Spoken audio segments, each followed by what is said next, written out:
Chapter 1801 Third Island, 4. The Third Island. From here, things became more complicated. When Damien used the same strategy to gain information about the third island as a whole, he found that Kara had indeed given him the basics of survival. In essence, it was exactly as she said. He could follow a path and challenge anyone he saw until he reached the platinum badge level. After receiving his platinum badge, he could choose between any of the 6 area lords to fight for a chance to move to the next island. The area lord position never consistently remained in a single person's hands. Hell, even the area lords themselves didn't abuse their power or obsess over it, as Damien expected. The people on this island had begun to cope with their reintroduced emotions. They returned to their rationality, though they still made rash actions on occasion. Nevertheless, area lords only took that position for the sake of their own training. As they fought and fought and fought, they reached a level of familiarity with non-existence that was absolutely crucial before moving on to the fourth island. This was the separation point between those who had a chance of escaping and those who didn't. There was nothing more vital on this island than preparation and future planning. The problem is that they aren't allowed to lose intentionally if a practitioner decided to take hold of that position. They couldn't just give it up when they felt bored or tired. According to the rules of this island, they had to try their best to defeat the challengers that came to them. Only when they were defeated naturally could they relinquish their position and move on. I don't think I should take it, since I don't think I would be able to naturally lose to anyone. After a moment of random arrogance, Damien frowned. The politics are what make this island particularly difficult. Similarly to the second island, there was a status quo in society. Unsimilar to its predecessor, however, was the ability of practitioners on the third island to raise their status. This was just like the societies in the outside world in many ways. As long as one had the sufficient power and ability, anything was possible. Still, Kara probably wasn't a wanderer if she believed that it was easy to find opponents to fight against. There were 3 main organizations on this island that every practitioner was forced to choose between: the Fire Temple, the Water Temple, and the Earth Temple. They weren't based on what element one used, since elements were inconsequential here. It was more about the kind of people one wanted to be surrounded by. The Fire Temple was filled with people who liked to fight head-on and run wild. They had brasher personalities and fiery tempers, though that didn't mean they were bad people. They were just the most extroverted and open of the 3 temples. This faction was made to attract people who regained their fiery hearts along with the rest of their emotions. The Water Temple had a much calmer atmosphere. The people there liked to ponder over decisions before making them and fight in an orderly manner. They planned their steps and walked a careful path to ensure that they didn't make any mistakes. In a sense, they were the antithesis of the people from the Fire Temple. Their demeanors were silent and calm like flowing water in a stream. Oddly enough, though, it wasn't rare for members of the Fire and Water Temples to attract each other with their perfectly opposing personalities. Finally, the Earth Temple was somewhere in the middle. Its people were like monks. They focused on training more than anything else and rarely spoke. They were worldly people without worldly desires who treated all others with the respect they deserved. Of course, they were not pacifists by any means. The people of the Earth Temple could be as hot-headed as Fire Temple members if they wanted to, and they could plan like Water Temple members if they wanted to. The reason they chose the Earth Temple despite these traits was because it adhered more to their principles. It was a place to go if one valued being grounded over all else. It was a different kind of calm than water and a different kind of brashness than fire. The 3 temples actually weren't enemies in any sense. Their people competed with each other, but there were never any hard feelings between them. Barring personal feuds between individuals, the 3 temples only existed out of necessity. On this island, halfway through the 5, history was starting to once again become a concept. People were able to influence time to a degree that was impossible on the former islands, which meant that change could be enacted freely. The ancient era where practitioners who gained control over existence were plenty. The records of the wars that broke out in that era existed on this island. The history of blood that formed the atmosphere of this environment was troubling. If people ran around wantonly and challenged anyone they came across, the entire island would fall into chaos. A chaotic state like that was a net negative to the island's environment. Only a few people could come out of it victorious, and in a place like this, it was better to make it so that as many as possible could succeed and move on. They were not enemies. They were competitors. Friendly competition was not competition where people dragged others down to win. It required an atmosphere of relative cooperation and respect. People had to recognize others as rivals and contribute to their growth the same way others contributed to theirs. That was simply impossible without governing entities keeping the peace. wanderers didn't have an easy time only because people wouldn't accept challenges from people who didn't wear the emblem of one of the three temples.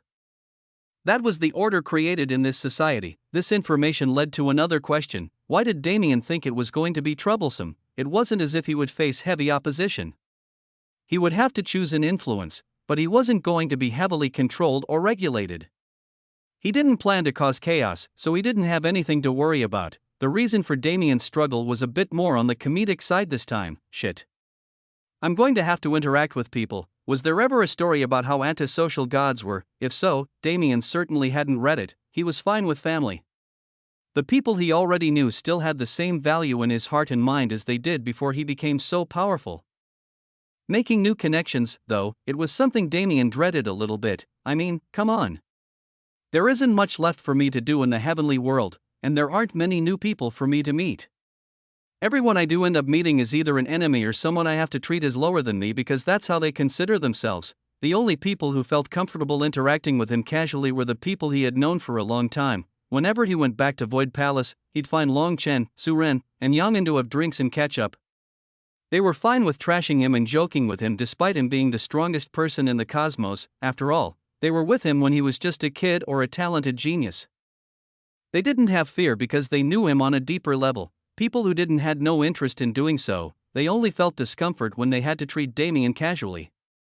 If he acted casually, they showed fear because they didn't understand what kind of person he was. Damien didn't care to put enough time into people to show them otherwise.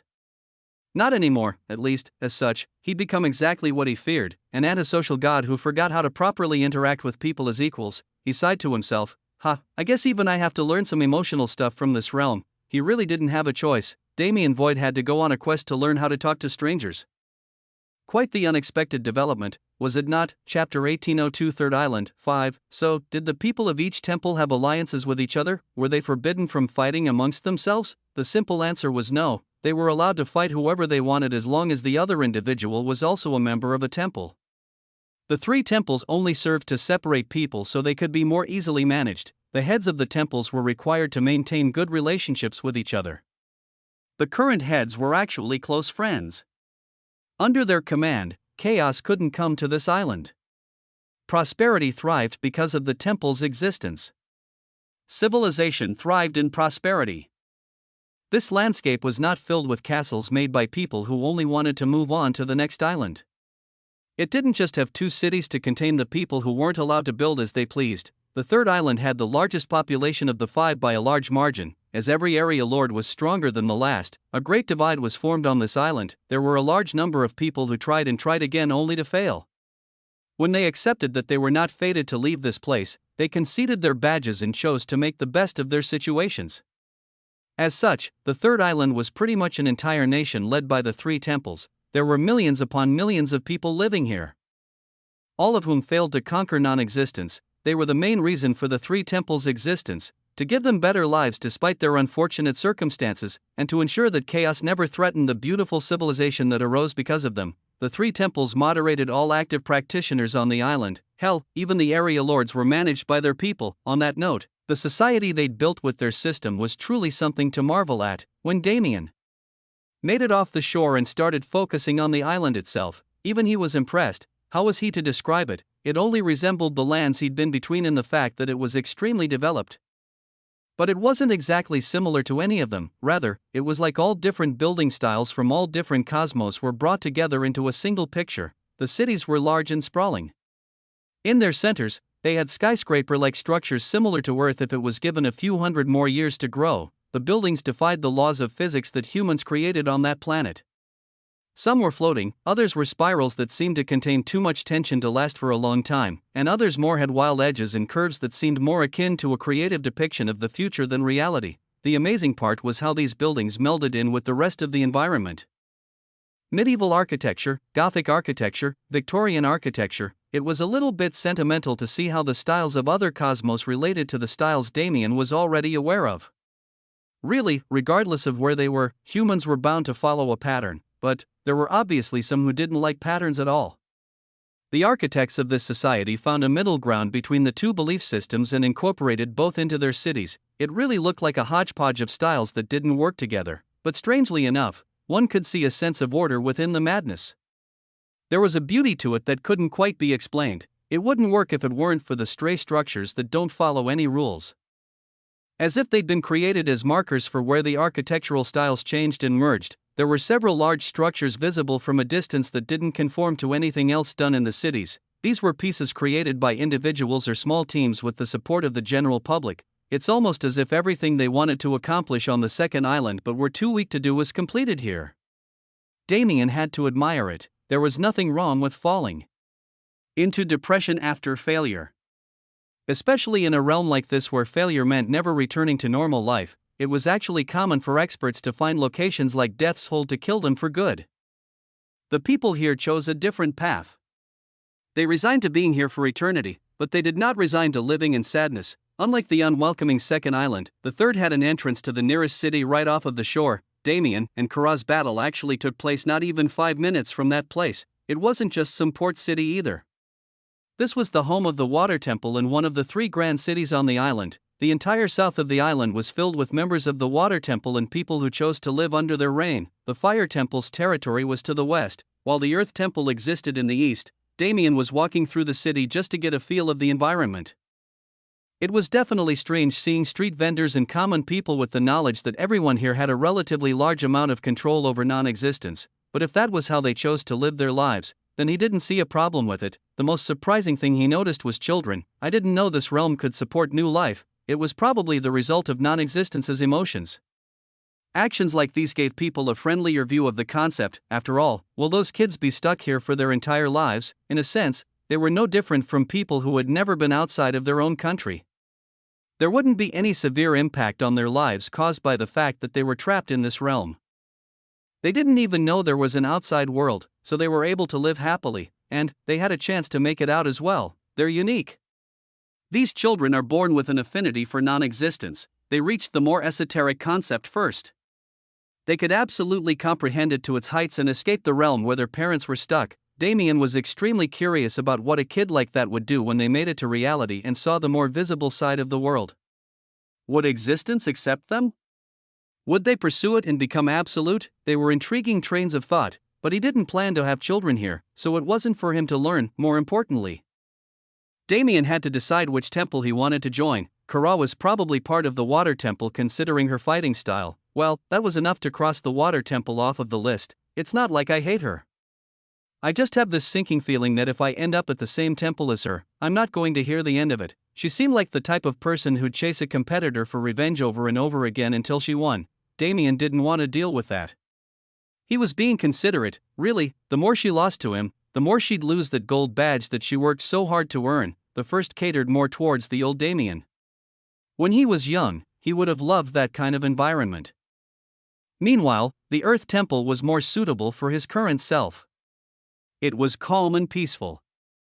The people knew how to act brazenly when they had to, but they also understood that sometimes it was pointless to expend energy on trivial matters. We'll see about it.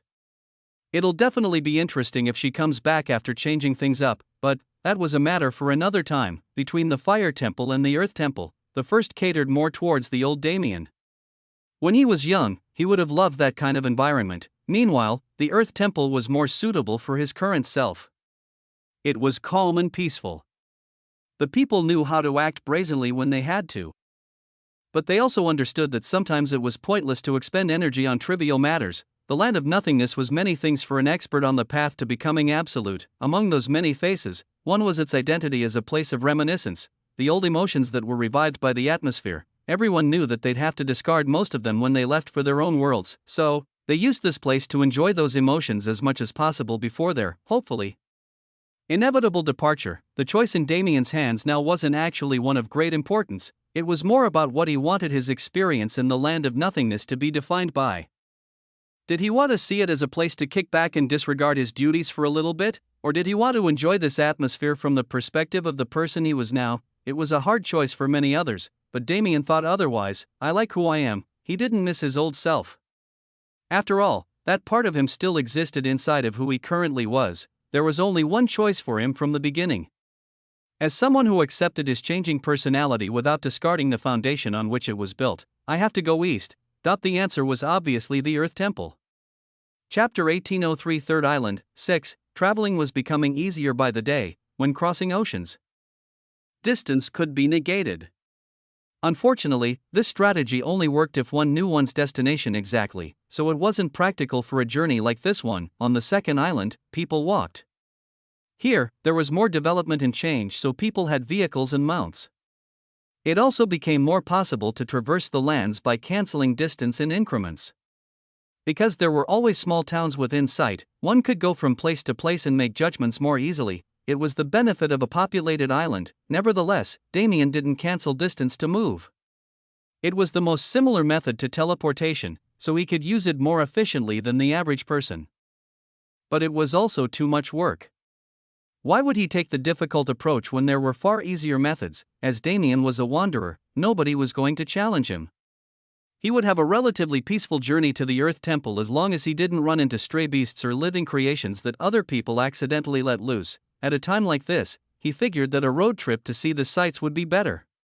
He was going to enjoy this place as his current self, but even his current self quite liked the atmosphere of the third island. It felt more like home. It was a real society, so of course Damien was going to explore it sufficiently in the time he spent as a part of it. The third island had an established road system going through every city and town on its surface.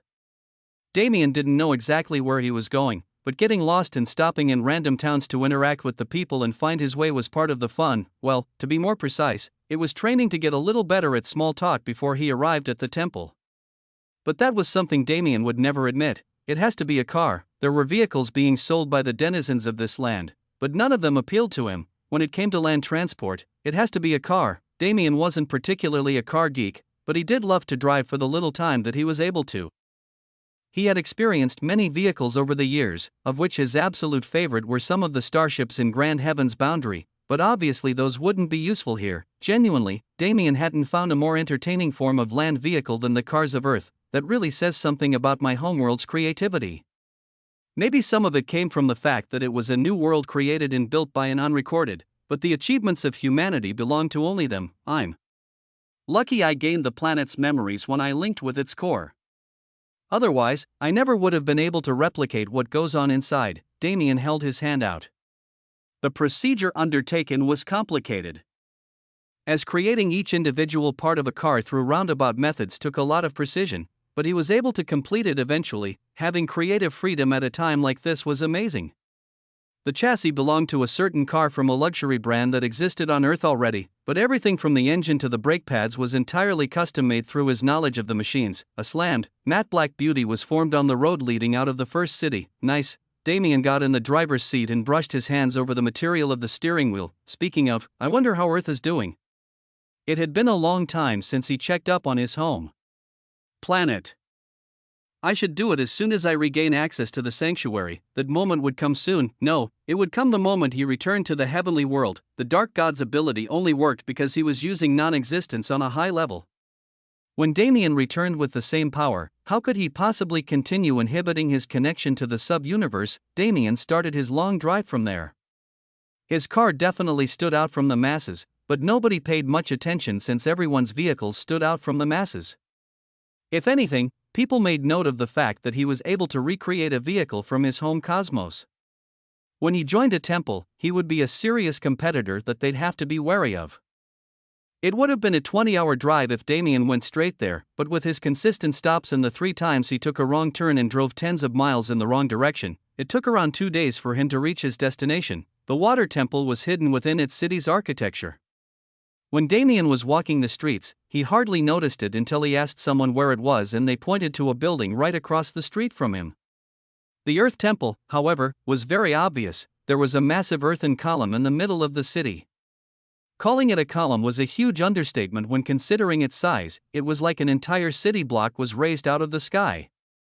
And on top of it resided a beautiful temple of gold that seemed to be one with the sun. Oh yeah, there's a sun. It was artificially created, but it definitely contributed heavily to the kinder atmosphere of this island. Damien scoffed in amazement as he stared up at the temple above. Nobody would ever think that this entire structure is mechanical. It made sense that they used an earthen column considering well, Earth Temple, but they knew just as well as anyone else that raising it to such a height only made it inconvenient to reach. In reality, the temple on top of the column was mostly for show. The highest authorities and the temple master lived there, but the member residences facilities, and everything else existed within the column itself. The doors leading inside were themed to match the column. They were comically massive dirt and moss-covered behemoth pieces of stone that acted as sliding doors. Only when they receded could one see the technological nature of the column's interior. Damien walked in, staring up at the ceiling that was too far away to even be seen through normal means. The entire circumference was populated with over 100 different floors, but the central area remained hollow for most of the column's structure for the sake of a mystical lobby experience like the one Damien was having. After being in operation for so long, the systems of these kinds of buildings had long been established, and a job system had been made for the normal residents of the island. Damien approached a front desk area where several attendants were dealing with the people who had business in the tower. That being said, there are more people than expected, people who wanted to return to battle, people who grew up in this realm and were only now entering temples and partaking in the island trial, and even newcomers from the second island who didn't have as efficient methods of transportation as Damien. It seemed that the island's population was far more robust than he originally expected, and I guess I'm about to be treated like a rookie again, huh, in order to become a member of the temple. Damien had to go through a test given by its staff. However, thinking that he was going to be treated like a rookie was a bit much. After all, even if it was a procedure that he hadn't experienced since he was weaker, he wasn't currently weak enough to have to suffer through it. Just like everything else, he would be fine breezing through this test. In fact, it was the Earth Temple that had to be thankful that he decided to choose them. Chapter 1804 Earth Temple 1. It was just as expected. After an hour of waiting in line, Damien finally got a chance to talk to the receptionist. Their conversation was quite streamlined as this was a process the Earth Temple went through at least a few tens of times a day. I have come to apply to be a member of the temple. Name, Damien Void. Please take this ticket and have a seat. You will be expressly teleported to the trial area when it is your turn. With a nod, Damien left and found a place to sit. There were quite a few seats in the lobby area. A lot of them were filled as well, likely by individuals related to the business side of the temple's operation. Those who looked like him, who wore strange clothing compared to the rest and had an aura of war that hadn't yet faded, were few in number. Damien could see only 3 others that gave off the feeling of an active competitor. It's as if we're the strange ones. It was odd. Even on Earth. After the World Awakening, awakened individuals were the main class of society.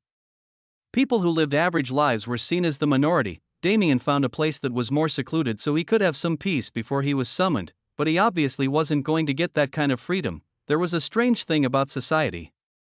When everyone wanted to mind their own business, it was as if nobody existed. However, if someone decided to act indifferent in a place where others were hyper and curious, wouldn't they instead find themselves attracting more attention? Damien saw that fighters were rare and decided that he wasn't going to interact with anyone. The other fighters, however, were very curious about the new person who'd arrived at their temple. Hey, Damien's attention was caught by an approaching voice just seconds after he sat down. Sorry. You look like you don't want to talk to anyone, but I really can't help being curious. I've never seen you before. Are you new here? The person was a man with bright blonde hair that almost didn't seem real. He had blue eyes that sparkled on a young-looking face. In Damien's opinion, he couldn't have been more than 24 years old. Is it common to assume that someone is new just because you haven't seen them?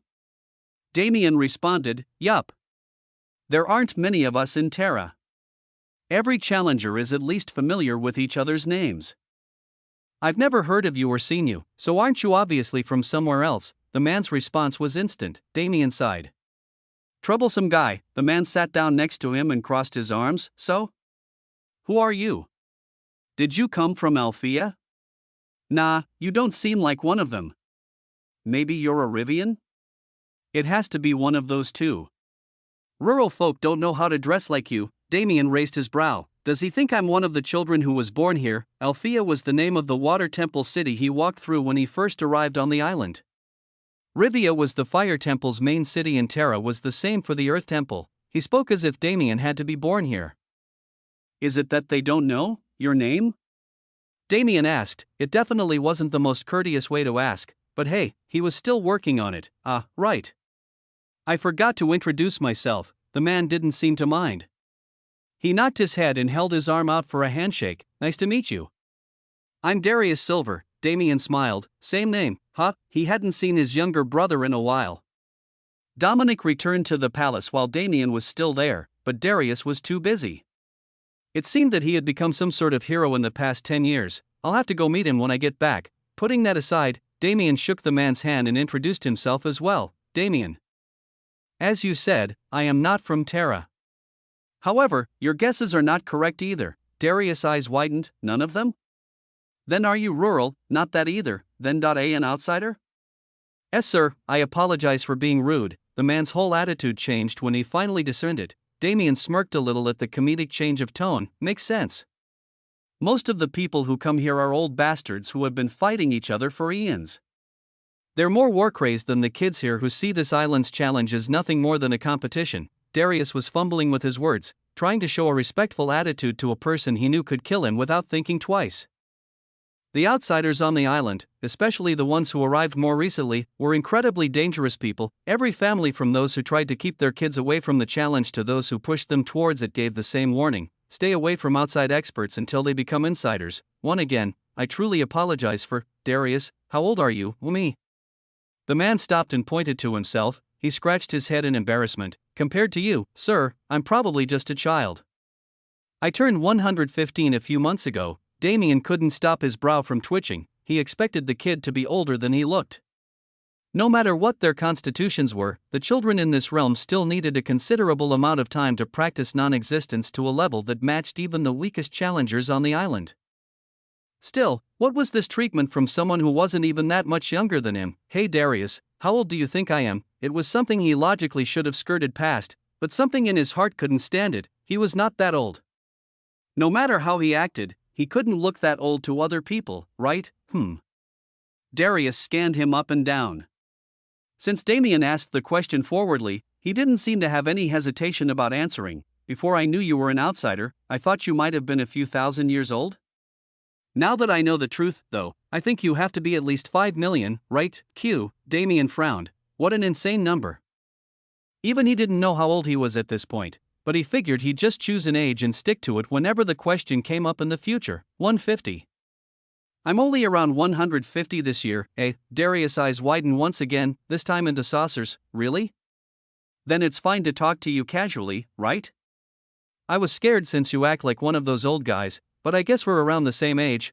Damien gritted his teeth as he got the urge to cough up blood. Darius' presence was doing nothing but hurting his pride. He wanted to respond and say something, but he didn't get the chance as his conversation was so rudely interrupted by the buzzing of the ticket he picked up from the reception desk. Damien was teleported out of the lobby with that being the last thing that he heard. He definitely planned to go back and finish that conversation later.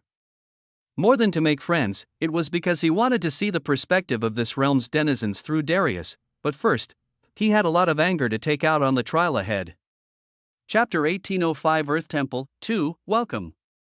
You must be participant Damien Void, a middle-aged man approached with a smile on his face. People at his age were rare to see, as most people achieved prominence when they were either very old or very young. He was the only other person Damien could see in the pure white hall that he was transported to. As he glanced around, he noticed that the walls, floor, and even ceiling were padded with a strange material that seemed to be scanning his non-existence. More importantly, there was a piece of hidden glass on a certain part of the wall. There was likely an observer's platform there. Whether it was empty or not was still a question. Nice to meet you too, Damien responded, returning his attention to the man. He only looked away for a brief second, but by the time he returned his gaze to the man, he was already standing in front of him. We will go over the trial requirements in case you are not aware. There is no such thing as a ranking system for new members, so this trial is mainly to determine if you are ready to join the combat challenge.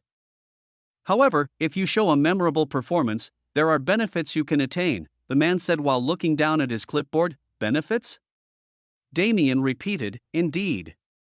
From better accommodations to privileges to use specific training facilities reserved for higher tier members to even an audience with our esteemed leader. Depending on your level of skill, you could gain many advantages in our temple. As the man listed the many things he could earn, Damien nodded. So, if I want to live a convenient life, I should put in a little effort. Works for me. What's the trial? That is even simpler, the man said. All you need to do is kill the beasts that will be summoned into this hall. They will become increasingly stronger as you defeat them. If you make it past 5 levels, you will be accepted into the temple. Anything after that is for extra rewards. It was indeed as streamlined as possible. Since the test only existed to make sure that nobody recklessly entered the folds of battle, the challenge itself was also easy at the early levels. After telling Damien everything he needed to know, the man went off to the side and teleported away, likely to the observer's booth. At the same time, a beast appeared for Damien to kill. It was small in size and had canine features. It was clearly meant to test new people who had never been in battle before. Did they also think I was one of the kids raised here? Well, at least that makes me feel a little better. Damien cracked his knuckles and smiled. It's too late to increase the difficulty. I might as well just enjoy it. It wasn't as if it would take him a long time to get to the harder beasts anyway. Damien flicked his hand out. For a beast of this level, it wasn't even worth setting up a domain. With that single flick of his wrist, the beast vanished. It turned into nothingness just as fast as it arrived. The next several beasts met the same fate. A lot of them had similar shapes to beasts that existed in the True Void universe, but none of them were exactly the same. There was always something inherently different about them, as their genetic sequences completely differed from beasts that were raised by the laws of Damien's home cosmos. He didn't take that much time to consider them. The beasts that differed were normal. What made Damien more curious were beings that remained relatively unchanged across all realities. Humans were like that, weren't they?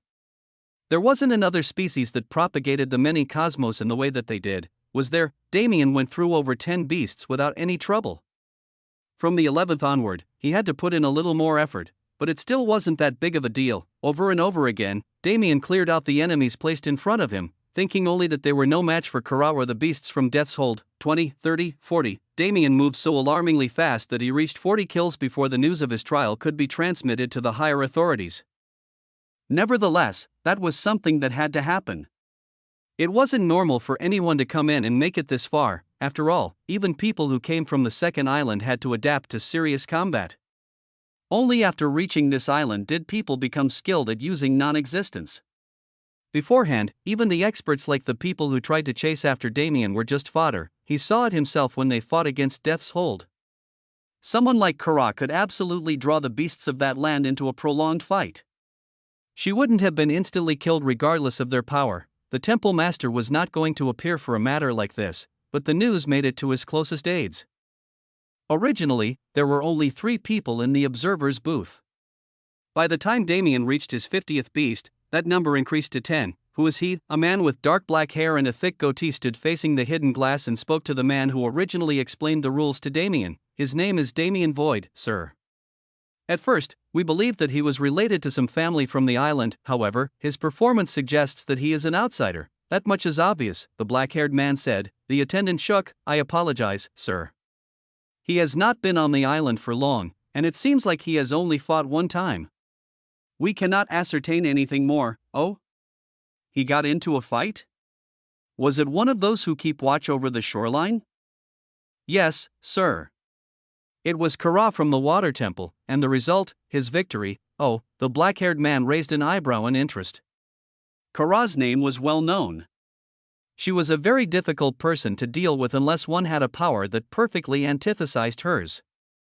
Most people avoided her, and the experts who ended up fighting her on the shore always found themselves humbled before they approached the temples. Not to mention, she did not attain her gold badge because of luck. He defeated her. His first fight on the island was a victory against someone of her caliber. Interesting, the man smiled slightly. Competition has become less fierce recently. The current area lords are too strong. So most newcomers are unmotivated and choose to stop before facing them. If someone like this arrives to throw a stone into the stagnant water, wouldn't the island once again regain its fervor? I need to meet him after his trial ends. As the black-haired man gained an interest in Damien, the man himself was focusing on the final enemy that appeared before him. He found the answer to his previous question when it was summoned. The only other species that was able to exist in every cosmos the same way that humans did, dragons. Chapter 1806 Earth Temple 3. It was a bit different. Humans somehow managed to accomplish an impossible feat through their existence. They were not the strongest, nor were they the fastest. They didn't have the highest potential for survival, and they didn't reproduce as fast as some other species. When viewed objectively from the perspective of someone who believed they were above humanity, the race didn't have anything to offer. However, that was only from a jaded and arrogant perspective. It was exactly because humans weren't the best at anything that they were forced to innovate and find ways to survive. Humanity had an unbelievable instinct to adapt and problem solve. Even when dragons and other races threatened to wipe humanity out of existence, the human race always became the dominant race of any realm. Grand Heaven's boundary was split into 9 sectors. Those 9 sectors had dominant races of their own, and other races only appeared in smaller numbers. However, the human domain was always most feared. They produced the most heroes, and time again, they were the ones to solve the universe's crises. Humanity was a threat that couldn't be explained. It was as if the void itself was supporting them and allowing them to prosper, but in reality, they did so through nothing but their own efforts and ambitions. Dragons, on the other hand, were common because of their myth. The mythology of the dragon race was just too far-reaching. Every culture had its own form of dragonkind that was either worshipped or treated as an absolute evil. These dragons propagated all societies across all cosmos, whether the race existed in those places or not, and because of how prominent their myth became, spanning the infinite realities, they were forcefully implanted into each and every existing cosmos. They did so not by their own strength, but through the beliefs of others. It was a bit strange, as such a case was rarely seen. Even when myths became large enough, those species who they pertained to were never able to spread through the entire void. For instance, phoenixes were just as popular as dragons and spanned almost as many cosmos. However, even as close as the sacred abyss, one could see an example of a cosmos with dragons and no phoenixes. The dragon summoned for Damien to fight was from a distant cosmos that he had no knowledge of, but dragons were especially easy for him to defeat. After all, they were the same no matter where they came from, and, if it came to tiers of dragonkind, Damien was at the very top. His blood, which once was enough to call him a dragon, still had the effects of those days. He never lost his draconic breath. And the suppression he released onto lower draconic beings never faded. It came from his body and blood directly, so even this realm could not suppress it or remove it from existence. It wasn't even a fight. In an evenly matched scenario, Damien might have had serious trouble with this enemy. It was meant to only be attempted by people who were worthy of being gold badge holders.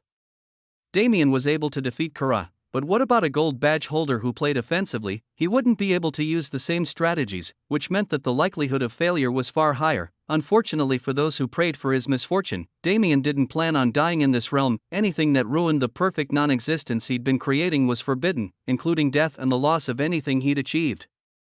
The second he saw that dragon, he released his aura and suppressed it. The dragon kneeled before him, refusing to stand up. As he stared into its eyes and it felt his killing intent, it was overcome by fear. The form of a gargantuan beast of black scales was seared into its mind, and, as if to appease him, it raised its claw and dug out its own heart. That was a scene that Damien's observers could not forget. Amazing, the black-haired man appeared on the floor right after the dragon killed itself. I have never seen such a performance. Brother, are you perhaps a dragon? Damien shrugged, acknowledging the powerful impression the man gave. Not necessarily, but it's wrong to say I don't have any connections to their race. Ha ha ha. Even better. The man seemed particularly excited about Damien. In a peaceful situation, was there a need to be so overjoyed at a powerful challenger? The answer to that question wasn't nearby. For now, all Damien could do was follow the black-haired man who took him out of the trial room and into an elevator that moved them to a higher floor meeting room. I know it's a bit late, but allow me to introduce myself. I am Carlin Terries. I serve the Temple Master as his right hand. Damien raised his brows in slight surprise. The Earth Temple's master had a right and left hand that controlled a majority of the organization's operations. They were the most important people in the temple aside from the man who ruled it. So it was a surprise to see one of them in front of him the moment he arrived. For what reason has someone as esteemed as the Earth Temple's right hand come to see me? Damien asked probingly. In a land like this one, can there be any other reason? Carlin said with a smile, I am curious about you, and, of course, there is something I wish to ask of you.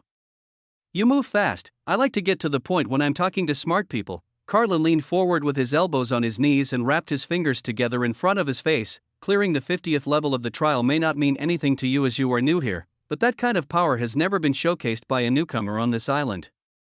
Your existence is far more significant than you think. Naturally, even in a place like this, defeating a dragon was quite a feat. No, when it was a place like this, it was even more significant than if the same achievement was made anywhere else.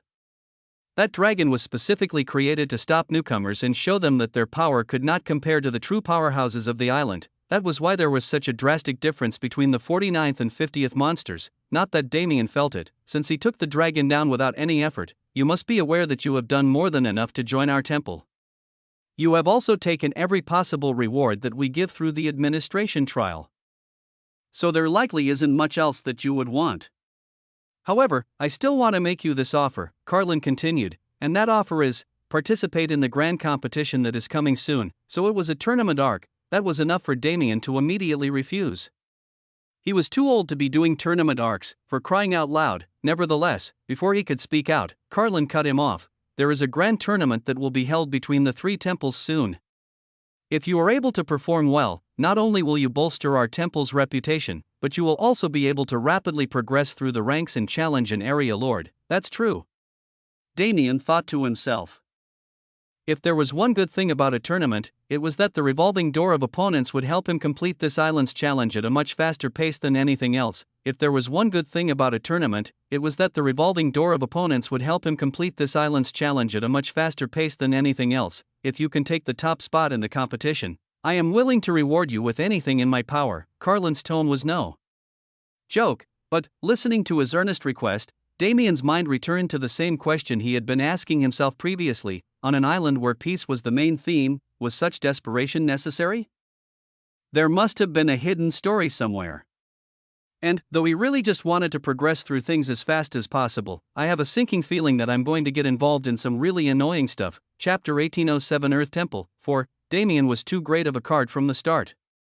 If he didn't express full disclosure on their first meeting, he didn't think it would be possible to get the other side's help. As you have likely seen, our island functions on a system of peace.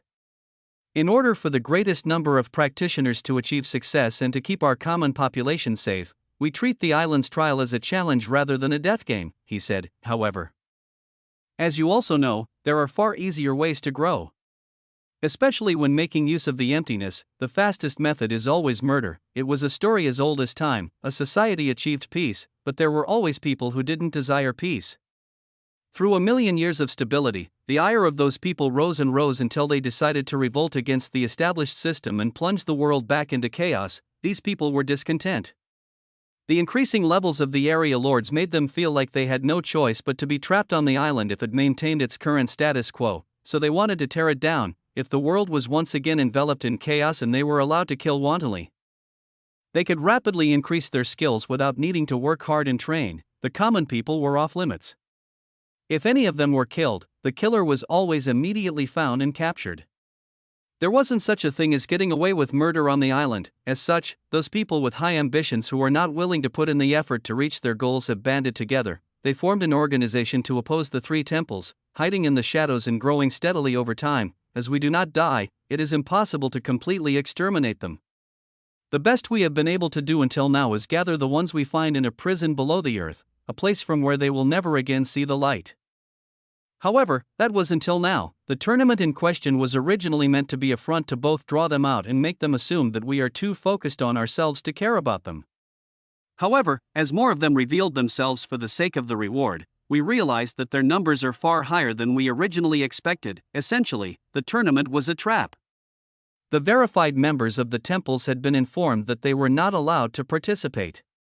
Some others mixed in with the culprits, of course, but a majority of the tournament's participants were enemies of the Third Island Society. The problem arose there. It was originally planned for the best of the three temples to participate in the tournament as well. Every time they killed an opponent, the tournament arena's formations would revive them inside of a prison. From there, they would be interrogated and only released if they were found innocent. The rest would all be forced to remain there for eternity. While the tournament was ongoing, the remaining forces of the three temples would lay siege on the members of the enemy organization and bring the rest of them into custody as well. The plan was honestly close to complete. Despite the unexpected numbers and other factors, the three temples were more than prepared to take down their enemy. This wasn't the first time such a situation arose on the island, and it wouldn't be the last. However, the Earth Temple specifically ended up in a predicament. Our original participant, Rosalind, is currently incapacitated after challenging an area lord. As she is an impulsive person, it was impossible to stop her in time to tell her about the plan. So, basically, you need me to fill in that spot and clean up the idiots who entered the tournament, Damien said. Precisely. Carlin nodded as if pleased with Damien's quick understanding. as mentioned, the plan was practically complete. Damien's help was only needed so that the single crack within was filled. The matter of clearing out the members of the organization on the island would be handled by the temples, as would everything else. As long as he filled that spot and properly showed off, defeating his enemies and sending them to the prison, his job was over. I don't have a reason to refuse. Damien originally believed that he would have to do a ton of work. That was how these things usually went, right? It was different for a society with a timeless history. The third island was built on billions of years of struggle. By this point, their strategy for cleaning up rebels was established in a training manual. They really just had to follow the steps and their problems would be solved. The more concerning thing is that prison they mentioned, it was a ticking time bomb. If they hadn't found a reliable method to kill off their denouncers, then didn't that mean billions of years worth of criminals were sitting together in that dark place? Perhaps it wouldn't happen in the next few million years, but at some point, they would find a way to escape. At the end of the day, they were using non-existence too. They only needed one person to become stronger than the person who made the prison to make their big break.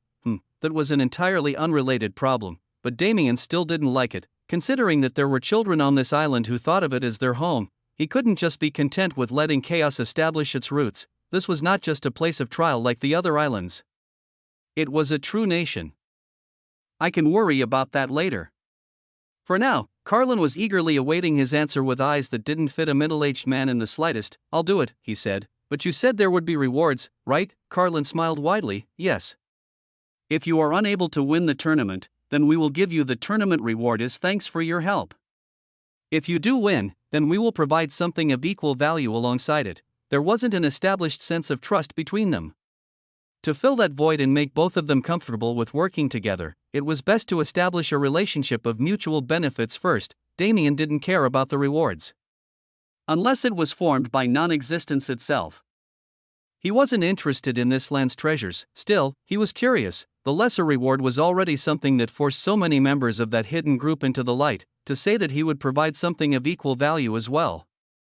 What kind of cards were Carlin holding onto? The information itself was inconsequential. Damien was helping them out of goodwill, though he would never say that to them. Plus, the tournament was the best way for him to escape the island rapidly. When they gave him such favorable conditions for a not-so-difficult task, how was he meant to be caught up on rewards? He wasn't that selfish. Nevertheless, after getting Damien's approval, Carlin stood up and guided him to the door. "We can talk more extensively about our plans when the festival draws nearer. For now, allow me to show you around our wondrous temple." Chapter 1808 Earth Temple 5. Damien somewhat expected it after seeing the man's attitude, but Carlin himself was the one who gave the tour. The temple's right hand was an extremely notorious figure. There wasn't a person on this island who didn't know his face, so, seeing him act as a tour guide for a mysterious man was definitely a strange experience for the people of the Earth Temple. They went from top to bottom. Most floors were used only for housing, so the tour didn't take very long. There were many facilities on the higher floors that would be helpful to any practitioner who wanted to train. But they were nothing different from the norm. Nevertheless, the tour did a good job raising Damien's fame. In the coming days before the tournament began, he'd likely have to do a lot more to secure himself the spot he was promised. After all, no matter what happened, it was too suspicious for the single real tournament spot to be given to a new member. Sure, Rosalind was out of commission, but there were several people who could take her place. Was the right hand saying that this man was better than them by parading him around and then succinctly announcing that he was going to represent the temple? By the time that happened, Damien was already in his room, so he didn't need to worry about it. But he was able to secure some useful information beforehand. It happened right around when the tour ended. "It's you," an annoying guy approached Damien without reservation. It seemed his age reveal was enough to remove any kind of fear Darius had. When he saw Damien again, he instantly ran up and started talking about the rumors going around the temple. "Did you hear? Some crazy guy just received some crazy honors from the higher-ups. He has the same name as you too. What was it again? Damien Void? His name sounds cool, but why haven't I ever seen him before?" I changed my mind. Maybe I like this guy. That sentence made Damien cry invisible tears in his mind, for the first time in his life. This was something that had never happened before. For years and years and years he'd held on to the trauma it caused him, but for the first time ever, he felt like he received a little bit of healing. Finally, someone who thinks it's cool. Damien was now in a world where everyone was weird. He didn't have to cringe about his last name anymore. Seriously, in the heavenly world, people didn't laugh because they feared Void Palace, but he could see it in their hearts, even in that fantasy world so far removed from Earth. Void was still a cringe last name. Hell, even Earth wasn't the original Earth, so how cringe would it have been on that planet? We're getting off topic. Whatever the case, Damien's opinion of Darius rose just slightly in that moment. He spent most of the rest of the time in his own thoughts, but he did process Darius yapping at a later time to see if he said anything useful. That guy seemed to have developed some kind of interest in Damien. It wasn't for nothing. Damien was the only outsider who came to the island at a young age, and though Darius was a bit on the dumber side to not notice that Damien was the very person he gossiped about, he had a subconscious understanding that the man was powerful. His instincts told him to get closer to that man, so he followed them. That was the kind of person he was. It made Damien smile. He was also like that in his younger years. His mind was a bit different considering what he'd been through. The eons of memories he held didn't help him maintain a young mentality either. For an average practitioner, especially one from the land of nothingness, Darius' age was the same as a newly 18-year-old individual from Earth who was just taking their first steps into society. It was hard for Damien to relate to the highly energetic young man, but he remained courteous and friendly. In the end, Darius wasn't a bad person. No, he was actually a lot like Damien's own Darius when he was around the same age. Nevertheless, their conversation at that time ended rapidly. Damien was the center of attention. After all, he was receiving all kinds of gazes from every side that Darius seemed blissfully unaware of. Still, Damien was able to learn the names of his actual competition through the man. So from the Fire Temple, it's a guy called Quill. From the Water Temple, a woman named Yanui. Damien wasn't necessarily worried about them, but it would do him no harm to understand his opponents before entering the competition. Most importantly, the area lord who would stand as the final contender of the tournament was already chosen. That was where Damien directed his attention. He's called the Dragon Lord, which makes me feel like I'll have an advantage, but that would be pretty stupid. He couldn't be lucky enough to face a dragon, right? It would just be sad if everything ended with an unfair fight, though. That might be the reason why Carlin was so insistent. If he expected Damien to defeat the Dragon Lord as well, then it made sense. Say an area lord who got tired of his seat wanted to start an era of chaos so he could finally be defeated and freed. It was entirely a possibility, but if the person who controlled everything was the Dragon Lord, then the tournament wouldn't have been able to exist in the first place. But if that's the case, then the Dragon Lord also has to be related to that organization somehow. That was even more plausible in a certain sense. For such a society to gain relevance, it needed to have a strong backer. Say an area lord who got tired of his seat wanted to start an era of chaos so he could finally be defeated and freed. It was entirely a possibility, but if the person who controlled everything was the Dragon Lord, then the tournament wouldn't have been able to exist in the first place. How could he possibly miss the signs when the entire tournament was filled only with his people, if he thought it was because of their efforts rather than the temple's schemes? Then he was an idiot who didn't deserve to say he had lived for millions of years. Schemes, schemes and more schemes. It always turned out like that, didn't it? The most peaceful-looking societies were the ones with rotten roots that always had something going on behind the scenes. I like that this is a place where civilians can exist in peace. A world where everyone was constantly fighting at all times was tiring. Damien was happy to see that a place like this existed in the land of nothingness, if for nobody else, then for the people he met on his trip to Terra, and the people who led him around the city when he arrived. He sighed to himself, I'm doing troublesome things. He wanted to preserve the sanctity he had felt from this place. That meant, in the end, he would end up contributing heavily to this war. Right? No, that wasn't Damien's style. If I'm going to invest effort into this, just like he always did, then I might as well just do everything myself. Chapter 1809 Earth Temple 6. According to Carlin's short explanation, the tournament would take place a month later. Damien's appearance was extremely convenient. If it weren't for his timely arrival, the Earth Temple would have been in a predicament that would take until the very last week before the event to solve. Since Damien was now in the temple and declared the representative, the most glaring issue was solved. The highest authorities of the temple could return to their more important planning. Carlin left Damien with a message saying that the temple master would be calling him soon. Not knowing how soon was, Damien was forced to stay inside the temple for a period of time. He originally wanted to spend this time trying to understand the situation of this island in more detail. Unfortunately, banishing ignorance didn't help him.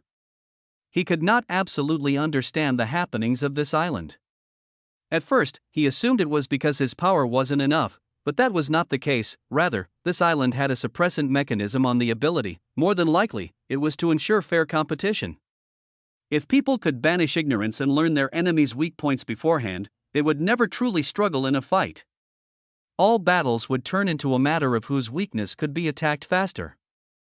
Learning the enemy's movements and tendencies was an incredibly important part of non-existence combat. The island must have been equipped with such a mechanism so that it was never made otherwise. Still, it was just inconvenient for Damien. He would have to get creative in searching for clues on his own. His original plan was to have Darius show him around the city and use it as an excuse to do some investigating, but that obviously fell apart. Since he was confined for this period of time by his obligation to meet the master of this temple, he figured he would at least be productive by showing off and consolidating his position in the eyes of the other members. That was how Damien's week-long combat circuit cum training lesson began.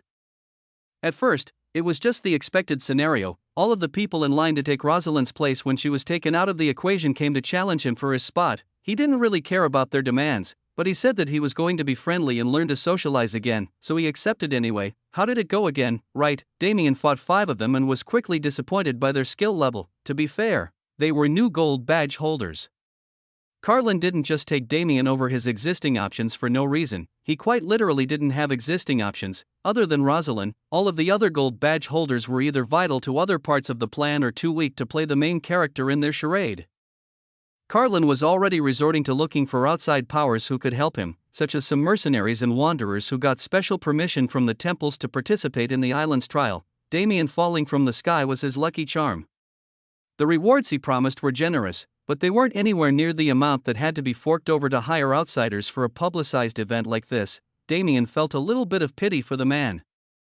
And, seeing these kids acting so pompous with just a little bit of power rubbed him the wrong way. He didn't care if they wanted to be arrogant, but they at least needed the skills to back themselves up, right? So, as they were on the same side for now, Damien chose to help them gain those skills instead of putting them down. Despite having spent less time in this realm than them, Damien had an even more pronounced connection with non-existence. They were born with constitutions that allowed them to exist in a realm of nothingness, which gave them a huge advantage over others. However, Damien had been bathed in the concept itself. He died and became one with it before returning to the world, and when he arrived in the land of nothingness, he became the first person to fulfill the concept's wish. As if that wasn't enough, his void physique could never be forgotten. The void was a force above both existence and non-existence, so how could it be suppressed in a realm where nothing existed? It regulated Damien's power, purified it, and turned every 10 steps he took into 100. Damien had already taken thousands of steps on his own, so what did that equate to with the void physique's support? It wasn't just luck that allowed Damien to do the things he did. It was practice, dedication, and inborn talent that made him equal to a gold badge holder from the moment he stepped on the third island. He only meant to give him some tips, but his tips were filled with information they'd never even begun to consider. That was the problem with being too engrossed in a single realm. Eventually, that realm's thought process would override everything else. From the challengers who had been on this island for a long time to those who were new. From commoners to the leaders of the temples, everyone had been in the land of nothingness for far too long. They forgot how to consider opinions outside of this realm's norm. They forgot how to act like the supreme beings they once were. Damien had barely been in this realm for some years now. It wasn't nearly enough to be called a long period of time. At his core, he was not an inhabitant of the land of nothingness like these people. He was able to innovate and adapt, so his take on non-existence differed heavily from the norm that was followed by everyone else. When those 5 geniuses heard his advice, they wanted to ignore it as the ramblings of an old man, but how were they supposed to do that? He defeated them with what was said in those exact ramblings. Putting away their shame and accepting that he was better than them, the group of 5 challenged him again while keeping his advice. The improvement they saw in the short term was not amazing, but they could feel how valuable the small changes they made would be as they continued training. News spread fast. Those 5 geniuses never left him alone, so the rest of the temple did the same. Suddenly, Damien became a teacher who had a revolving door of students approaching him for extra lessons. He didn't really want to be in such a tiring position, but he was forced to accept the consequences of his actions. For the next week, he taught and taught and taught. He was practically sleeping in the temple's training center since he knew he would have to return there in the morning anyway. It was exhausting, but Damien knew since a long time ago that he was actually someone who loved teaching. He became famous in the Earth Temple with just a week's effort, and not a single person was left doubting his capabilities. Still, just when Damien thought he'd finally have the chance to take a step outside the temple, he found himself faced with another matter, his meeting with the temple master, of course, but also something much more annoying. Chapter 1810 Conspiracy 1. Being called to see the temple master was an incredible boon for Damien. He was having fun teaching the kids, but he needed some time to practice for himself too, not to mention, if he couldn't leave the temple, he also couldn't figure out what the island's real situation was. The longer he stayed inside, the more he felt like the conspiracy the temples were dealing with wasn't as simple as they made it seem. Damien was hoping that the temple master was going to give him some answers, so as he was led to the temple atop the column, his feelings towards the meeting changed. At least he wasn't going to look bored in front of that person anymore. The temple itself was impressive, but it wasn't as decorated as one would expect. Since it was never meant to house outsiders, its decor was relatively minimalistic. An attendant brought him in front of a door and left him to do the rest. He walked into the room and sat on one of the couches around the large coffee table in its center. He didn't have to wait long for the other person to arrive. You must be Damien. Carlin has been singing your praises for many days now. I apologize as I was too busy to meet with you before now. A large lion-like man was the one who greeted him. His hair was like a brown mane and his body was extremely muscular. It was to the point where he looked strange wearing a suit and acting like a high official when he looked more like a beast. Nevertheless, Damien didn't have to guess his identity. He stood up and held his hand out in greeting. It's nice to finally meet you, Temple Master. The Temple Master received his handshake and led him back to the same couches. They sat around a table. And with a wave of his hand, the Temple Master produced a teapot and 2 cups for them. The man's aesthetic was strange, but his power was no joke. The aura he possessed was spectacular to the point where even Damien wasn't sure if he could win in a head-on battle. Do you know why I've called for you today? The Temple Master asked, starting their conversation. I don't, Damien responded, but it's likely related to the plan for the coming weeks, is it not? The Temple Master nodded his head. You are correct. However, rather than to speak about the plan itself, I have come to give you information and make a request. I am sure you already understand the gist of how the tournament is structured. At the end, the person who surpasses the rest will fight against an area lord for the crowd to witness. The lord in question is the Dragon Lord. So it was about that. Damien already knew about this. Carlin sugarcoated it by saying that he would be rewarded as long as he won the tournament, but this stage was technically his entire combat circuit. They wanted him to win and win and win until his badge turned platinum. When that happened, he could challenge and kill the area lord for spectacle. It was strange mainly because the purpose of this tournament was to destroy the enemy organization whose name Damien still was not informed of. The Dragon Lord had to be involved with that organization. But if that was truly the case, then his presence was absolutely unexplainable. The Temple Master must have realized that Damien would start questioning things, so he called him here to clarify matters in person. Actually, the Temple Master started. The Dragon Lord is one of our own. Damien made a sound of surprise at the unexpected revelation. We found long ago that he was the backer behind the Chaos faction. Since then, we have been at war with him and treating him as an enemy. Only recently did we learn that it is all a farce. In reality, the true backer of the Chaos faction has been controlling him through a skill that he cannot undo, an unexpected turn of events. Damien was definitely not expecting this kind of twist. If it was like that, then it definitely made some more sense. Does he maintain his own ego? He asked to confirm. Yes. His ego is still able to perceive the world despite his body and mind being controlled. In order to save him, we used a loophole so he could accept our contract and enter the tournament, the Temple Master replied. The only way to get rid of his curse is to kill him and let him revive. I have come to you to ask if you are confident that you can do it. The Temple Master's eyes were filled with sincere emotion, so there was something like that. It was certainly possible. If he died and his existence was returned from nothingness by the realm, then anything affecting his previous existence would be removed. However, the Temple Master's information revealed that the true mastermind was still unknown, right? Didn't that make the eradication plan a lot more difficult to accomplish? Or is it that he doesn't want to share it with me? Whatever the case, Damien still planned to carry out his own investigation, so he could figure it out later. For now, it was clear that the Temple Master just wanted to affirm that Damien himself was someone worth trusting with as important of a task as saving the Dragon Lord. Damien smiled. my goal on this island was always to kill an area lord. If I can do that while also helping you guys out, then for what reason would I not? He met the temple master's eyes with his own powerful determination. You don't need to worry about the tournament anymore now that I'm here. Just focus on doing everything else properly. The temple master looked at him for a moment before his lips widened into a large grin. Good. I look forward to working with you, Damien Void. I should be the one saying that to you. It was a short meeting where both people got to the point fast and reached a conclusion without any fuss. Damien and the temple master were both focused on other things, so they only did as much as they needed to when they met. The problem was that when Damien left that meeting, he was already faced with something else. Carlin appeared before he could even get to his room and prepare to leave the temple. Ah, Damien, there you are. He walked up with a friendly smile and a wave. Do you have some time right now? The representatives from the other temples are holding a meeting soon.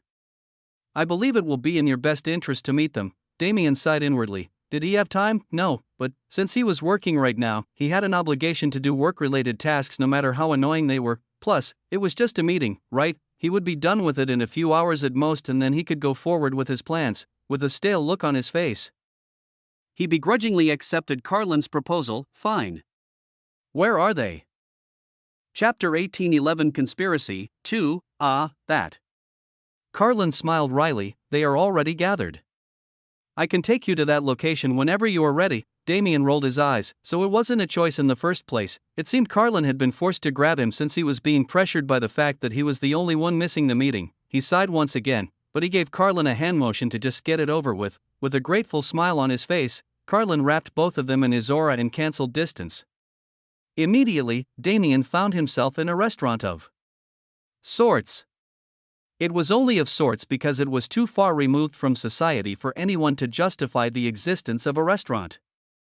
Everything outside was just green for as far as the eye could see. There weren't other patrons either.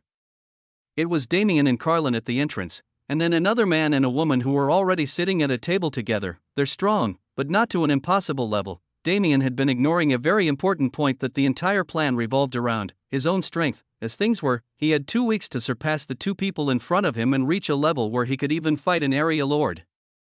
A great deal of his improvement would certainly take place during the tournament itself.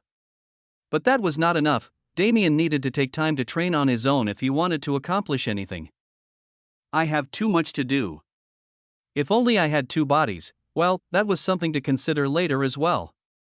As of now, Damien just had to entertain his competitors and see what kind of things they wanted to talk about that required the 3 of them to come together. As it turned out, those things were mainly about who was going to fight the area lord. They want to decide it now and have the other 2 throw the battle. This is so stupid. They wanted to secure their chances to be the person in that position. Assuming that all of them were roughly at the same level, fighting each other seriously during the tournament could perhaps negatively impact the person who ended up fighting the final battle. Damien had already decided that he would be the one to do it, but he didn't plan on arguing with them to settle it now. Whatever they decide doesn't matter if I don't decide to follow. As long as I fight seriously during my matches, they'll be forced to play by my rhythm. Damien stayed since the food in this impractical restaurant was actually pretty good, but he was dismissive of the entire conversation. The other 2 took this as an invitation to decide things without him, so he was stuck listening to them squabble as he ate his meal. Regardless, I have more of an advantage over the Dragon Lord than you. I should be the one to do it. That may be so, but I am much better at evading and have experience in endurance battles. You are only effective for short periods of time. Is it okay for them to be revealing their weaknesses to me? The 2's argument was futile and counterproductive. Damien spent the time waiting for the moment he could leave, but it wasn't going to come to him so easily. Like I said, you are weaker than. Whoosh, Damien's eyes darted to the ceiling. Without hesitation, he threw his hand forward and attacked. Yanui, the woman from the water temple, did not bother finishing her words. As one, the 3 of them and Carlin immediately rushed back in every direction as the table where they sat was turned into nothingness. Damien's eyes darted to the ceiling. Without hesitation, he threw his hand forward and attacked. He didn't think he could hit the enemy in this circumstance, so it was a better choice to evaporate the entire restaurant and reveal them. It was a shame to the owner, but that was exactly what Damien did. In a single move, he broke down all non-living matter above ground level, exposing everyone inside the restaurant to the artificial sunlight. The restaurant owner, the server, and 2 chefs immediately ran away without asking questions. Meanwhile, 5 masked men dropped from the air and faced their group of 4. Damien's eyes narrowed. An assassination attempt? Really, no words were exchanged as the battle began. Carlin took 2 of them on his own as the strongest one present. While Damien, Quill, and Yanui each took 1 enemy for themselves, domains were established instantly, turning the area into a battlefield. With that development, the would-be assassins lost their chance to hide and escape, for simultaneous fights started. Though nobody particularly moved, Damien's opponent particularly seemed to enjoy tormenting people. He was using similar strategies to Kara, but for different reasons. The assassin had a strangely specific understanding of human anatomy. He targeted the parts of Damien's body that would cause him the most suffering, inflicting him with lacerations, internal bleeding, disease, and even mana loss. Damien's style was to fight with mind attacks. But that wouldn't work in this situation. Assassins who had been trained specifically to keep their minds steady wouldn't fall for his manipulation. As such, he temporarily dealt with the assassin using physical attacks while he cooked up a method to create another surefire killshot. All the while, he kept his eyes on the rest of the battlefield. Carlin's fight was going surprisingly well considering that he was facing 2 enemies. The other 2 were struggling, but not to the extent that they were considered under serious threat. They're too weak. Was it because they were used to fighting from the shadows, or is it that they don't want to kill us? Damien's eyes were cold. He left himself open for a moment, allowing one of his enemy's attacks to slip through his defense. Though it was subtle, Damien saw the hint of panic in that man's eyes before he narrowly dispersed its momentum. There's something wrong with this situation. It was too suspicious. And the fighting style of those 2 particularly, the ones fighting against Quill and Yanui, Damien was certain that he'd seen them before. He returned his attention to the fight, regardless of what he thought. These people were fated to die since they'd come here. There wasn't a chance to question them. It was only Damien's thought at first, but it became clear as the battles reached their end. To stop the enemy from attacking, they had to kill. It was as if they were being specifically led to commit murder. Conspiracy, it was a concept the third island was rife with. Slowly but surely, the battles ended. Yanui killed her opponent, Damien killed his, then Quill finished on his side. The other 2 instantly went to help Carlin and the last 2 were dealt with easily. It was an attack with no provocation and an assault against all 3 temples simultaneously. Someone, somewhere was targeting them. Quill and Yanui returned to their home temples after a short farewell and a message that they'd be in contact with the Earth Temple's superiors soon. Meanwhile, Carlin hurriedly escorted Damien back to their own temple. Everything moved fast, far too fast for Damien's comfort. Chapter 18:12 Conspiracy 3. I want to speak to the temple master. Carlin barely acknowledged it. This happened while he was being rushed back to his room after they teleported back. Hey, did you hear me? I need to speak to the temple master. I understand, but now is not the time. I must inform the temple master of the attack. He is not at the temple at the moment, and for now, it is better for you to remain in your room. Please be patient for a little while. I am sure he will grant you an audience when the situation is calmer. It was a small attack that barely affected anything, but it felt more like a warning shot than anything else. It may not have been any real harm towards the 3 tournament representatives, but the fact that they were targeted at all meant that someone knew about the temple's plans and wanted to interfere. Carlin's rushed attitude didn't come from the fact that Damien was almost harmed, it came from the fact that there was a leak inside the temple, and since Damien was a new member, he obviously couldn't avoid suspicion. Carlin told him to be patient and wait in his room, but it was more like he was kept confined there. He was unable to leave without alerting the guards that surrounded the perimeter, and if he tried to sneak past them, he would only be giving into suspicions of his betrayal.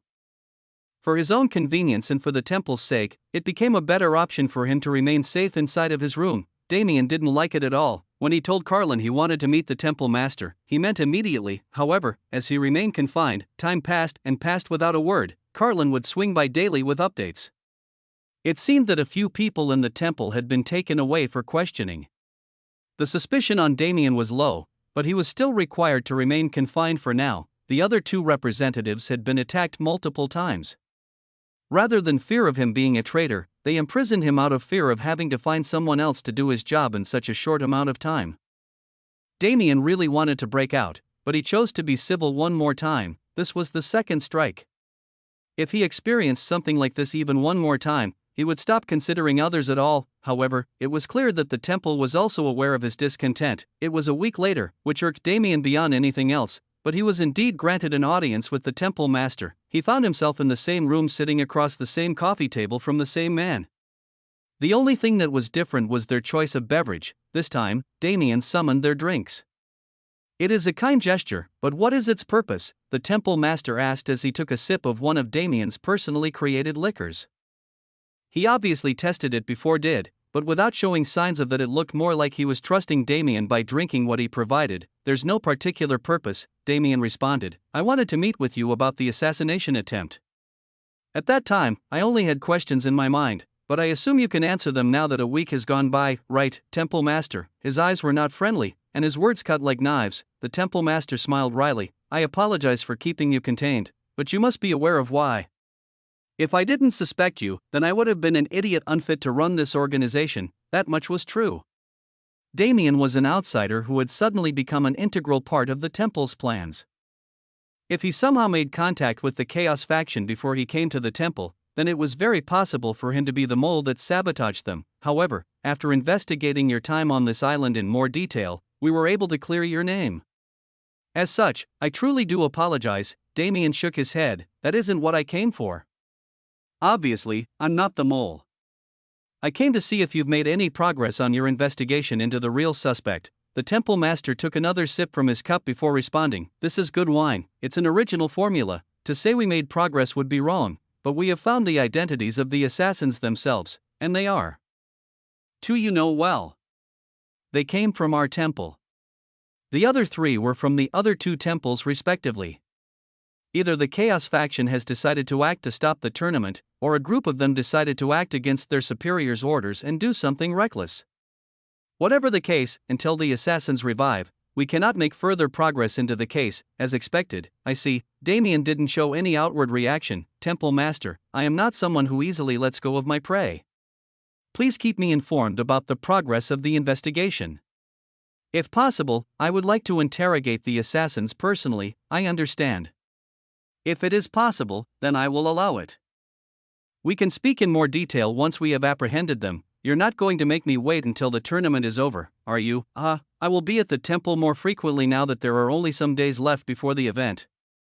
If you wish to see me, I will gladly accommodate you." Damien nodded. Standing up and thanking the Temple Master, he prepared himself to leave. He already got what he wanted, and it wasn't anything that the Temple Master said. No, it was only one sentence. "This is good wine." It was definitely good wine, but that's not all it was. No, the concoction Damien served the Temple Master was specifically created to probe people. When the liquid entered their bodies, it would provide Damien with information about their physical condition, talents, and even concrete power level while he was within a certain proximity. Through that wine, Damien could finally confirm the thought that had been nagging him in the back of his mind since the beginning. The Temple Master, he thought as he left the room, he didn't have any reason to suspect the man.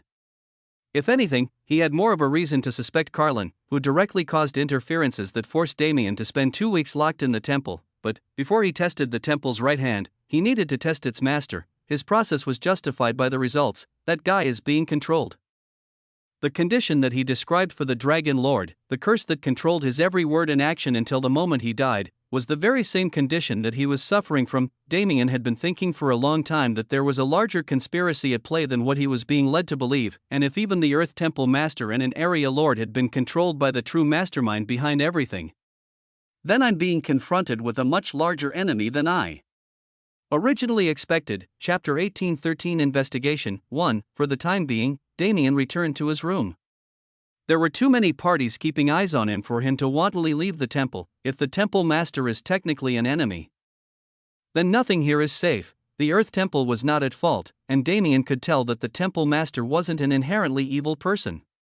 Everything he said and did was being controlled. That means all the information I've received so far could be a lie. It really depended on how the enemy saw Damien. If he was a threat to the plan, then everything he was told could be falsehoods meant to direct him into a trap. If that same person saw him instead as a piece on the chessboard, then the information was partially true, but he was being used to accomplish a step of that person's plans. I can't easily decide which one it is.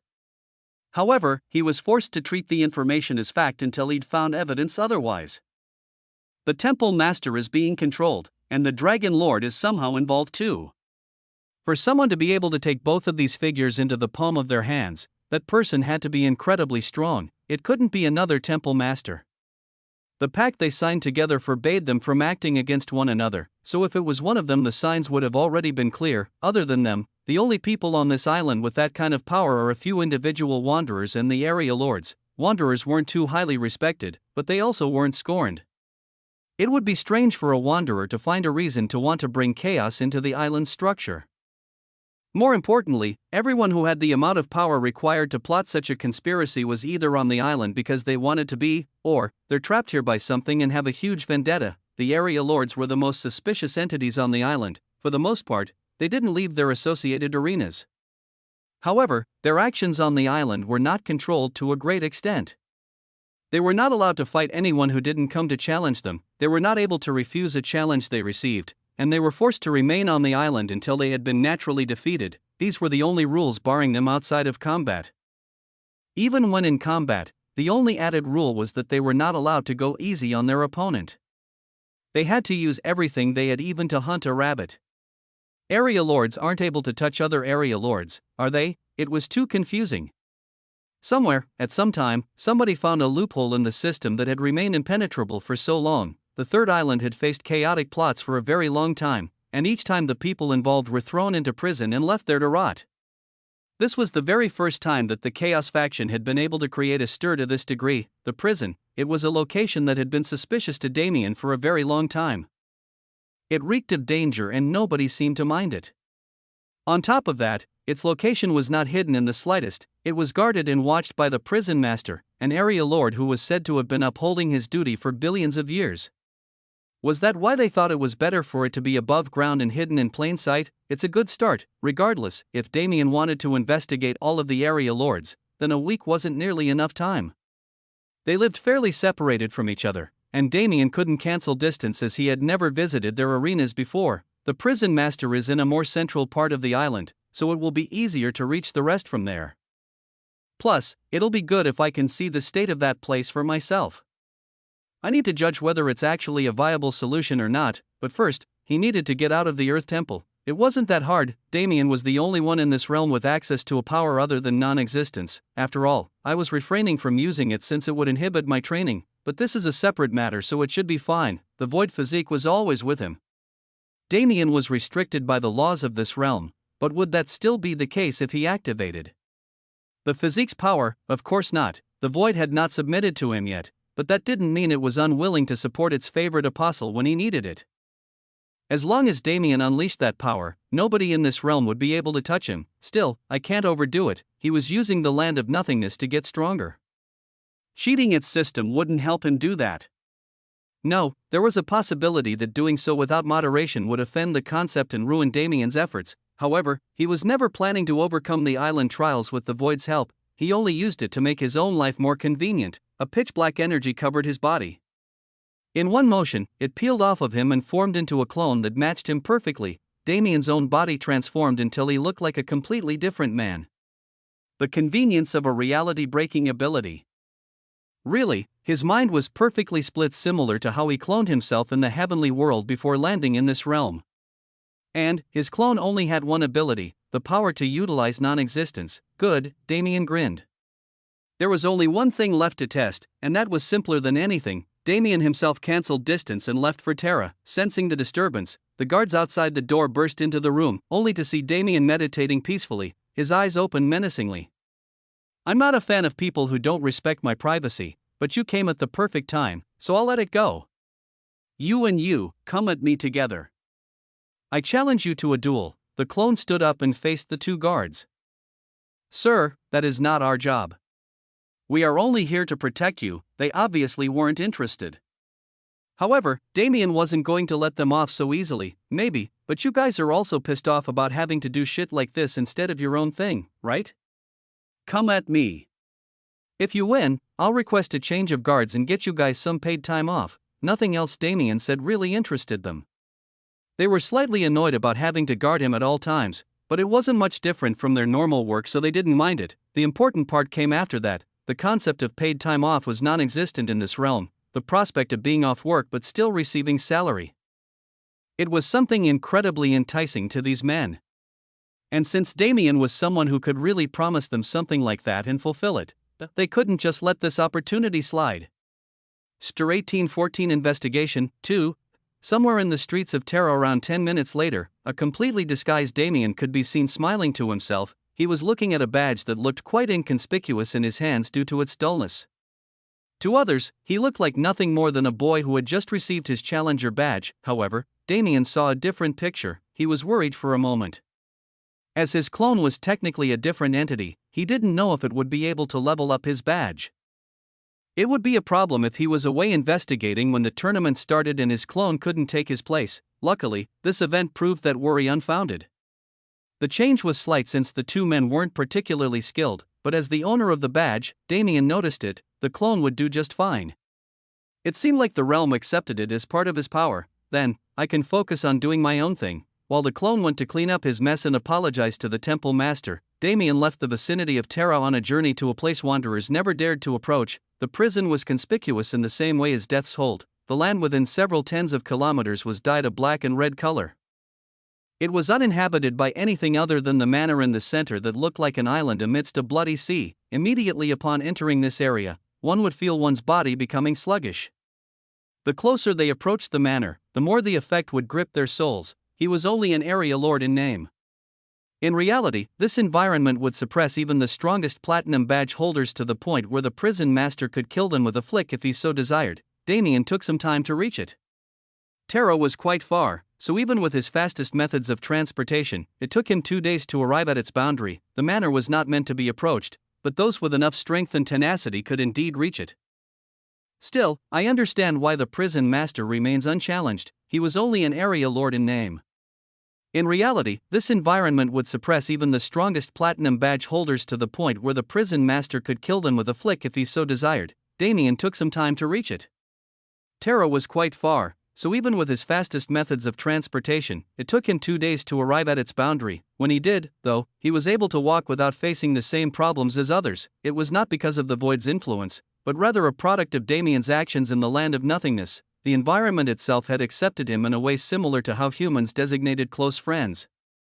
As such, Damien wouldn't be inhibited by others unless it was absolutely necessary for the trial. He was trusted by the realm, a status nobody knew was possible to reach. He made the difficult and oftentimes days or weeks-long journey to the center of the area look easy when he finished it in a measly hour. Walking up the manor's steps, he knocked on the door and waited politely. "Oh?" "A challenger," a voice came from the other side no more than a minute later. The large door opened, giving way to an aged wizard-like man. "And who might you be?" he asked as he looked over Damien. "Sir, I am not a challenger. I am merely someone who wished to meet you," Damien responded, putting his hand to his chest and bowing slightly. "I see," a strange light glimmered in the prison master's eyes. "Very well. Come in.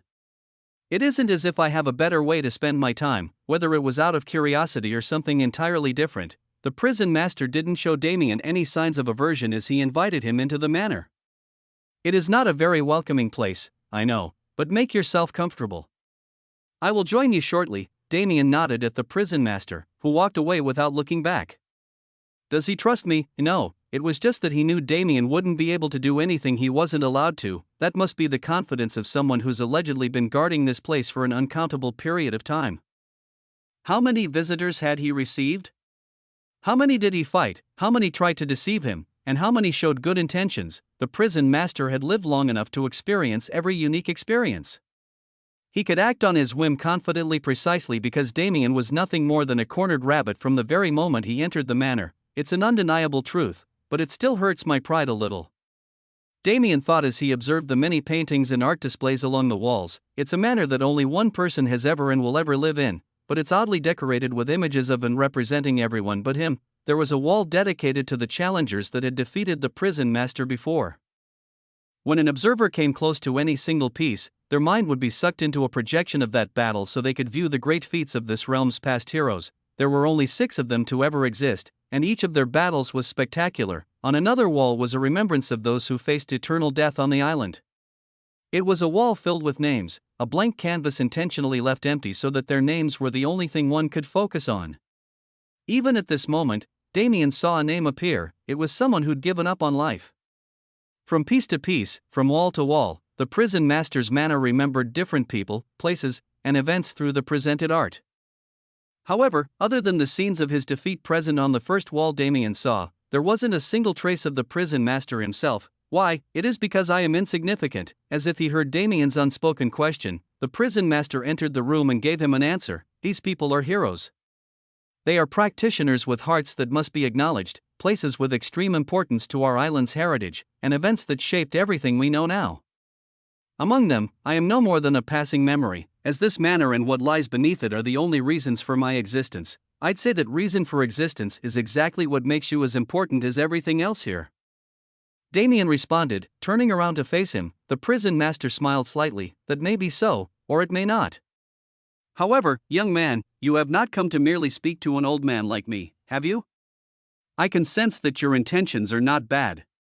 Tell me what you seek. It was clear that the prison master was trying to change the subject, but Damien wasn't going to push the topic. The prison master's perspective on life and his own meaning was for him to decide. Damien had his own opinion, but he could tell that it would do nothing to change how the man thought. As such, he nodded and went along with his flow. Yes, I have actually come with a bit of an odd request. I have been struggling in my training lately, and I was hoping to find new inspiration in places that an ordinary man cannot reach. I have already climbed the volcanic spires of the Far East and explored the rugged snowfields of the North. This is where I've chosen to come next. It was an explanation filled with lies, but Damien needed something to justify his request. After all, his request was quite absurd. Please allow me to take a tour of the prison you guard. I believe that I will gain great inspiration from seeing its structure and mechanisms. Damien spoke it with confidence, but even he knew how stupid he sounded. Please allow me to take a tour of the prison you guard. I believe that I will gain great inspiration from seeing its structure and mechanisms. Damien spoke it with confidence, but even he knew how stupid he sounded. Why would the prison master ever let anyone see the prison's mechanisms? Wasn't that the same as giving military secrets to a random gamer in a very niche community and expecting them to not share it with everyone they knew? In Damien's opinion, he was going to get rejected and would need to take a roundabout path to see the prison for himself. But, surprisingly enough, the prison master's reaction wasn't bad. Chapter 18:15 Investigation 3. Damien could barely garner anything from the prison master's expression. It changed several times. His original response was as expected. His eyes narrowed and he glared at Damien in suspicion.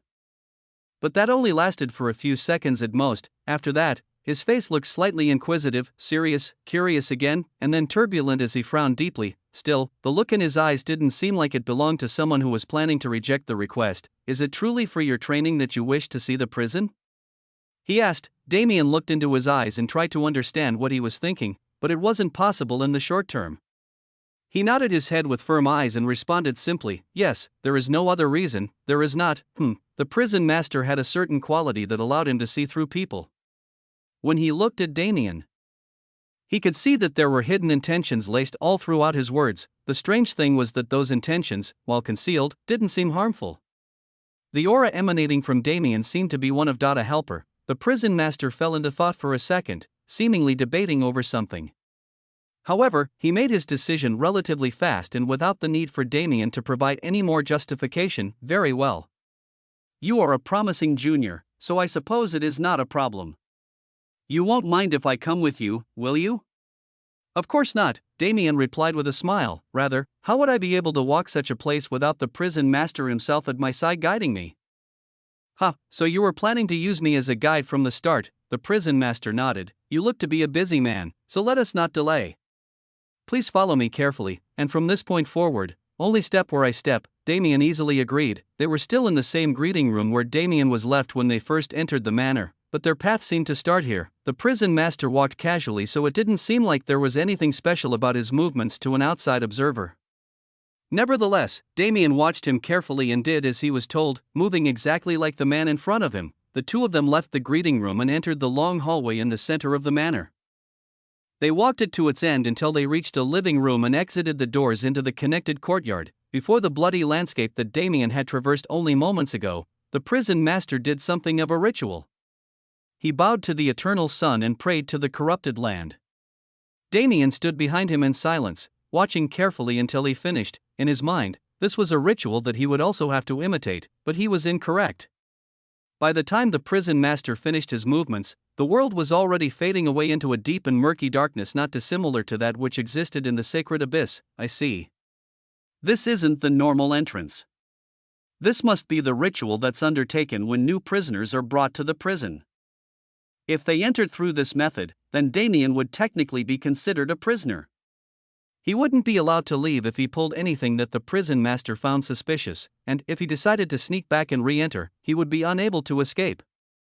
It's a little inconvenient for me, but I'm sure it will be fine. Damien refocused on the world around him when it came back into focus. The floor was made of cobblestone. No, the entire structure was made of damp and musty cobblestone. Damien and the prison master were in a very narrow corridor sandwiched on both sides by prison cells that spanned as far as the eye could see. "Welcome to the Eternal Sanctum," the prison master said as he turned around. "This is the place that you have been so eager to see." Damien was still looking around. Something like this would not slide on his homeworld. The prison cells themselves were small enough to barely fit a grown adult male. They were stacked on top of each other 10 high and submerged in eternal darkness. It was clear that these prisoners weren't granted any sort of human rights. They were thrown here like pigs waiting for slaughter so they could suffer for eternity. Eternal Sanctum, I guess it could be called that, but this isn't sacred in the slightest. Did Damien feel pity for the prisoners? Of course not. Some of them may have deserved their sentences and some of them may have been innocent or reformed. But in the end, they all did something to end up here. To be placed in the Eternal Sanctum meant one's crimes were enough to shake the foundation of the island's peace. If a murderer appeared here, then they'd killed at least several cities' worth of people. The prison master walked Damien through its halls. He could not see the prisoners through the darkness in their cells, but their occasional screaming and manic ranting made them hard to ignore. The prison master walked Damien through its halls.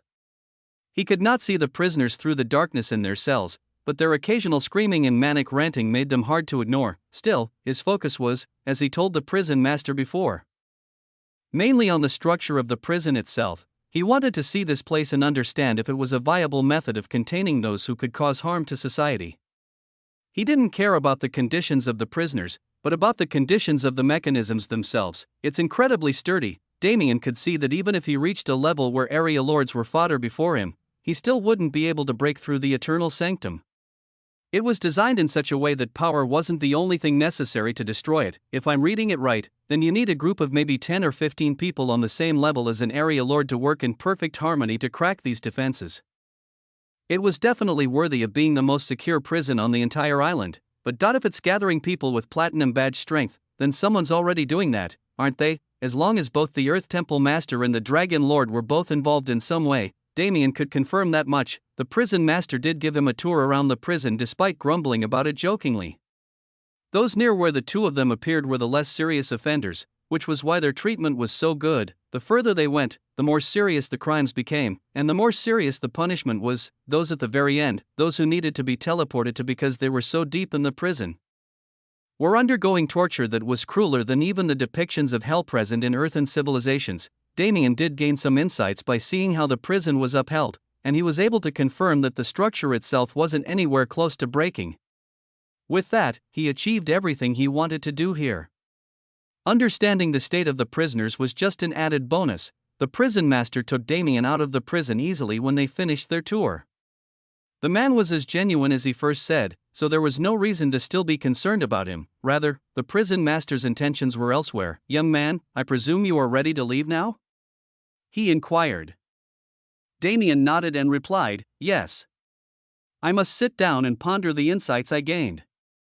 This trip was just as fruitful as I thought it would be." Damien thought that the prison master's words were an invitation to leave, so he spoke frankly.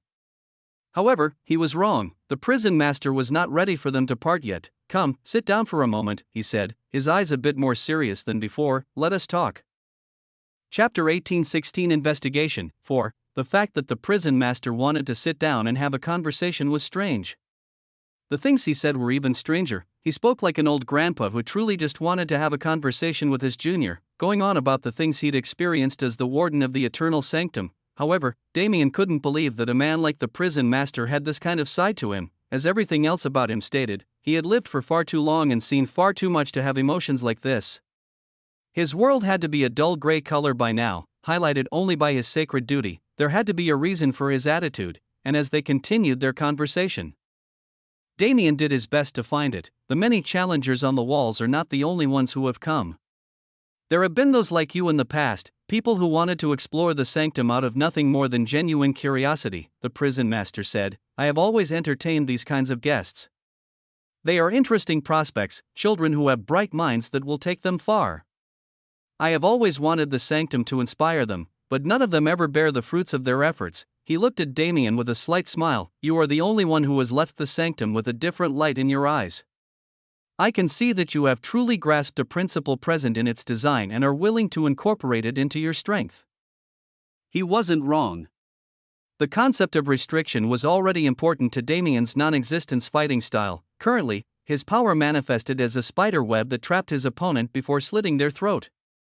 In a lot of ways, his strategies resembled the concepts used to create the eternal sanctum. He felt that if he took a few months to train using those concepts, he would be able to solidify his spider web and truly create an impenetrable cell for his enemies to die in.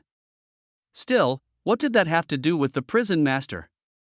Why was he bringing it up? Damien didn't speak, but it didn't look like the prison master wanted him to. He was more than comfortable with rambling now that he had someone who was willing to listen to him. This land, the land of the forgotten, is a cruel place.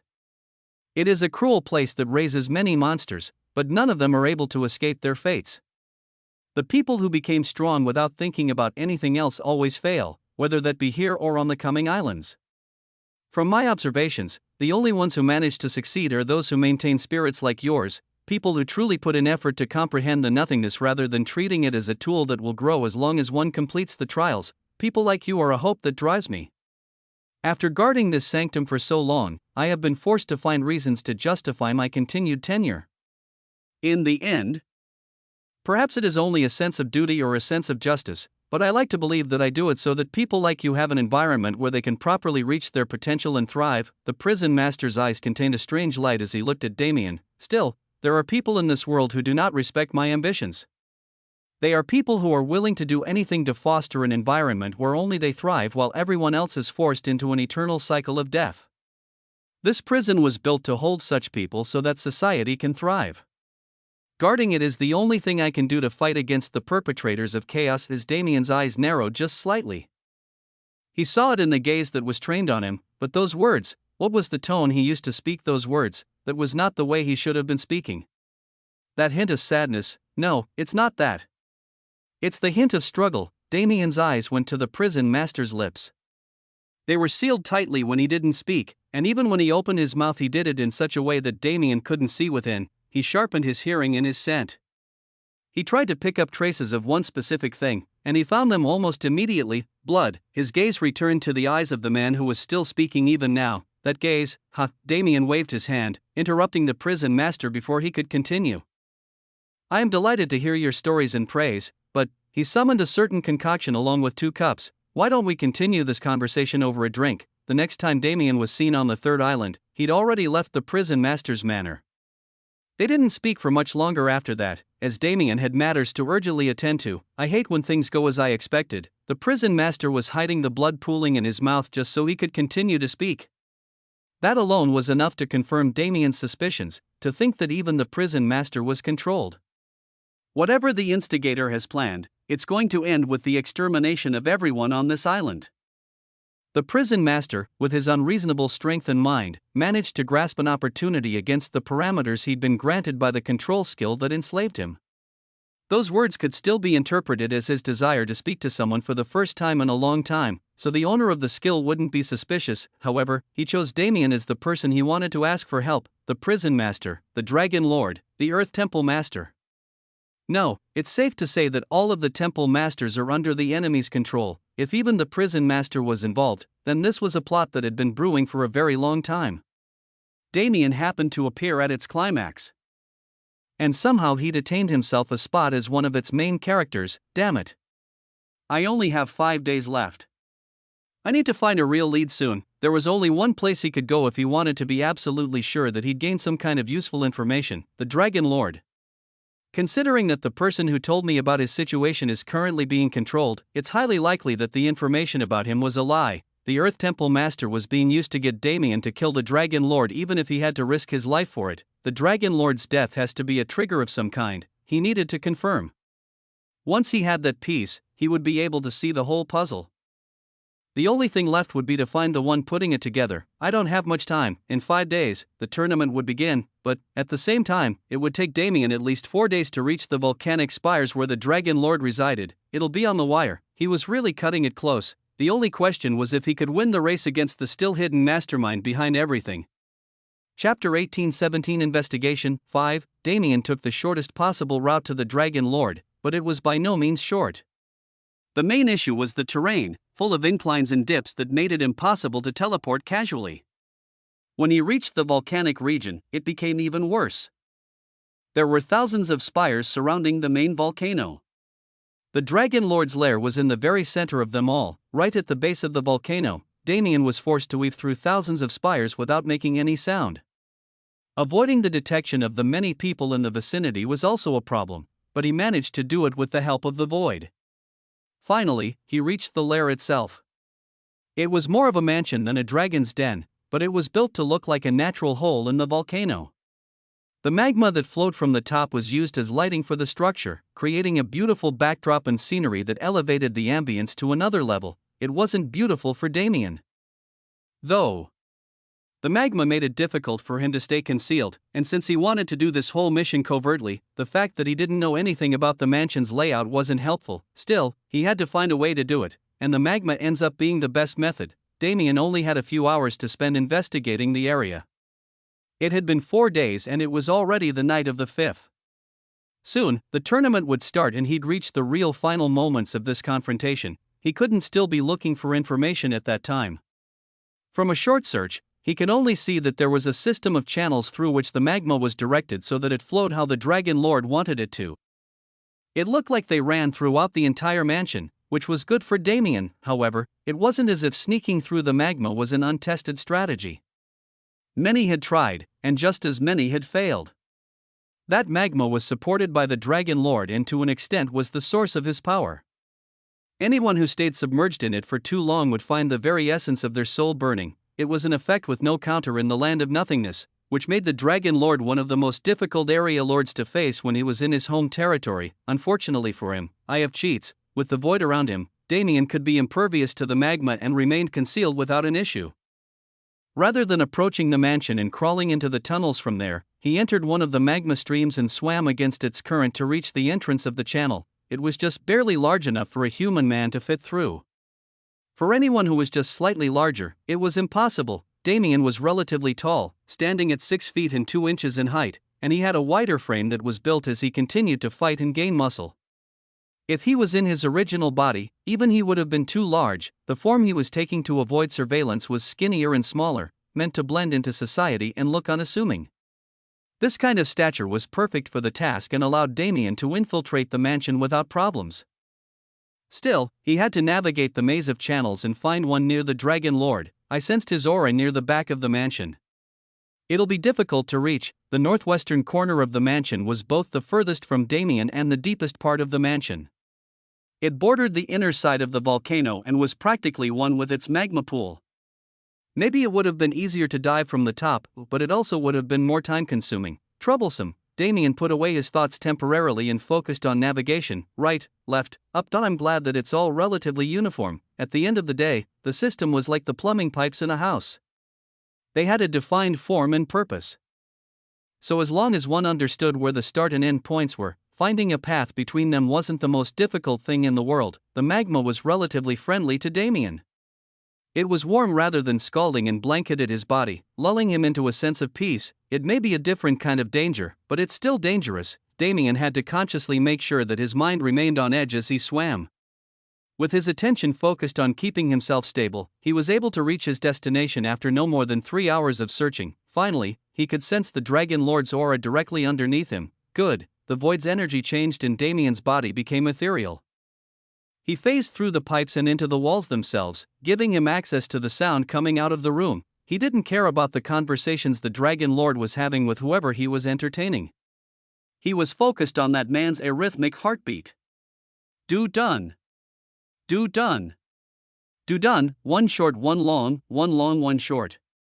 His heart was never able to beat properly, as if there was something inhibiting its path. Damien sharpened his hearing to another degree and gained an understanding of all of the Dragon Lord's body functions. He was looking for a location, and he found it through this method. His heart, his stomach, and his eyes, those three places were giving off very strange readings, as if they had been tampered with.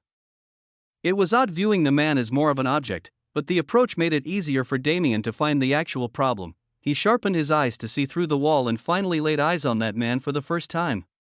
He was just as robust as the Earth Temple Master, but with fiery red hair and an equally flame-like beard. If Damien used his own mana to probe, he would immediately be discovered by the mastermind. Damien had to find a roundabout method now that he wasn't in a position to use the same liquor strategy as before, but the base of that strategy was enough. Conveniently, they have food and drinks. Damien waited patiently for over 20 minutes, waiting for the Dragon Lord to grab something to consume. When that moment finally came, when he was most unsuspecting of interference, Damien widened his eyes slightly and shot a strand of mana inside. It was digested along with the food and became a part of the Dragon Lord's regular bodily processes without being detected, and soon enough, information was pouring into Damien's head. The Area Lord's strength, bodily abilities, mental power, and other stats came first. But Damien's focus was on the lumps of malevolent mana that were present in the locations he'd marked earlier. Despite being unable to immediately decipher their structure, Damien didn't take long to understand what they were. As he thought, this piece brought the entire puzzle together.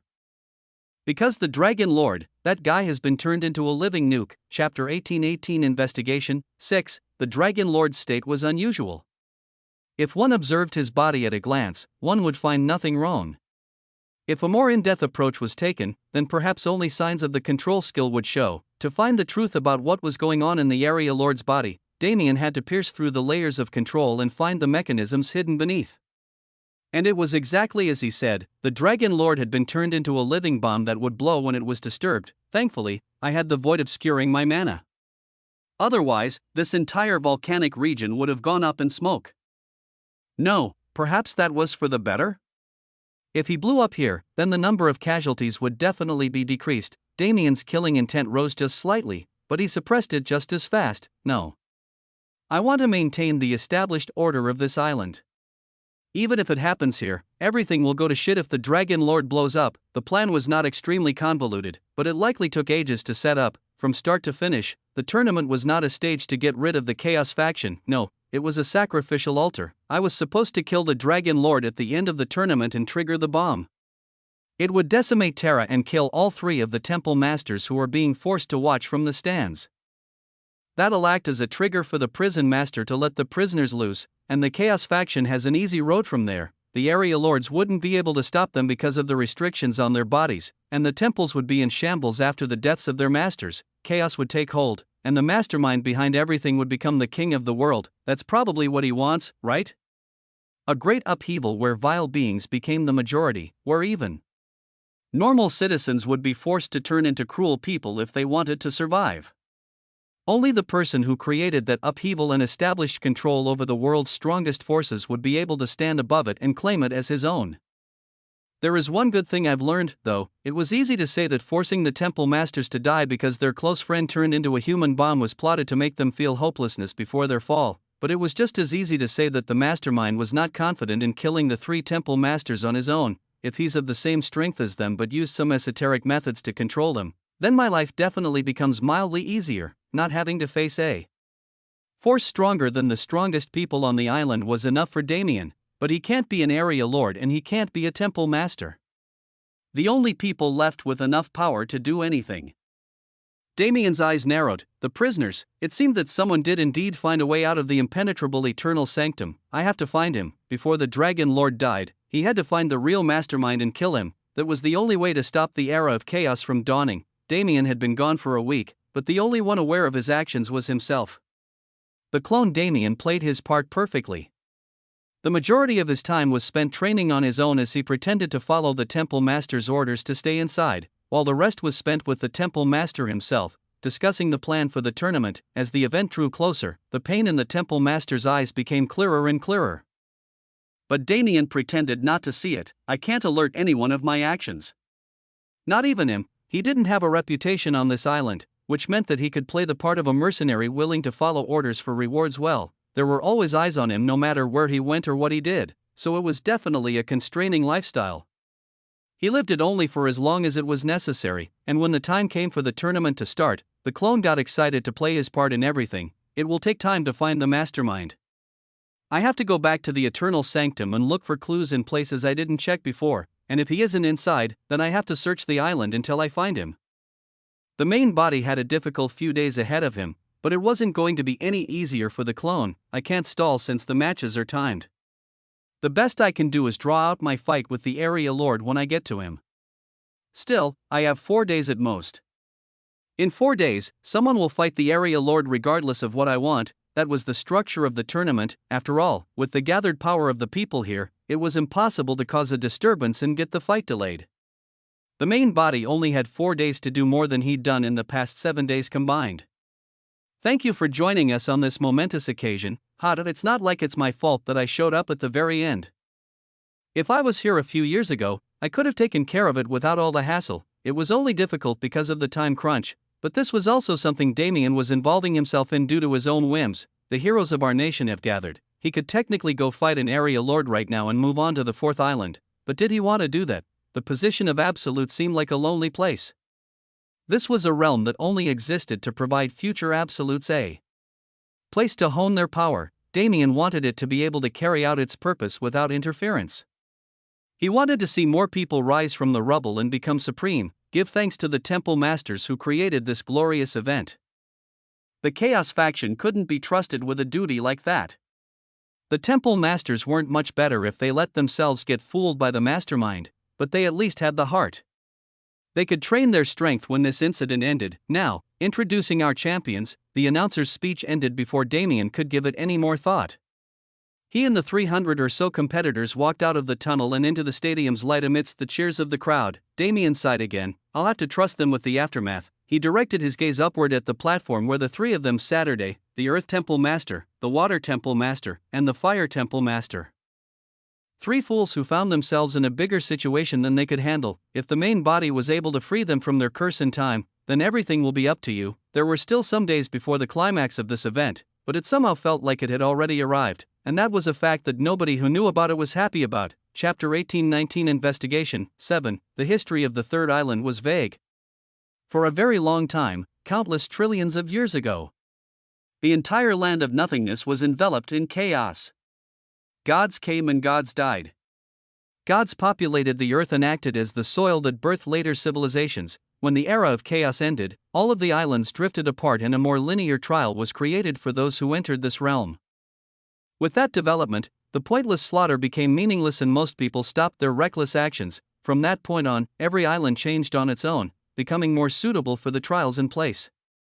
The first island was for the weakest of the weak, so it remained in a more primordial state. The second island was able to form something of a civilization, but many factors held it back from truly thriving. The third island was a unique case even when compared to the 2 islands that came after it. It was the only place in the entire land of nothingness where such a widespread civilization of innocence was created. The 4th island was bare, and the 5th island's people could hardly be called a civilization. What made the 3rd island special? Sure, its development could be partially attributed to its trial and the convenience it had as the middle of the 5 islands. Since this island's trial required at least a semblance of order to exist, it was bound to develop in a different direction than its peers. The middle island was also a great stopping point. Even before the 3 temples were established, the aura of the 3rd island was already far more welcoming than the rest. Even Damien felt it when he arrived, that cool breeze that made him feel like he was back at home, an environment that made one complacent. The 3rd island possessed it in a way that could not be replicated. And when they were faced with their own lack of talent or understanding, it made it easy for practitioners to choose surrender over battle. However, these developments only happened because the 3rd island was originally special. It had a past that was unknown to even the 3 temples, as it was erased before any of them came to be, during a period of great war following the establishment of the trials, at a time when the prison master was not yet an area lord and was only establishing himself as the warden of the eternal sanctum. Countless heroes and demons rose and fell. They stood at a level that modern people could not hope to reach. It wasn't because they were untalented, but because society had developed too much. the primordial mentalities of people who only studied the relationships between elements with their eyes and hearts were able to perceive a world that people could no longer see. They had too much information, which completely changed the way that their techniques were manifested. If the two generations were placed against each other, it was hard to say that one side would have a definite advantage, but both sides would absolutely be able to pull out techniques that the other simply didn't have the perspective to understand. The prison master remembered those days. More than his dreary life as a warden that he only kept living because of the weight of his duty. His mind drifted to the days when he was still young. It had been a very long time since he last saw a hero of the caliber that existed back then, and it had been just as long since he'd seen a crueler demon. They did not operate together, but it was wrong to say that they operated alone. They were an organization that was not an organization, a group of like-minded people who only followed chaos. Chaos, it was once the name of a concept. At the very beginning, it was an entity without form, an energy of pure disorder that drove people who witnessed it into fanaticism, but one day, that disorder took form. The cause was assumed to be a reaction between the faith of those people and the realm of that which did not exist, creating an entity that should have never been born. Most of this island's development could be directly attributed to that entity. Whether to combat chaos or follow it, people built and destroyed civilizations. People fought and fought and fought, and when chaos was eventually imprisoned, society was finally able to rise from the ashes to ensure that another being of the same kind would not appear. Chaos was kept in the deepest depths of the world, sealed in a facility that far surpassed the eternal sanctum in security. In fact, today's eternal sanctum was developed based on what others hypothesized was used to seal chaos itself, but the prison master knew better than anyone else. This prison could not even come close to the location where chaos was sealed. That place was far, far too complex to be the development of someone on the third island. Rather, it was more likely that an absolute found a way to return to this realm and calm its chaos. For that reason, it could not be chaos. Chaos could not rise again. Even the level of belief it received in the current era was far from its peak. It was considerably weakened, as it was a force that could not survive without people believing in it, a so-called spiritual god. That was what chaos became. However, as that age dawned on us again, the man who did not understand how he came to be trapped in his own body wondered as he looked out of the windows in his manor. Some days ago, he met someone who resembled the heroes of the previous era, and the one who took him hostage and schemed against civilization itself bore an eerie resemblance to chaos itself. Whether a new spiritual god was born or a strand of chaos escaped, the prison master did not know, but even if there was a hero attempting to change fate, he could not believe that the era of chaos was not destined to return. It was already too late. Perhaps it is time for change. The prison master by no means supported the chaos faction. If he was someone who could ever harbor dissident thoughts, he wouldn't have been able to maintain his role throughout the countless changes that civilization had undergone in the past billions of years. Nevertheless, he was a man who understood that the seas of fate were already churning. Change would inevitably come to this land, only, will it be a change instilled by a hero or one controlled by a demon? In this realm, he was nothing more than an observer. In this conflict, even more so, thus, he watched as a change in the force surrounding the manor disappeared as if it never existed in the first place. He did nothing even while knowing that an intruder was making their way into the prison that he'd kept guarded for so long. When that disturbance that even he could not sense appeared, the prison master made a firm decision: he would no longer have a part in this conflict. Now that its main characters had entered the stage, it was up to them to decide whose path was true and destined. Chapter 1820 Investigation 8. I feel like I've been seen through, but that's impossible. Damien only believed that he could solve everything in 4 days because he didn't have to travel the long distances anymore. Now that he'd been to the Eternal Sanctum and the volcanic spires, he had enough points across the map to be near any destination he might want to reach. He was able to cancel distance from his place inside of the Dragon Lord's magma channels and return to the prison master's manor without any trouble at all. Unfortunately, he couldn't enter the Eternal Sanctum with the same method. But that was obvious. If people could freely enter and leave by canceling distance, then it wouldn't be much of a prison to begin with. More than that, what concerned Damien was the strange feeling he got when he first stepped on the property. The void was concealing him, so there reasonably shouldn't have been any force capable of perceiving his existence. However, Damien could feel the eyes on him for a moment. He shook off the feeling, thinking of it as built-up stress. There are more important things to focus on right now. Even if he was truly perceived, nothing happened. Nothing happened. which meant the person who perceived his existence was not trying to interfere with what he was doing. In that case, it was better for him to leave it alone and focus on getting into the eternal sanctum. The ordinary methods won't work. They're set up so that they activate loudly. Even if the prison master doesn't see that I was the one who broke in, he'll know that someone did. Damien had to create a method to break into the impenetrable prison for the first time in history. Easy, right? Actually, it's not that hard either. Easy was an overstatement, but hard was the same. If Damien didn't know anything about the prison before he tried, then it would be nigh impossible. However, he got to see its inner workings with his own eyes, so the situation was different. Damien's own non-existence and the eternal sanctum shared many common factors. Using those comparisons, he could create his own iteration of the prison. By reverse engineering his own design, he could find a way into the prison. It sounded like a time-consuming effort for a Damien who'd been extremely busy for the past week, but was it the same for the other Damien who'd been cooped up in his room? His clone did the difficult comprehension work, and since they were one being, those comprehensions were directly reflected in Damien's mind. He already had the framework. The rest of the work didn't need to be mentioned. Basically, it's a prison that functions on a single core concept, and that's non-existence itself.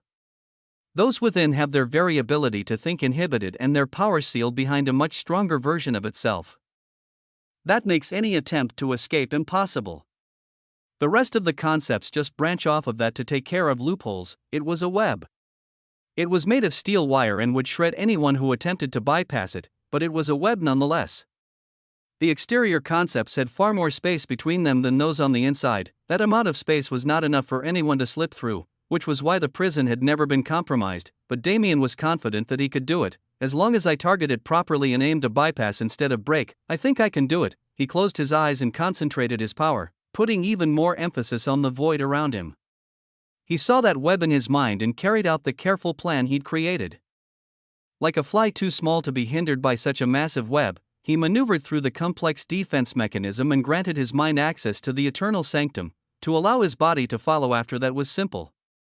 In only a matter of 5 or so minutes, Damien was already walking its long and narrow corridor. He rushed through the prison, widening his senses so that every single cell was inside his range of perception. Nothing. Nothing. Nothing. He couldn't find a single trace of tampering. There wasn't a single missing prisoner, nor were there any who had been swapped for fakes. It's not here. The clue Damien had been searching for was somewhere else entirely, but he couldn't have come here for nothing. The answer was still certain. The person who cooked up the entire scheme plaguing the third island had to be a prisoner. Damien scanned the rooms around him. Vile. Vile. Crazy. Crazy. There, he pierced their souls and observed the core of their existences, only stopping when he found someone who fit his criteria. The man with shaggy brown hair and a beard that could practically be called a lion's mane was not like the prisoners in the cells around him. Rather than wishing for more chaos or revenge, rather than going insane due to the prison's influence, he maintained his mind and thoughts of atonement. A person like that was worth speaking to. Unlike those around him, there was a chance that he'd actually be willing to provide good information. Damien approached his cell, causing the man to look up at him. The one from before, Damien already removed his concealment, so it wasn't strange that the man recognized him from his previous visit. "I'm glad you remembered me. I've returned with a few questions, if you don't mind answering." The man's eyes widened. "You can respond." His surprise was warranted. The prison made it impossible for prisoners to communicate with anyone, so this was the first time the man had been acknowledged as an individual in millions of years. "I can," Damien responded simply. "However, I do not have enough time for a long conversation."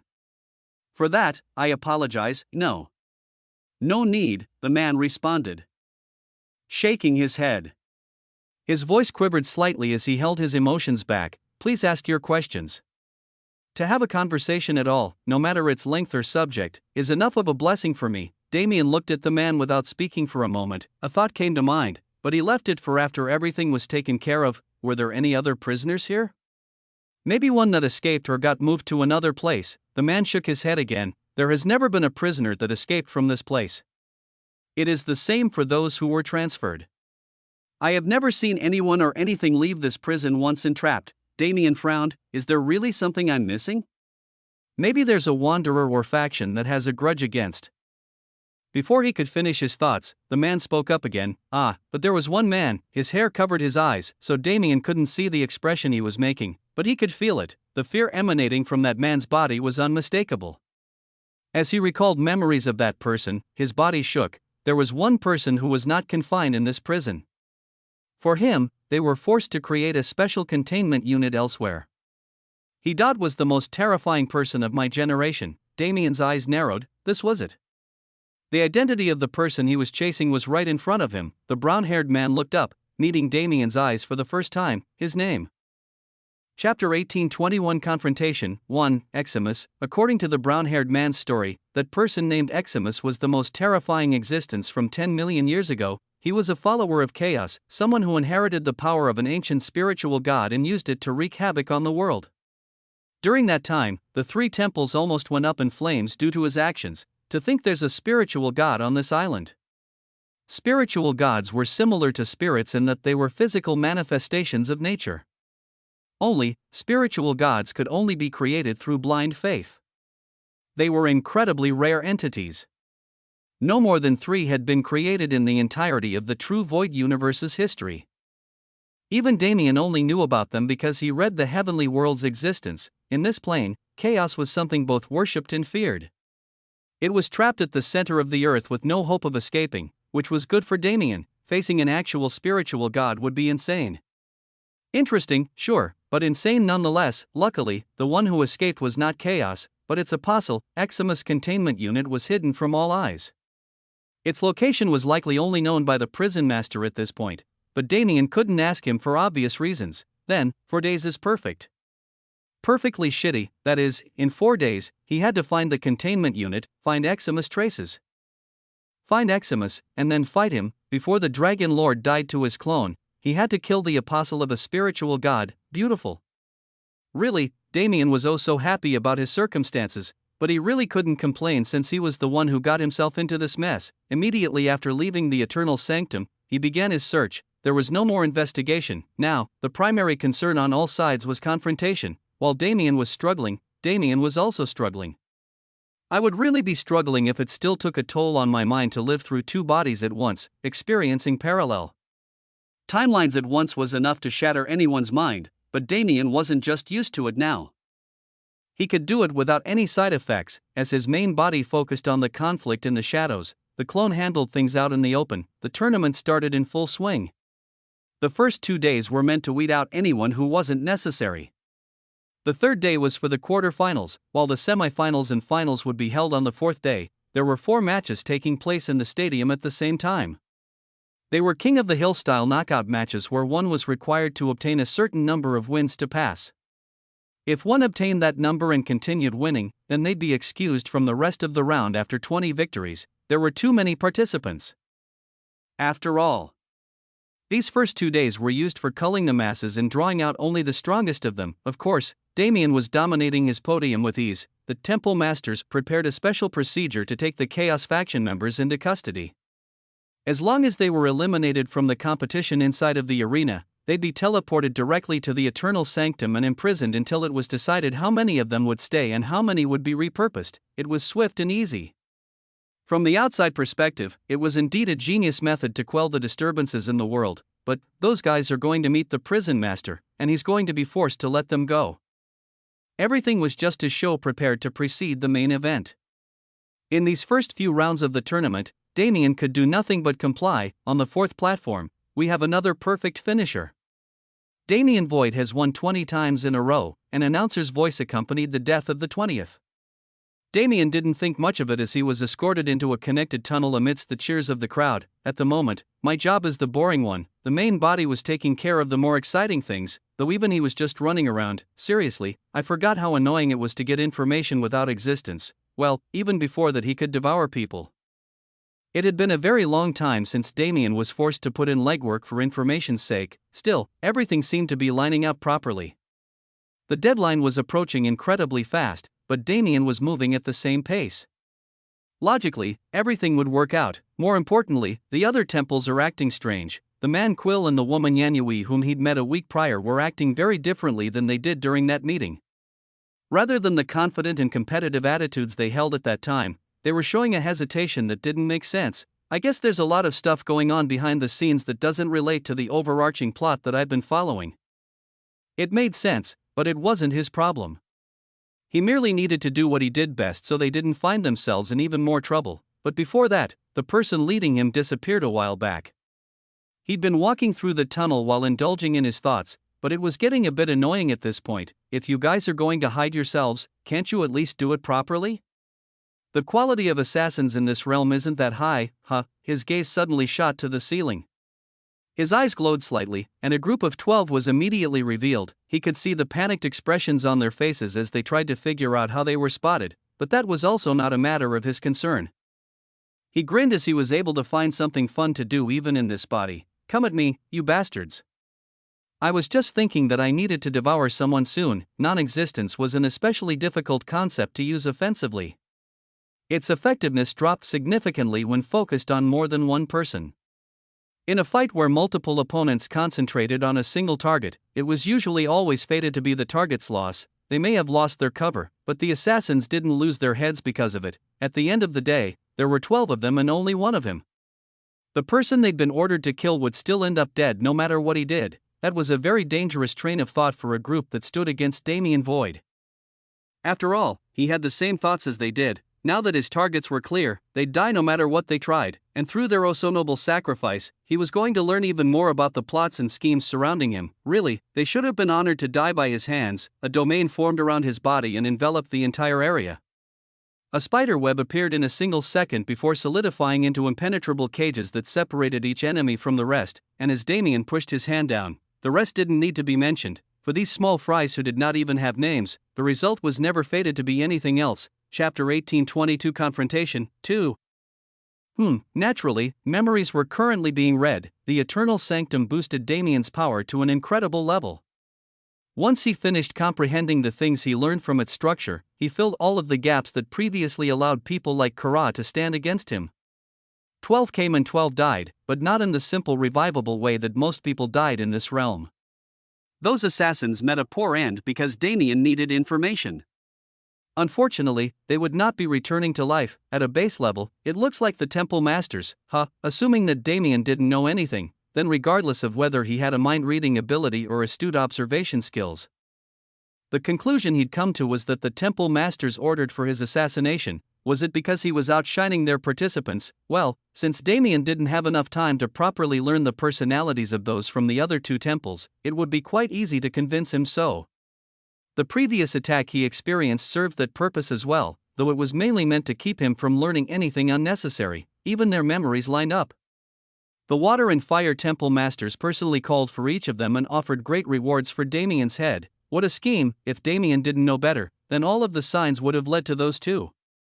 His ire would be directed there according to the wishes of the mastermind. But why did he want Damien to go against the Temple Masters? See, from start to finish, Damien just accidentally found himself involved in these matters. He was just acting as the big red button that set off the nuke known as the Dragon Lord. Damien himself shouldn't have held any value to the true perpetrator, Eximus. Was he trying to make the Temple Masters suffer more by using him to ruin their reputations?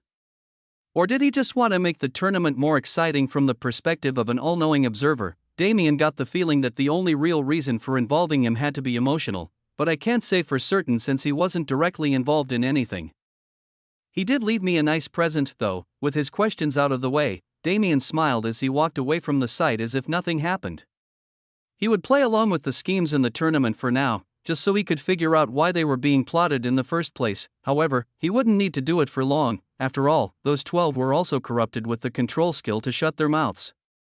They had a trace of chaos inside of them, and when Damien devoured it, it was only natural for him to receive a piece of its memories. Right, that guy named Eximus might be elusive, but catching him just became far easier. Damien now had a rough idea of where the containment unit was. While his main body tracked it down, all he had to do was play the waiting game. He hummed to himself and left the stadium, waiting for the second day of competition to arrive. It did, and it passed just as easily. There were no new attacks. Damien had a slight silent confrontation with the Temple Masters before the round started, perfectly acting out his role as someone aiming for revenge. Though nothing about that attack was publicized, it would still be dangerous for them to act immediately. Damien's name was gaining prominence, and he was rapidly becoming people's favorite competitor due to his dominance and story. He was an underdog who was still building his badge to the gold level, but he was defeating everyone so overwhelmingly. So it was only natural for them to cheer him on. Damien was kept safe from assassination attempts by their cheers, and as if it was inconsequential, he casually finished his matches and returned to his room, practicing for what came next. So, the third day of the tournament dawned. Damien approached the stage, prepared for his first match against a real competitor. At this point, he was facing Yanui and Quill was facing another Chaos follower. Tomorrow, he would fight the winner of that match and then have his showdown with the Dragon Lord. That was the original plan. But what was this? It seems we have a change in the roster. As Damien stood on the stage alone, the announcer did his job and announced some sudden news. According to the Water Temple, the original competitor, Yanui, was defeated by another temple member just yesterday. They chose to wager Yanui's participation slot, and with the agreement of the three temple masters, their match commenced. It may seem rushed, but this participant has sufficiently proved her strength through a bracket similar to what our remaining competitors have experienced so far. Amidst the murmurs of the crowd, large projections appeared, showing a woman fighting several tens of opponents one after another and defeating them. As they watched the woman display her power, the announcer welcomed her on stage. Now, introducing our newest challenger, Kara. So there was a reason why Damien had a wry expression on his face since earlier. The person who walked up the stairs and met him on the battle stage was someone he knew not too well, but someone he had a sinking feeling that he would re-encounter. She grinned, looking him in the eye. "Shall we have a rematch?" He smiled in return. If it was like this, then he wasn't going to complain. "I was looking to test how much I've improved, so this is perfect." The person Damien fought when he first came to this island, she had clearly become far stronger in the time that they hadn't seen each other. A rematch that mattered to only a single person, but still one that Damien couldn't help but look forward to. Began on the tournament stage, and, as if important events were meant to happen concurrently, Damien arrived at the place he saw in Chaos Memory Fragment. He found himself in an underground cavern. It was almost impossible to reach because one had to practically swim in the sea of nothingness to reach it, but Damien somehow survived. There was only one thing in the cavern. A pure white box with no entrance or exit that held one of the worst prisoners known to this island's people. As Damien gathered more knowledge on chaos itself, he understood what kind of entity its apostle was. The Eternal Sanctum had nothing on this single box. Damien prodded it with non-existence in every way possible. But he couldn't find even a single way to enter naturally. Still, there was somehow a menacing red and black aura emanating from it. That aura was the mark of Eximus and the proof that the person Damien was searching for was beyond those white walls. Once again, I have to resort to cheating. He didn't like it, but he still had to use it. The void's energy wrapped around his body, and like he did not exist in the first place, he phased through the cube's walls and arrived inside. Damien could finally meet the person who used others to commit every serious crime in the island's recent history. Chapter 1823 Confrontation 3. It was an exciting match, sure, but the result was still as expected. Damien had grown unreasonably in the past few weeks, to the point where nobody on the island could keep up with his progress. Kara got much better than she was when they first fought. The weaknesses in her defensive fighting style hadn't yet been fixed, but she'd properly created a framework for the solution. She presented it in battle against Damien, and it alone was enough to make his previous strategy unviable. Unfortunately, his web had become much more sophisticated. And it wasn't just for setting up a final attack either. The web itself was an attack and defense mechanism that could easily capture opponents and weave them into a situation that they couldn't escape. Nevertheless, it was a fun battle. Damien had been bored for the past 2 days, practically watching his other body's point of view like a television show for entertainment, but he had to focus his attention on fighting Kara. It was by far the most interesting of the battles thus far. Even the battle that came after, with Quill and the last Chaos faction member, was overlooked as people excitedly awaited Damien's showing in the rest of the competition. Behind the scenes, in a waiting room for the surviving competitors, Kara found Damien again. "You were just a brat a few weeks ago. What the hell happened?" she asked, approaching with a grin. "What can I say? I'm something of a genius," Damien responded cockily. He was glad that she wasn't taking her loss too seriously. Kara was one of the few people on this island who had the potential to move to the fourth island soon. He didn't want to be the one inhibiting her path. "You may be a genius, but I'm nothing to laugh at either. Just wait. One of these days, I'm going to catch up to you." Sure, but I'll already be back home by the time that happens. Kara clicked her tongue and rolled her eyes. She didn't take his banter seriously. His tone was too obviously sarcastic. Regardless, it did somehow feel like he wasn't lying at all. Right. Kara's eyes widened slightly as she remembered why she had come here in the first place. Have you heard the news? Damien shook his head. Kara sighed. Right, you wouldn't be so calm if you had. Something strange is going on behind the scenes. I don't know why, but it's like they're trying to rush you into a fight against the Area Lord, HM?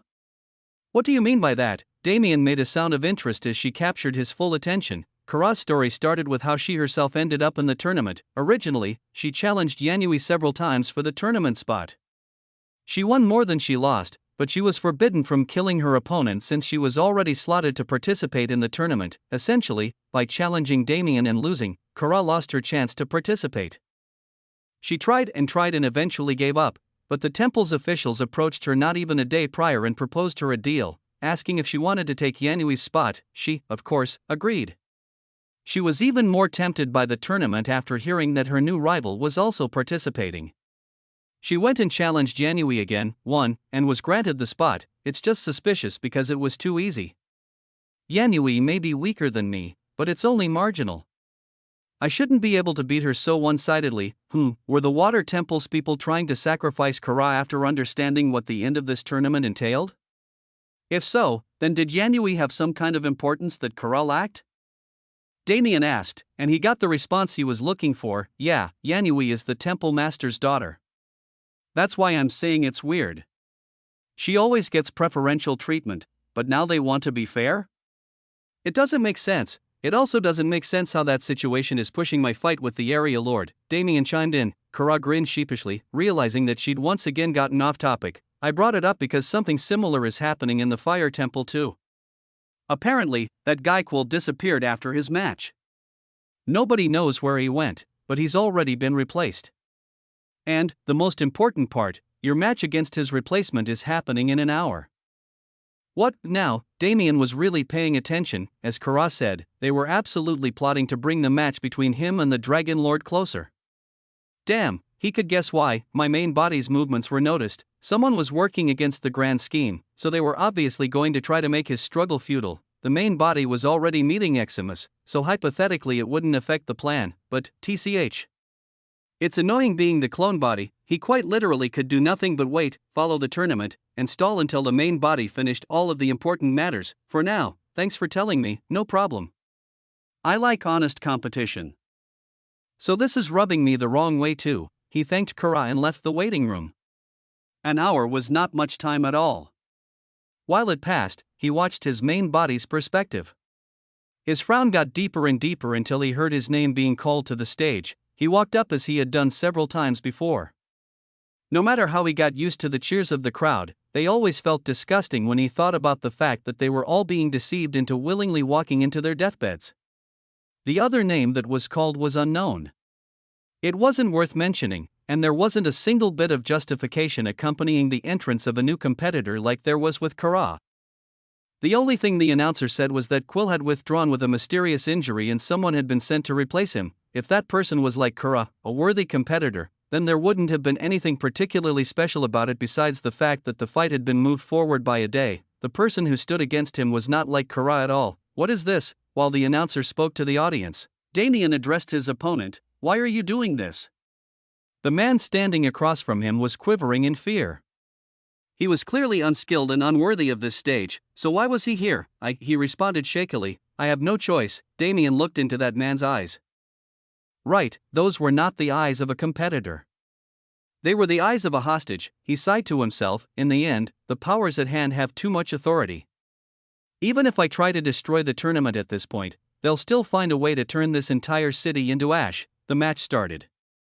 Damien resigned himself to facing the Dragon Lord no more than a few hours from the time this match ended. After all, it had become impossible for him to lose. Main body. I hope you're fast enough, because at this point, the parallel timelines were getting eerily close to converging, and that was not a good thing in the slightest. Chapter 1824 Confrontation. For Damien's first thought was that he was looking at an apostate monk of some sort. The man had no hair on his head and a uniform like the ones monks wore. There were several piercings in his face, large circular indents that formed a strange symmetry. His ears were long and he had huge gauges that were nearly falling out of his thin earlobes. The man's eyes were pitch black like those of a demon, and the red and black energy that radiated off of him was not intentional, just uncontrolled. "Are you Eximus?" Damien asked. "I am he," the monk responded. "All right. Die then." Damien tapped his foot and spread his domain.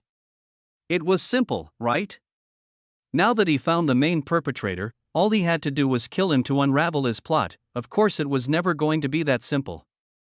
Damien rushed their interaction because he knew that, the second his territory covered Eximus, he sighed, as expected.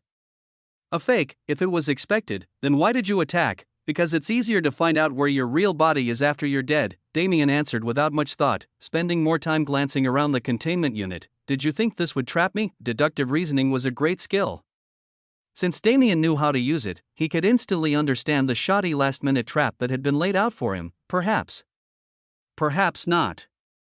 "I have only recently learned of your existence and interference, so I apologize for not being able to show you proper hospitality." Damien rolled his eyes. Basically, Damien's visit to the prison master was enough to tip Eximus off to his movements. It was annoyingly cunning for his enemy to figure out his intentions off of that much, but it didn't change anything. The containment facility may have been impenetrable at one point, but Eximus clearly found a way out at some point. Its shattered security was only hastily repaired for the sake of trapping Damien, so escaping it would be even easier. "It should take you some time, no? I did not prepare all of this to hinder you. Rather, I wish to converse with the only person who has realized my existence and actions in the past millions of years." Damien glanced back at Eximus, who sat on the floor of the white cube with a calm smile on his face. His eyes were closed, but they curved in such a way to support the rest of his expression. It was going to take around an hour for him to escape. That was an inconsequential amount of time in the current situation, and if Damien could gain something from conversing with Eximus in this way, then he didn't mind. In the end, he now knew what the man looked like and how his aura felt. Finding him was no longer a problem. "What do you want to say?" he asked, his tone not friendly in the slightest. "It is more about what I wish to ask," Eximus responded. His eyes opened just slightly. "Why do you oppose chaos?" Damien frowned. "Why are you asking stupid questions? I don't like it, so I fight against it." "Do I need a better reason?" "I suppose not," Eximus said, "and, like you, my reasoning for following chaos is simple. Unlike your so-called order, chaos helps those in need and provides comfort. It does not shirk away from the struggles of man." "I guess he wants to convert me." Damien didn't really care, but the man could yap all he wanted to. He wasn't going to stop him. Before chaos found me, I was but a humble farmer. I lived a good life with my wife and my daughter, worshipping the order you defend. However, when my daughter grew up and I supported her wish to become a challenger. Do you know what your order did? It killed her. It left her without even a corpse to bury. A revenge plot. The three temples have always been corrupted organizations. They hide the truth about this world, convincing the entire world that it is nothing more than a game. This world is not a game, and they are not its masters. What right do they have to act like they are worth more than others? What right do they have to sacrifice the lives of others without batting an eye? Damien raised his brow. This island's history didn't give him all of the details, but there definitely wasn't anything like that. Rather, the temples were always the ones preventing the people of the island from dying meaninglessly. How did your daughter die? She was sacrificed. That day, I swore revenge on the temples, but I had no method to attain it. I was born to a father and mother who were born to a father and mother who first came to this realm. Without ever attempting to perceive the nothingness, I was practically no different from a mortal. Even if I desired power, I squandered my talent in my youth. It was only when chaos found me that things changed. It gave me hope, and it gave me justice. Casual evasion, not to mention, the calm and mysterious front he put up was completely gone. What was left was a man with his eyes wide and filled with the color red, rambling on about the benefits of chaos. He looked more like an addict than a terrifying villain. Damien ignored the rest of what he said and asked another question. What was your daughter's name? Eximus twitched slightly. Someone like you who defends order does not deserve to know her name. Okay. You can continue, then. Damien's attitude was becoming unbearable, but Eximus decided to bear with it and continue. Chaos allowed me to partake in a journey of power. That was when I realized it. the order of this world is fake. It is an illusion. Chaos was always supposed to be its true ruler. Within chaos, everything I sought and everything those like me seek is present. How can you not seek the beauty of chaos? Damien nodded. Sure, he was focused on escaping the prison, so being somewhat distracted was understandable. However, time and time again Damien responded with such a standoffish tone that Eximus could hardly stand it anymore. Your arrogance will not be tolerated, he growled. What can you do about it? You're literally a projection. You have no power, however, my main body, I really don't care. It's not even my fault in the first place. When you spout bullshit like that, how is anyone supposed to pretend like they care? Damien's words didn't strike as hard as the genuine sincerity within them. He wasn't usually one to rile up his opponents, but this time, he really couldn't help it. Who was Eximus pretending to be? Did he want to cosplay as a hero or a lunatic? He was like someone who never actually had a normal conversation with anyone or a chance to get his story straight. Chaos Apostle, Damien really didn't give a shit. It would be more entertaining if he fought chaos itself. The man in front of him, this man was just pathetic. Chapter 1825 Confrontation 5. Whatever Eximus' story was in the past, it was clear that he had been too corrupted by chaos for any of that to matter. The entire story about his daughter had to be a lie since he didn't know anything about it, and the rest of his reasoning was just nonsense from the start. So, the gist of it is that you think the world order is wrong and you want to bring chaos. Cool. Who cares? Damien said, turning to face Eximus. Basically, you're an easily influenceable person who was corrupted by chaos and used as a vessel to do everything you've done. In fact, I'm starting to realize why I didn't recognize you as a projection from the start, Damien scoffed. You're all that's left of Eximus' ego. The body has already been taken over by chaos. It made sense. Eximus may have been feared in the past, but that was when he still had a proper state of mind. He was probably able to commit countless atrocities under the banner of chaos, serving it as his god. However, with the passing of time and the containment in this isolated space, that version of Eximus vanished. From the start, he was only chosen because it was easy to mold his beliefs. Chaos abandoned him when he ran out of use, stole his body, and used it to plot out everything that Damien had been chasing so far. To say he had been thoroughly fooled was wrong, but he hadn't grasped the entire picture from what he investigated. Nevertheless, it didn't change much. Eximus, you're a pathetic guy, you know that? You're one of those people who has delusions of grandeur without a single ounce of ambition. Some fortune landed in your hands and you suddenly became bold, but that's not who you are and that was never who you were. Damien walked towards the monk, whose entire demeanor changed when Damien started talking. His insecurity even from their previous conversation was enough to prove everything Damien said correct, but his current state was the final nail in the coffin. At the end of the day, the reputation Eximus built for himself was constructed on a foundation of lies. All of his deeds were also the doing of chaos and chaos alone. Nothing and nobody had terrorized this island like chaos had. It was as if the spiritual god wanted to make sure that its record and reputation were never surpassed. So, though Damien only said it jokingly, I guess I really am being led around by chaos. I should be prepared to fight a spiritual god, not a madman. Damien was given a reason to hurry and find a way out of the containment unit. If he was tracking chaos, then it was definitely going to be more difficult than he originally expected. However, since the body still belonged to Eximus, it at least wasn't impossible anymore. Wait. What are you doing? Do you know who I am? I am Eximus. Eximus, the ruler of chaos, the projected ego clawed at Damien's legs, trying to grab his attention. Damien only sighed and ignored it. Technically speaking, he's also a victim, but if he didn't have a tendency towards madness from the start, then he never would have been chosen. A slight wisp of non-existence left Damien's body and took hold of the projected ego. At this point, it was fine for Eximus to disappear and pay the price for his sins. As for Damien, this is complicated. He didn't have enough time to check whether chaos had possessed Eximus in its full form or not. If it had, then he was nowhere near equipped to fight it without using the void too much and offending the land of nothingness itself. He liked his chances more if chaos had only partially escaped its seal in a weakened state, but was it safe for him to move without guaranteeing it? Damien had killed many people in this realm and he'd seen many more die. It didn't affect him just as any other death didn't. but he had a deep understanding of the consequences of dying in this realm. Everyone would forget him. Every trace of him left in the true void universe would disappear. His family, friends, and cosmos would be left as easy prey for the dark god. Was it worth risking that future for a society filled with people he didn't know?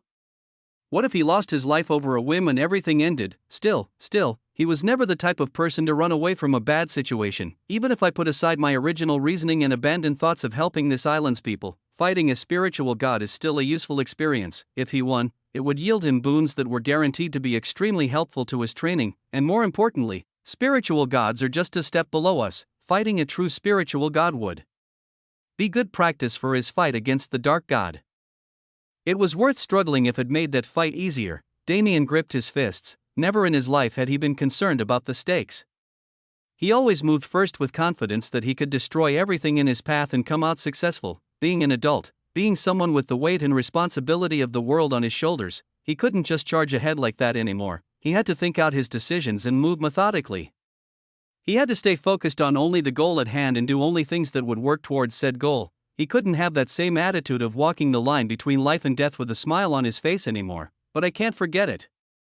Even if he became a truly untouchable entity, he could never forget that part of him that was absolutely confident in everything he did. It's not a matter of chance in this fight, especially when non-existence was his chosen combat method. Chance didn't exist. As long as he had the mind to compete against the spiritual god, he could take it down. Okay.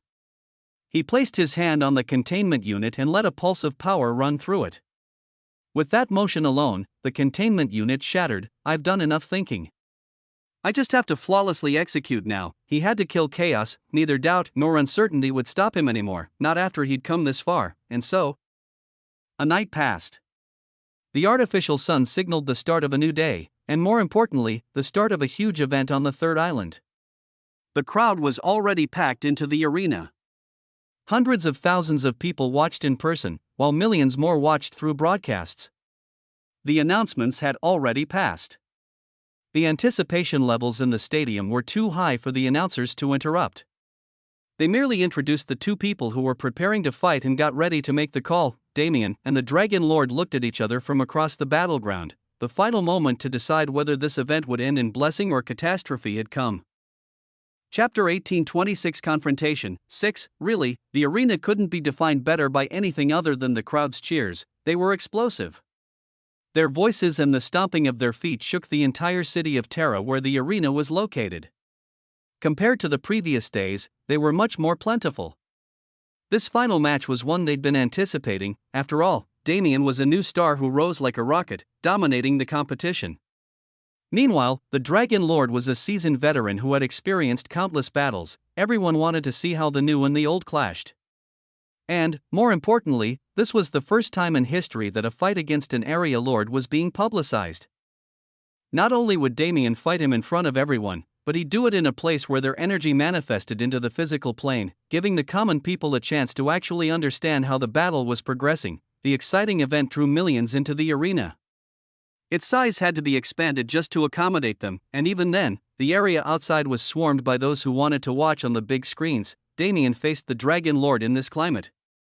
The frown on his face looked like one of extreme concentration, but he really was just unhappy with the situation at hand. His voice entered the area lord's mind. Are you prepared for this? He didn't say anything that could trigger the curse.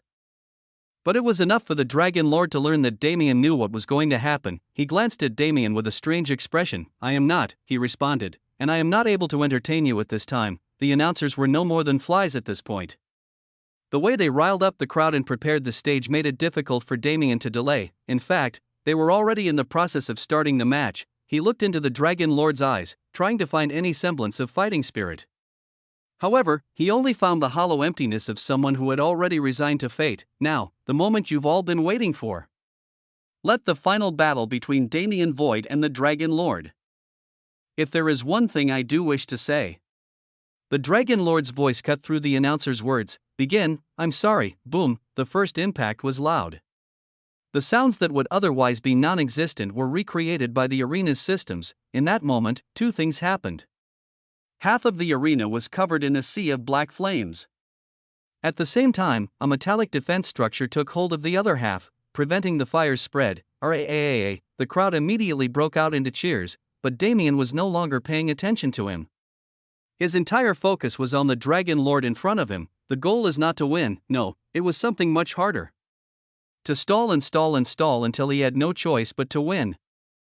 That was Damien's goal for this battle. His eyes went to the black flames. Is this his trait? He could feel the flames corroding his own defensive layer at every point of contact.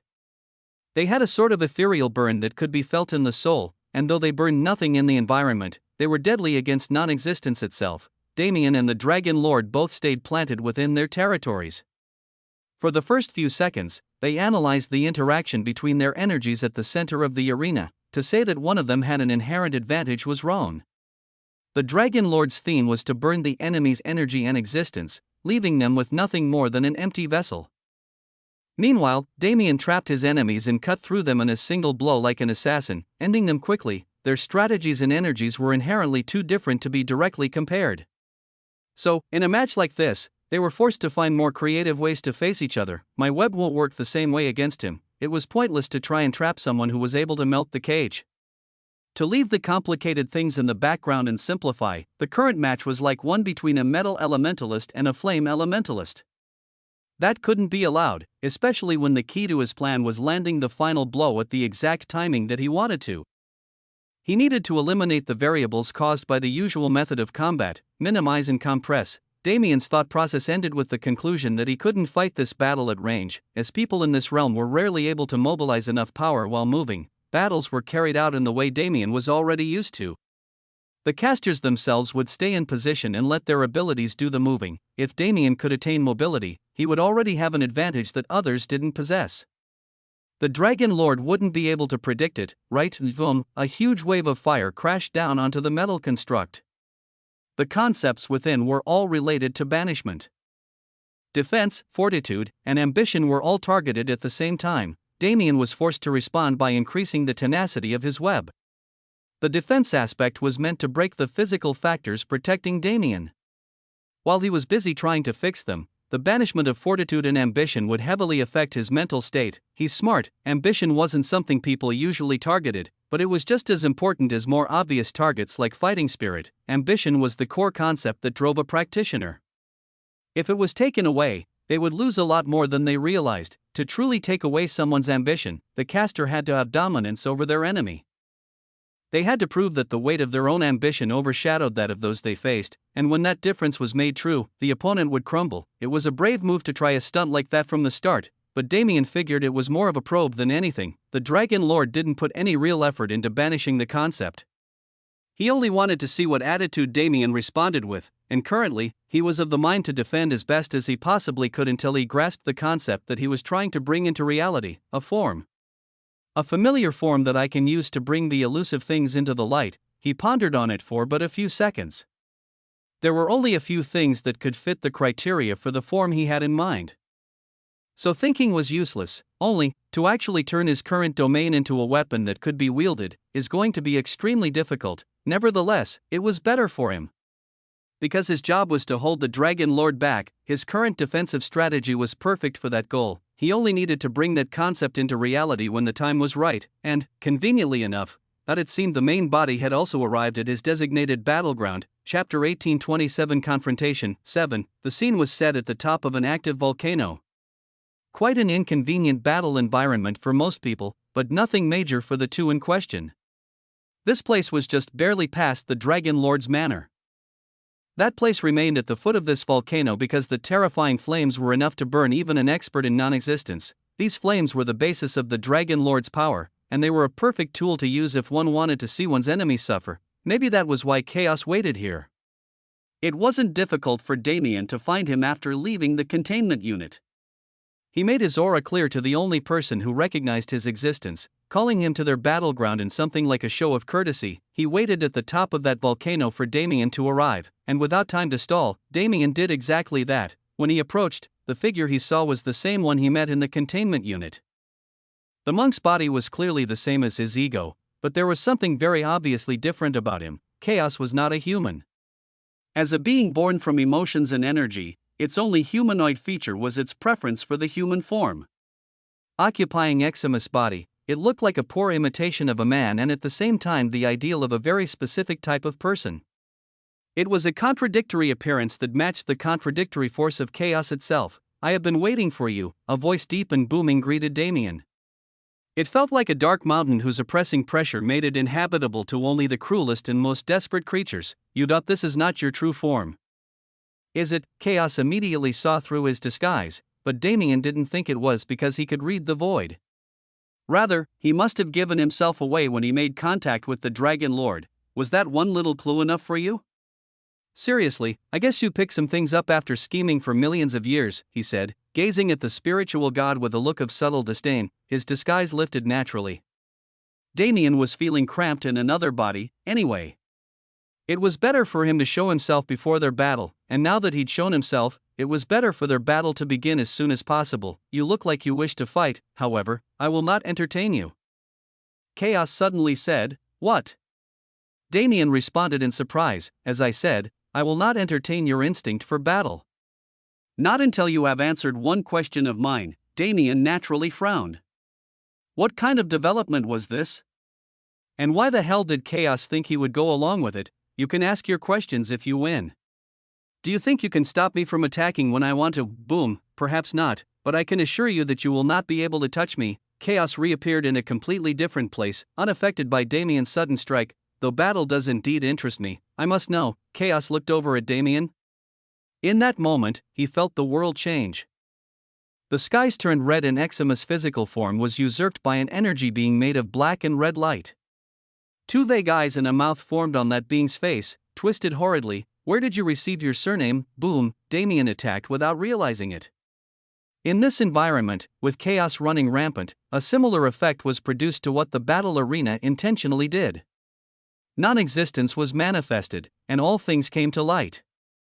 A large explosion took a chunk out of the volcano, and by the time its sound traveled to where Damien was previously standing, he was already charging at the enemy. He didn't understand the question, nor did he wonder why it was relevant. The sheer aura that the spiritual god released when he spoke those words put Damien's mind into battle mode, destroying any other thoughts. A dangerous entity. Damien already knew that chaos was going to be one, but he didn't expect the gap between them to be so wide. Uncountable years of experience, uncountable years of worship, together they culminated into a spiritual being with power that completely surpassed the bounds of the third island. Damien couldn't give a being like that even a fraction of a second of time. No, he had to kill it by pressuring it and giving it not a single opportunity to resist. Otherwise, he would be the one dying here. Chaos once again reacted casually, appearing elsewhere before it could take any damage. Damien was originally planning to face it with non-existence. But he realized that the force would be useless against this entity. Half of Chaos being was non-existence itself. The other half was the human emotion and reverence for the concept that led to its creation. If Damien wanted to use non-existence, then he had to morph his own energy until it was perfectly aligned with order. He was already following a similar path, but this wasn't like the battle with the Dragon Lord. On this field, Damien didn't have anywhere near the amount of freedom necessary to experiment in the middle of battle, and, while the Damien over there was stalling, this iteration of him had to end this battle as soon as possible. Boom. Boom. Boom, he chased chaos movements with pure physical speed. He punched with enough force to disrupt the atmosphere, unintentionally using it as another attack method. Chaos dodged and weaved, always staying within Damien's range as if to tell him that it was impossible for him to do anything. The smile on his face affirmed that, and his words even more so. "I told you. We will not fight until you have answered my question. Tell me from where you received that surname." Damien ignored the words again and remained on the attack, but he didn't fail to hear them this time. "My surname, the void surname. Why was that being mentioned now?" It was a name Damien received from his father, and his father was a hero who rose from meager circumstances to become the greatest man the cosmos had ever seen. Their surname only became something worth talking about in his father's generation, so why was there an ancient spiritual god mentioning it like it was something important? Damien had no way of knowing what kind of answer Chaos was even looking for, so rather than focusing on it, he attacked harder. Chaos had yet to do anything but dodge. Still, Damien could feel how dangerous the enemy was. It was as if the moment he attacked would be Damien's end. With that feeling in mind, he wanted to use the opponent's current arrogance against him and do some damage before his opponent decided to return fire, but non-existence won't work, and physical attacks were futile from the start. Then, Is that my only option? It wasn't something he wanted to do in this realm, but if he was willing to gamble with his life on the line, then he could try it, and if it was the only way to defeat chaos, then it didn't matter in the first place. Damien's life was already on the line, but it's too soon to make that decision. I'll test the waters some more first, and if it really turns out that there isn't another viable solution, then he'd pull out a card he was really hoping he didn't have to use here. Chapter 1828 Confrontation 8 Boom. Boom. Boom. Boom. The clash in the arena grew fiercer by the second. When Damien was forced to stop playing defensively, the crowd absolutely fell in love with the scene they were lucky enough to witness. Damien and the Dragon Lord were no longer stationary, nor were the bounds of their territories so easy to distinguish. Black flames littered the ground, but rising out of those flames like snakes whose only goal was to devour them was none other than Damien's metallic web. He fragmented it and spread it further, scattering concepts throughout the arena. With this separation, the flames were no longer able to easily melt the metal. More importantly, Damien could attack the flames as well. He focused more on the Dragon Lord's energy than the man himself, but that was when the Dragon Lord proved why he was titled as such. In the end, he was not a man, but a dragon. He could not use the majority of his bloodline abilities without mana. But there was still one thing left inviolable: physical strength. Whether he'd been informed that Damien had a powerful dragon aura beforehand or decided to save that move for later, he didn't release his bloodline suppression. He charged at Damien with black flames surrounding his fists and punched out. Damien didn't try to meet the punches head-on from the beginning. He crossed his arms and blocked to test their might, allowing his body to fly back and crash into the arena wall. It's the same strategy. Instead of letting his flames do all the work, the Dragon Lord was equipping them as gauntlets and taking them to the prey. There wasn't much of a difference between that and normal fighting. If Damien wanted to do the same, he just had to grab one of the many metal spikes on the ground and use it as a sword, but that wasn't his end goal. He's taking the base concept of the domain and replicating it in a mobile form. Rather than that, I want to take everything my domain has to offer and manifest it in a weaponized form. Say Damien used the same strategy. In that case, the most he could do was create blades of confinement or fatal strike. He couldn't create a blade to confine, attack, and detect weaknesses all at the same time. Still, watching the Dragon Lord maneuver his energy was definitely helpful. The public sentiment wasn't entirely wrong.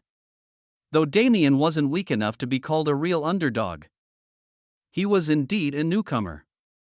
He didn't have the millions of years of practical combat experience that his opponents possessed. He had been using raw power to overcome them this entire time. This was a match with the world at stake, but it was still an extremely useful learning experience for Damien. I can take his punches, there was no need to run.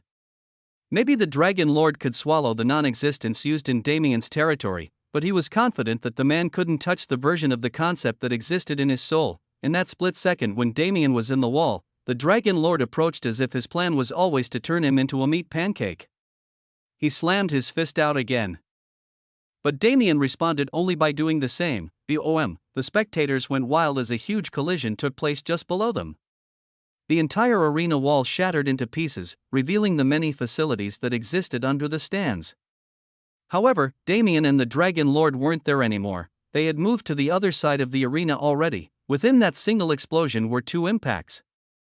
The first cancelled the Dragon Lord's momentum and crushed the wall, while the second threw the Dragon Lord just as he thrown Damien. Damien chased him as he flew, using his raw fists to combat the Area Lord's energy. Boom. Boom. Boom. Boom. He wanted to feel how those fists and that energy coalesced. As they struck against his bare skin, he directly felt the interaction between them and how they changed when they came in contact with an object. This is good. The Dragon Lord was showing him everything he shouldn't do. He didn't have to do nearly as much experimentation and hypothesizing when so many paths were closed off just because of the way the Dragon Lord used his mana. Damien paid close attention to it. He noticed that the Dragon Lord hadn't taken any damage so far, which was a good thing, but it wasn't going to stay that way. Regardless of skill level, this match was rigged against him. No matter what, he was going to win.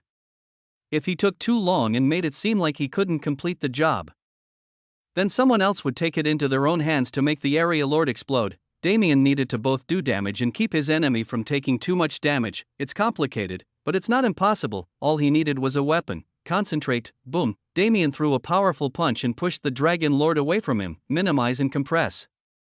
That holds true. The energy will not run rampant regardless of what happens, but to contain a myriad of concepts, I just need a myriad of faces, a weapon with infinite faces, something that could hold every individual concept and empower them to create the same effect as the entire territory. Didn't Damien already have the perfect weapon? He couldn't access the original because it was in reality, but he could make a copy using the powers of this realm. As the crowd watched on, Damien pushed his arm out as if he was grabbing something. His hand wrapped around an invisible sword handle, and suddenly, the sunlight started refracting and creating caustics on the ground around him. Something had been formed, and that something was none other than Mirage, a translucent sword made of an almost glass-like material. That sword had all of the characteristics necessary for containing the power of non-existence. It's been beside me for almost my entire life. I'm glad I was able to find another purpose for it at this stage. The metal spikes and web fragments scattered around the arena rose into the air and turned into shining lights that coalesced inside Mirage. The translucent sword became one of light for a brief moment, and by the time it faded and returned to its original appearance, it had truly become a weapon of non-existence. With this, Damien looked down at the sword with a grin. Everything becomes possible. He shot forward and raised it into the air. He smiled even wider when he thought about what he was about to do. It was a true moment of reminiscence, a meeting between past and present. Void sword art first step, bladeless, WHOOSH. A huge gust of wind filled the arena. Nobody could understand what was happening. Space couldn't be collapsed or torn in this realm where space did not exist and was only perceived.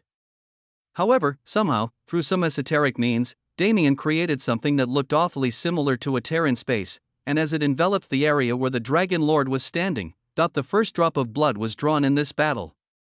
Chapter 1829 Confrontation 9. Trying to fight chaos was reminiscent of futility itself. Chaos was a force of disorder. The unique circumstances surrounding its birth allowed it to ignore conventional laws, so it had power beyond what Damien had seen in his life, rather than being incredibly powerful.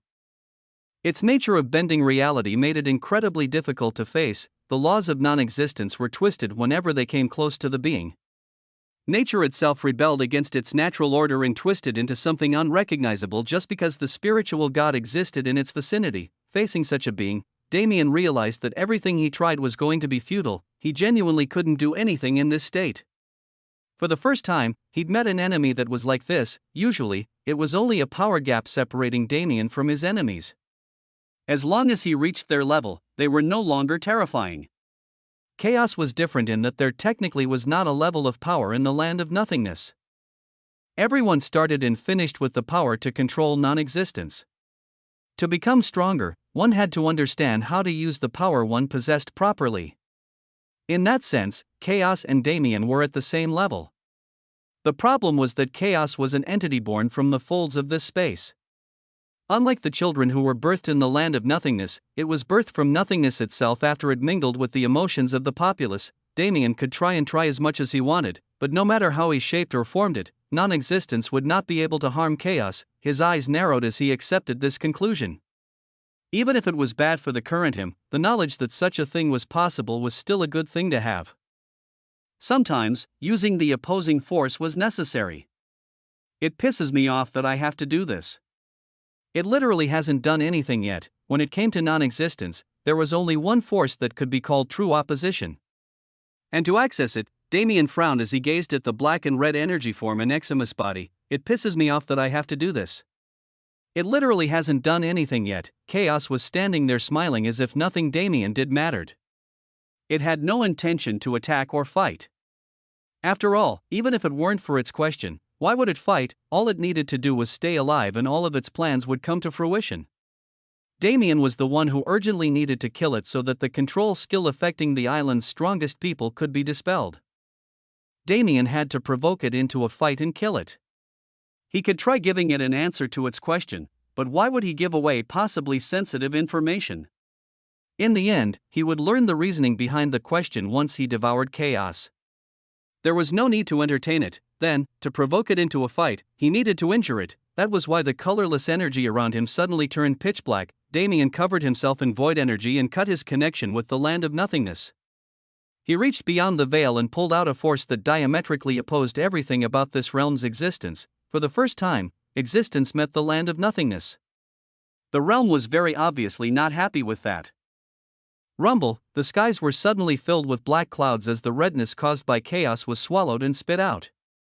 Pitch-black lightning struck the ground all around the volcano, deleting it entirely and leaving only a lake of lava in its place. "You! What have you done?" Chaos screamed. It rapidly contained its presence and backed away, trying to avoid the rampant lightning.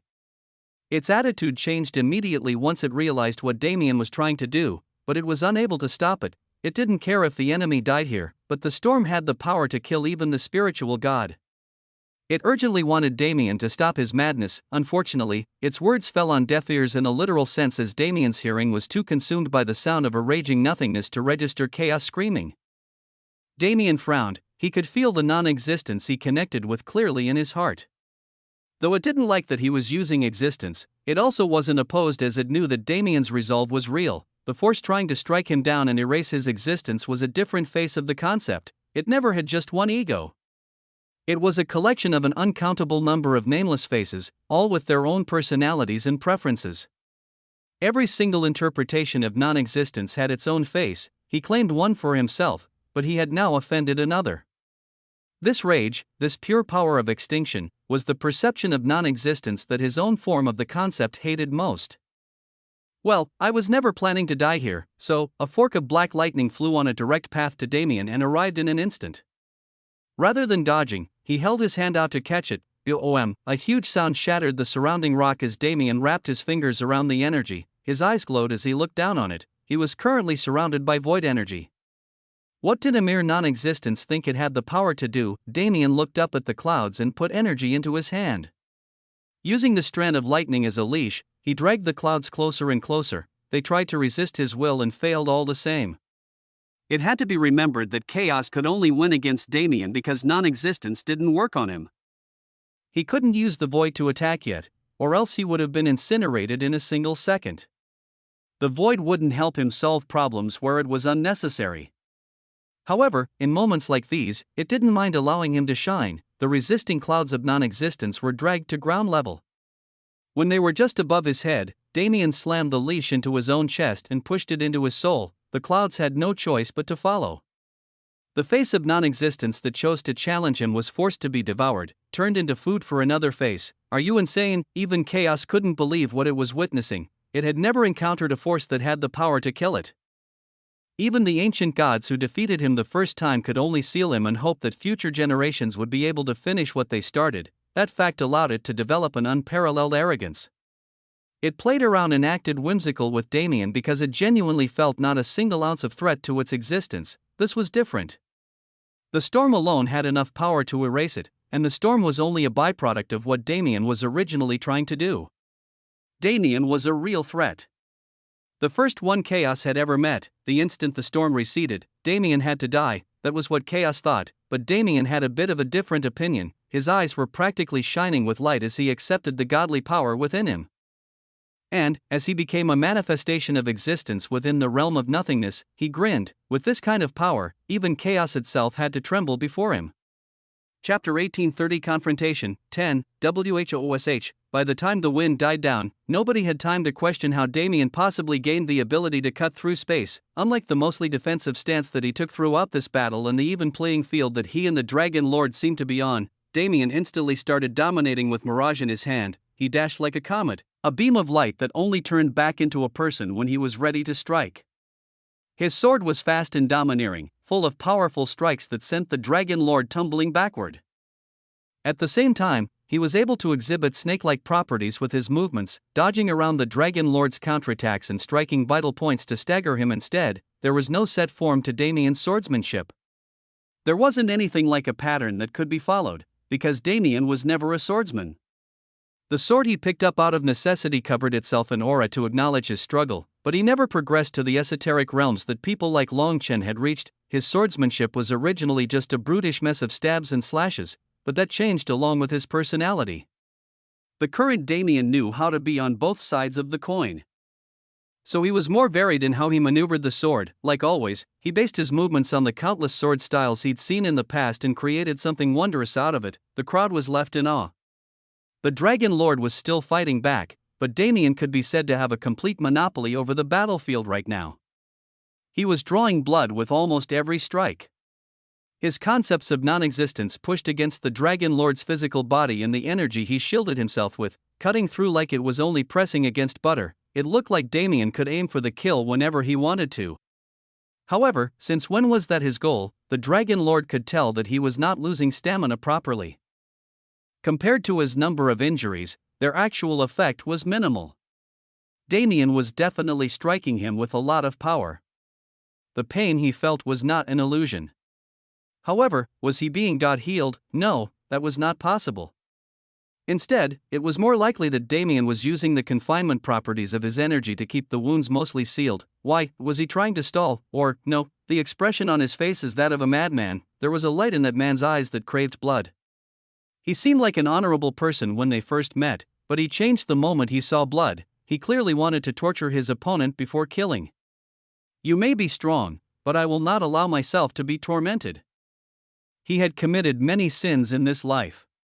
His greatest was not done through his own volition, but he was still willing to take responsibility for being fooled. He did not want to die and kill everyone here. He would not give this enemy the right to kill him so mercilessly either. The Dragon Lord was disallowed from having a will to live. In order to make him accept death in the arena, he had been placed in such a state. However, Damien's vulgar actions formed a different kind of flame in his heart. He was fine with dying and he did not want to live, but if he was going to die, then he would not do it like this. Damien grinned as he saw the light in his opponent's eyes change. Good. This is working. He originally put on the guise of a madman in case his methods came into question. Rather than having the curse trigger because he was stalling, he preferred to justify his actions with something plausible. To trick your enemy you have to trick your friend type situation, right? But I got something unexpected out of it. The will to fight that was now present in those previously hollow eyes was a good thing. Damien was now set up to slaughter the Dragon Lord whenever he wanted to. If he meaninglessly tried to extend the fight when it looked so one-sided, nothing would work. Since the Dragon Lord looked like he wanted to fight back, Damien had an excuse to keep going. The main body decided to cheat, so it shouldn't take much longer. Until then, he could have a proper fight with the Dragon Lord. That man was no longer just taking hits, rather, Damien was forced to jump back as a wave of power spread from the Area Lord's body. The atmosphere turned red with the color of blood. The Dragon Lord's body morphed, becoming larger and larger until it filled up almost the whole arena. A red dragon, a true incarnation of fire, appeared and aimed its hostility at Damien. Boom. Boom. Boom. Boom. Boom. Damien's eyes widened as he was suddenly assailed by balls of fire that were more akin to stars than dragon's breath. He jumped into the air and continuously dodged. But he couldn't stop the tips of his clothes from catching fire, so, Dragon Lord. Makes sense, he didn't have to question the name anymore. This Area Lord had been in the land of nothingness to transform the very core of his origin into a part of this realm. He was still a red dragon, strong and proud.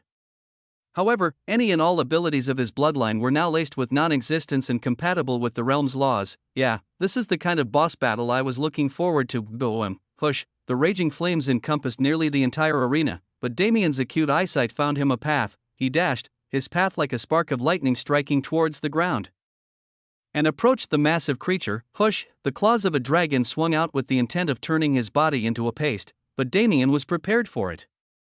Years of teleporting made it incredibly easy for him to mimic his former main ability in short-distance situations. Flash. Damien was gone in 1 second and back in the next. Standing on the dragon's back, he pushed his sword down, but the sound he heard was not the one he wanted to receive. Clang. As metal clashed against scales, massive spikes jutted out from the Dragon Lord's back.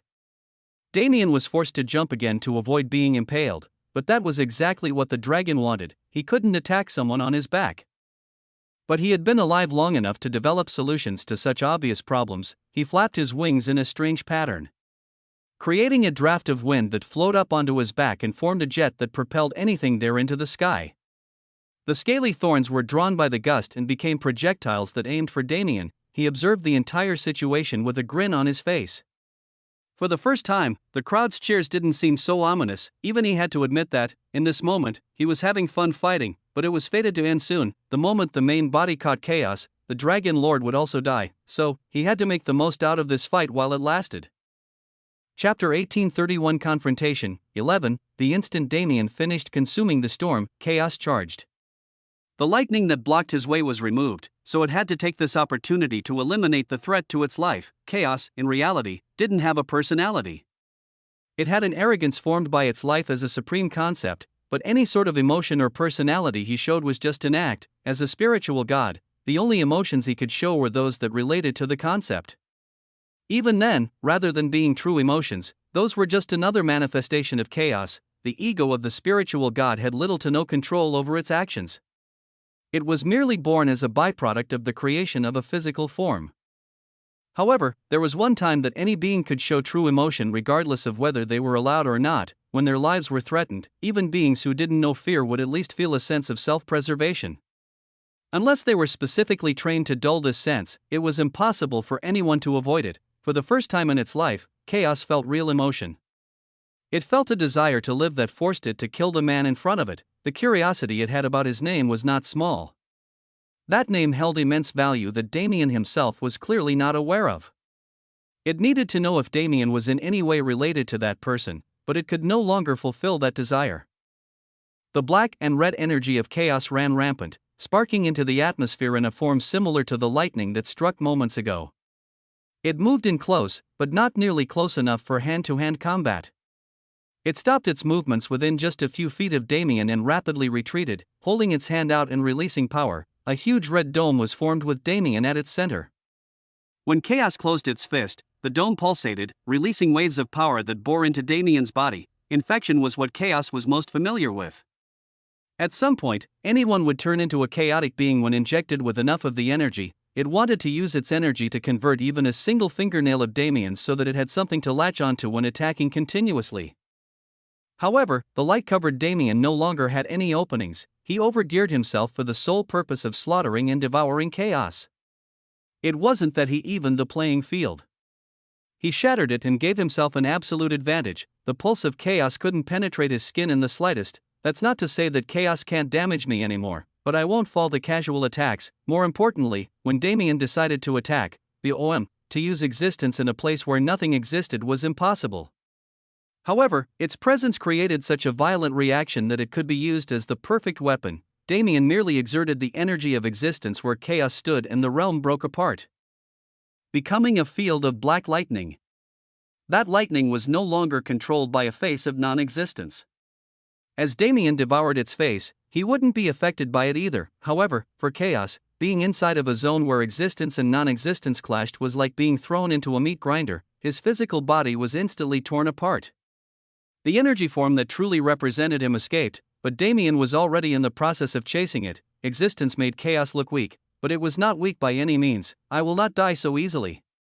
It roared, its energy body solidified into a humanoid form and gathered all of the power in its surroundings. Chaotic energy and non-existence became one, creating a huge black and red wave that swallowed everything in the vicinity. The wave crashed towards Damien from every direction. Before getting close, though, they were stopped by an invisible force. Boom. Boom. Boom. Boom. Black lightning exploded out from every place of contact like deadly fireworks. The entire environment, including the Dragon Lord's mansion, was reduced to nothingness. On the flat plain only inhabited by energy, Damien faced that enormous wall of chaos. He looked beyond it with a frown. Is it trying to flee? If a spiritual god's instinct was self-preservation, then it was natural to flee. Chaos encountered a force it knew nothing about that opposed everything it stood for. Even without seeing what Damien could do while wielding that force, the correct decision was to escape and return when he had more knowledge. Unfortunately, this was not a battle that chaos could avoid. With a flash of light, Damien cancelled distance and arrived near where he sensed the concept's energy mass. Boom, he was not the one who attacked. Sensing the changes in the fabric of the island, chaos preemptively attacked. Its power coiled into the form of a dragon and breathed flames of chaos onto Damien. He immediately put up a shield to block it, but at that same moment, black lightning flashed behind him. Boom, the fabric of the island shattered again. From the center of the explosive catastrophe, hundreds and thousands of rotting black arms reached out and grabbed at Damien. He was forced to push away, feeling a serious deathly aura from them. Only, as he was focused on those arms, chaos took him by surprise with an attack that was guaranteed to make contact. After all, it grabbed the back of Damien's head in its hands and released its energy without restriction. he gritted his teeth and endured the pain. At this distance, Damien couldn't protect himself from the invasion of chaos.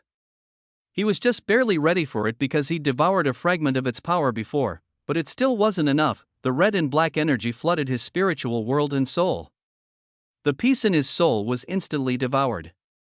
But his mind was still forced to endure. The energy aimed for his memories, altering them and filling him with aggression. It wanted to tear him apart from the inside.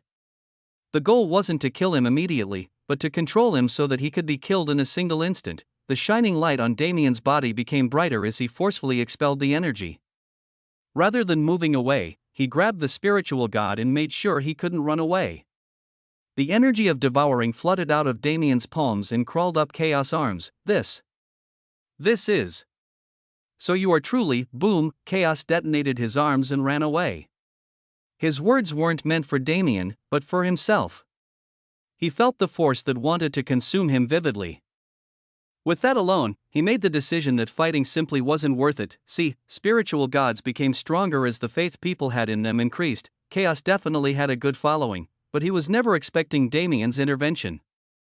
The plan he created himself was failing him.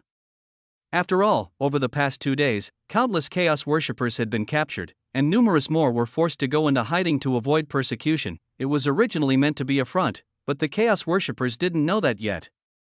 As they ceased their activities and stopped praying, Chaos had been temporarily weakened. If it wanted to become strong enough to face Damien in his current form, then it needed to gather faith and cause chaos. It needed to become stronger. Damien was bound to chase it, so battle was inevitable. However, before it started again, Chaos was going to become an entity that even the Damien who wielded a mysterious power could not stand against. Because anyone who was related to that person could not be left alive. Chapter 1832 Confrontation 12. Once he transformed, fighting the Dragon Lord felt like a game. He had patterns that were easier to read. Breath attacks, claw attacks, bites, and tail swipes were the majority of his movements. His back spikes and gust abilities didn't work as well if Damien didn't aim to get behind him, so they were made ineffective the moment Damien adapted to his strategies. This was a fight between a rising genius and an area lord, but it looked more like the start of a dragon slayer's journey. The crowd was enamored by each and every moment, and though the temple masters knew that this event was fated to end in tragedy, even they couldn't help but be impressed by the show. Damien was extremely fast. When he adopted a fighting style less like that of a supreme, embracing his skill rather than his raw power, he was able to create something majestic on the battlefield. His origin was war in battle. It was such an integral part of his life, so he'd grown into someone who performed best when he was not in control of absolute power, when using existence or non-existence. Battles became more boring. Though there were many intellectually fascinating things happening, the fights were more between people's minds than their bodies. This was different. Though their minds were still their main weapons, they used their bodies just as much. The non-existence they controlled was exhibited through their every movement, through the swings of their swords and claws, and through the fantastic abilities they used. Damien was employing the void sword art again. It had 8 forms that had been developed over the course of his lifetime.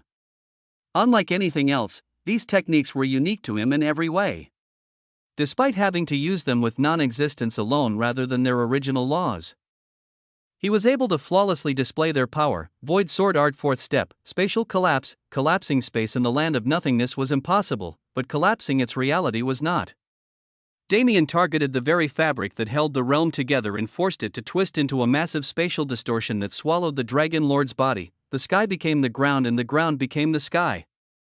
The faces of the crowd turned into a mosaic of colors with no distinct features, warping the Dragon Lord's perception of the world. The gravitational pull that the attack created froze his body, and as the cracks tried to cut through his scales, he roared in power. His aura encompassed the entire distortion and flattened it to the ground. Boom, the entire arena shook. The ground shattered into millions of pieces only to regenerate in the next second. The Dragon Lord's body moved like a snake as he charged towards Damien. His claw extended, wrapped in the same black flames that he used before. However, Damien was already counterattacking. 6th form, dimensional severance. It was timed perfectly. The sword swung down in a straight line just before the dragon approached. As his claw swiped out, he saw that thin black line splitting the middle of his vision. Boom! 2 attacks landed at the same time. Damien was thrown backward by the force of the claw, but he landed his feet on the arena wall and pushed back into battle. The Dragon Lord, on the other hand, was met with a near-perfect sword strike to his snout. It deleted the defensive properties of his scales and shattered his nose and jaw. His head was thrown into the air and his stance was broken, giving the mobilized Damien another opportunity to attack. His underbelly looks like a weak spot, but it's nothing like that. Just as he covered the weakness of his massive blind spot, he was prepared for people to target his soft underbelly. The moment he was thrown into the air and it was exposed to light, the entire area turned molten. Damien was charging straight for it, but he could not touch it. Almost like he made a sacrifice to gain greater power. The Dragon Lord found a way to gain an absolute counter ability on this part of his body. If Damien even so much as touched it, he would face a force greater than anything the Dragon Lord himself could exhibit. Luckily, he wasn't aiming for the underbelly in the first place. If he gained so much power in that area, then there must be an Achilles heel somewhere. It was a rule of law. Equivalent exchange wasn't a concept many people paid attention to in the true Void universe, but it was definitely a system that could match their own if one found the right use for it. The Dragon Lord wasn't from the same cosmos. He used different laws that abided by a different set of principles. What was impossible for Damien as a denizen of the true Void universe was easily achievable for him. In the same way, however, Damien had clear advantages over the Dragon Lord. The true Void universe had a very direct scaling that was guided by the system. People were encouraged to go beyond what the system was willing to provide, but its aid couldn't be denied, because the system was guiding them to get stronger, allowing them to kill for progress instead of forcing them to focus for ages to reach their goals. People had more room for creativity, attacks that abided by the laws but twisted them, laws that morphed and changed based on the achievements of the people who used them. These were the advantages of the true Void universe. Damien rapidly teleported just as he reached the dragon's underbelly, propelling himself high into the sky. Void Sword Art 6th step, Worldbreaker. The weight of his sword pulled him back down to the earth. The Dragon Lord saw him and prepared his back spikes, but Damien wasn't afraid of them. When Worldbreaker was gaining even more power due to its momentum, back spikes weren't enough to stop it. Like a meteor crashing into the ground, Damien tore through the air and slammed into the Dragon Lord's neck. His body was instantly forced to the ground.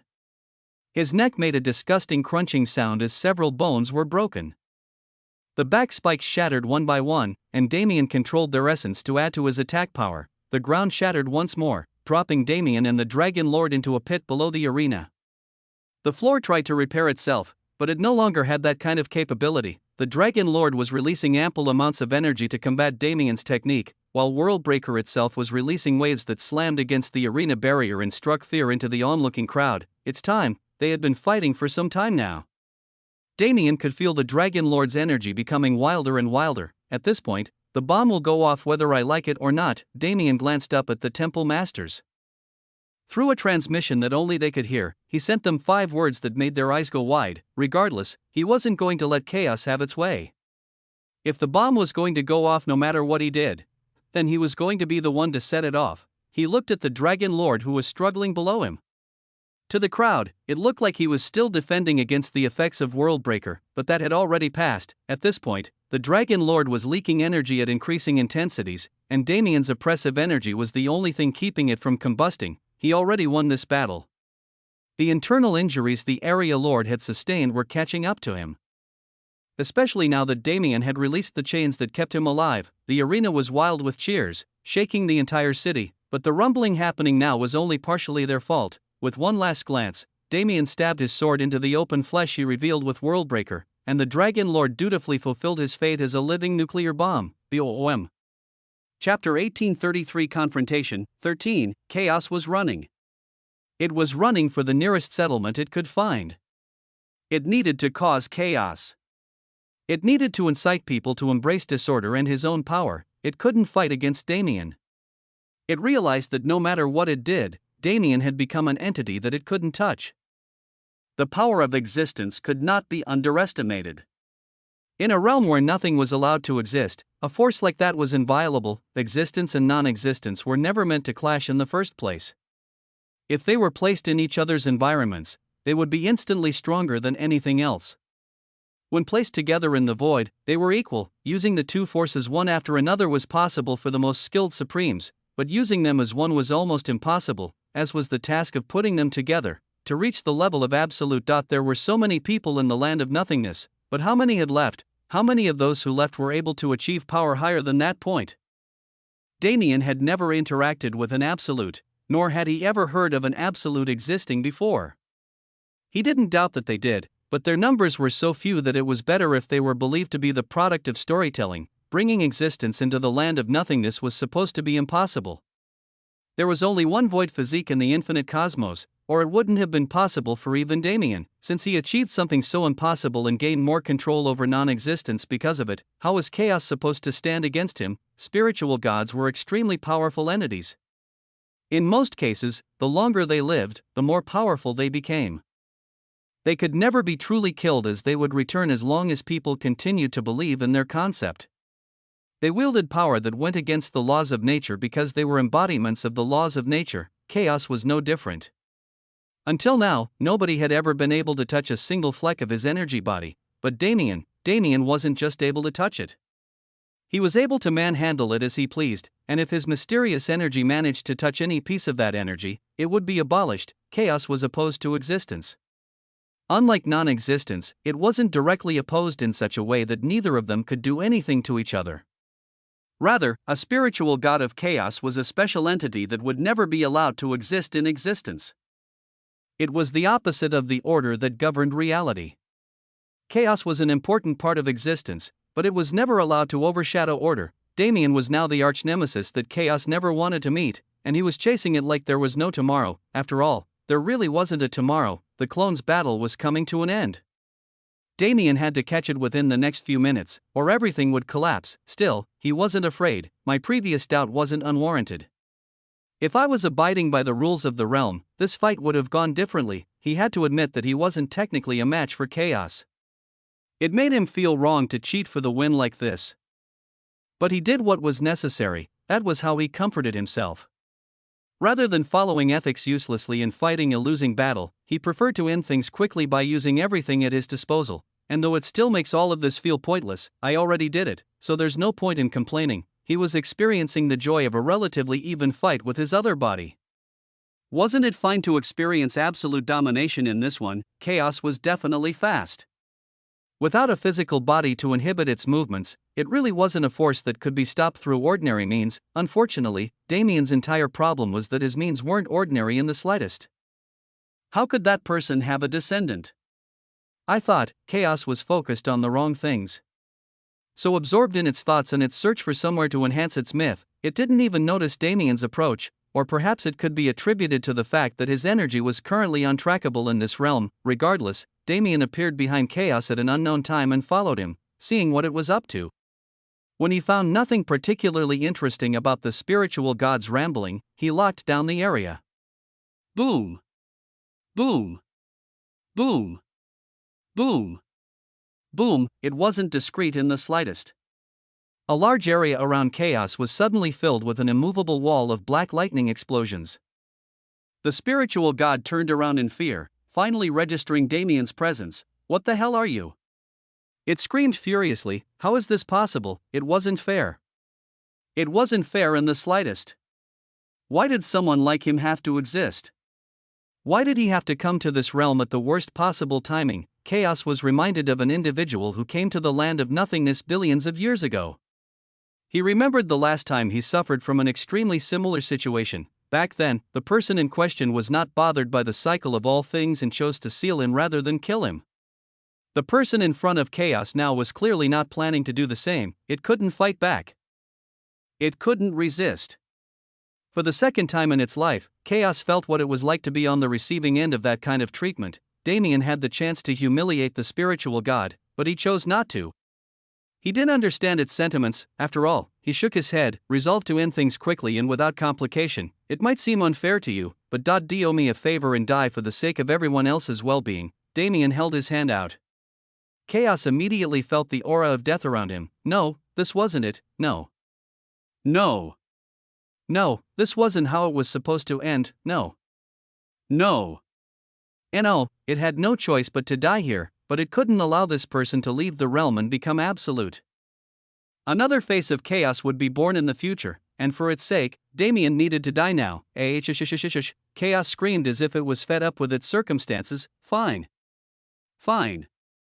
Fine. If I must die, then I must die. However, I will not allow you to live as you please. Chaos had the resolve and the reason. Its entire plan was centered around a moment like this, but Chaos never expected that it would land itself in the same exact situation, with no options and no hope. With only one fate awaiting it, Chaos detonated its very core as a spiritual god. If it was going to die, then Damien was going to die as well. For the sole purpose of achieving that goal, it used every possible ounce of power it could muster from both its current form and the form that was still stuck in the depths of the earth. And the explosion created by such a massive outpouring of force, that was large enough to turn the entire third island into a wasteland. Boom! Chapter 1834 Resolution 1. The explosion was a mixture of black and red, the signature colors of chaos. However, it was also very similar to the colors that represented the Dragon Lord. The instant the bomb went off, Damien used all of his power to contain it within a certain area. He gritted his teeth and fought against it, but, as expected, in this body, he had to deal with chaos full power. From the crowd's perspective, the Dragon Lord was putting up his final struggle. He was releasing everything he possibly had to destroy Damien and win the battle. Damien would have been glad if it was just that much. The explosion wasn't something he could deal with alone. He started sweating just from the few seconds that he spent containing it, but it was still expanding ever so slightly with every passing instant. Still, Damien gritted his teeth and held on. The defining factor right now was not his own effort, but the actions of his main body. Unfortunately, he was too focused on his current situation to pay attention to what was happening on that side, so he instead had to rely on something else entirely. Damien was pushed back as the explosion became exponentially larger. The force alone shattered the arena barrier. And a huge sound filled the entire city of Terra. People couldn't take it as part of the fight anymore.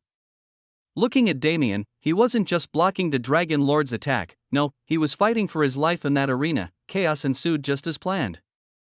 The citizens panicked and rapidly tried to evacuate the arena, climbing over each other to reach the exits. The rumbling soon spread from the arena and into the city itself. Cracks spread through the streets and buildings shook as their foundations were damaged. A widespread panic was ensuing. Damien's entire hope for quelling this problem before it truly became a calamity was based on the 5 words he had spoken before: act now or die trying. They were words meant for only 3 people. It wasn't a threat, but instead an attack aimed to remind them of their original purpose. They were cursed now, but they still had their original egos. Just like the prison master, they could make the conscious choice to disobey orders and be punished. Perhaps they would face permanent death, but in return, they would gain this society peace for many generations to come. Was it worth the sacrifice in their eyes? That was Damien's question. He pushed through his own struggles and held on to the explosion. It had expanded into the stands already, consuming a large portion of the arena. 3 seconds. In 3 seconds, Damien would lose control over the force and it would run rampant. However, that was more than enough time. Suddenly, the load Damien bore became lighter. His eyes widened slightly as he glanced to his left and right. A smile forced on his face when he understood what happened. With blood leaking from their lips, eyes, and pores, the 3 temple masters were standing alongside him, using their remaining power to bring the explosive force down. Outside, a few buildings had already collapsed. The people were wrapped in chaos, but there weren't severe casualties yet. Yes, thousands died, but they would all revive soon enough. As long as the force of the bomb was contained, they would not face eternal death. We will not survive for long. The Earth Temple Master roared. Use all of your power. Before we disappear, we must remove this force from our realm. The other Temple Masters nodded heavily. Damien, on the other hand, was less concerned. After all, his mental burden was released, so he was once again able to experience his split-screen life. On the other side, his body, filled with the power of existence, removed chaos explosive force from the world entirely. He held his arm out and summoned a blob of red mass from the middle of the energy storm. I told you already. Die so everyone else can live. Even if it's a form like this, I won't let you survive and plant seeds for your successor to grow from. The red mass screeched in an extremely high-pitched tone. It was definitely speaking, but Damien couldn't understand it. Plus, why did he have to bother with what Chaos said? Without an ounce of expression in his eyes, he closed his fist and squashed the red mass. Before its pieces could leave his reach, a black energy consumed them and brought their essence back into Damien's body. From that moment, the island was free of a spiritual god's influence. The energy he let spread into the world was still there, but the active techniques he used were immediately dispelled. In other words, the control skill that was the foundation of Chaos' entire plan was undone. The temple masters were fighting through severe pain in order to mobilize their power and contain the explosion until then. But it all vanished in a single second. They felt the phantom pain shooting through them, a product of their confusion, but they couldn't deny that they were not being subjected to the negative effects of the curse anymore. There was no time to sit down and ponder upon it. With their newfound freedom, the three used everything in their power to support Damien, for people worked together in an arena that was no longer crowded to protect the city that didn't know of their efforts from a calamity that they still didn't understand. Their powers combined and molded into one as they focused on the same goal, and bit by bit, the explosion's power was contained. The black and red ball of chaotic energy retreated further and further until it disappeared entirely, leaving behind only the entirely charred body of the person who was rigged with the explosive in the first place. The Dragon Lord. He was a good opponent. Whether he was dead or alive was uncertain at this time. Those who wished to know his fate would only be able to determine if he was eternally killed in a week's time. For now, they could only kill his present body and offer him an opportunity to revive, as healing was impossible. Damien spread his being through non-existence and looked at the city beyond the arena. It was in tatters. While he was busy containing the explosion, it managed to deal a considerable amount of damage to the population. This event would likely form a scar that never healed on the Third Island society. However, if Chaos' plans truly came to fruition, then it would have been much, much worse than just a scar. Damien smiled to himself just slightly. It's really a good feeling when everything goes according to plan. This event came frighteningly close to ending in tragedy, but everything Damien hoped for happened. Existence destroyed Chaos and the Temple Masters helped him in stopping the bomb. However, while everything had been mostly settled with these two events, there was still one thing left for Damien to do. And for that purpose, while his clone body accompanied the Temple Masters to take care of the aftermath, the main body took a direct route to the Eternal Sanctum just one more time. Chapter 1835 Resolution 2. Chaos self-destruction was insane. Truly, when facing it personally, Damien could guarantee that he wouldn't have been able to do anything if he wasn't breaking the realm's laws. Genuinely, the only reason he was able to contain that force on his own was because of existence. Still, he did it, and he did it easily, planting a permanent memory of his face in Chaos' mind.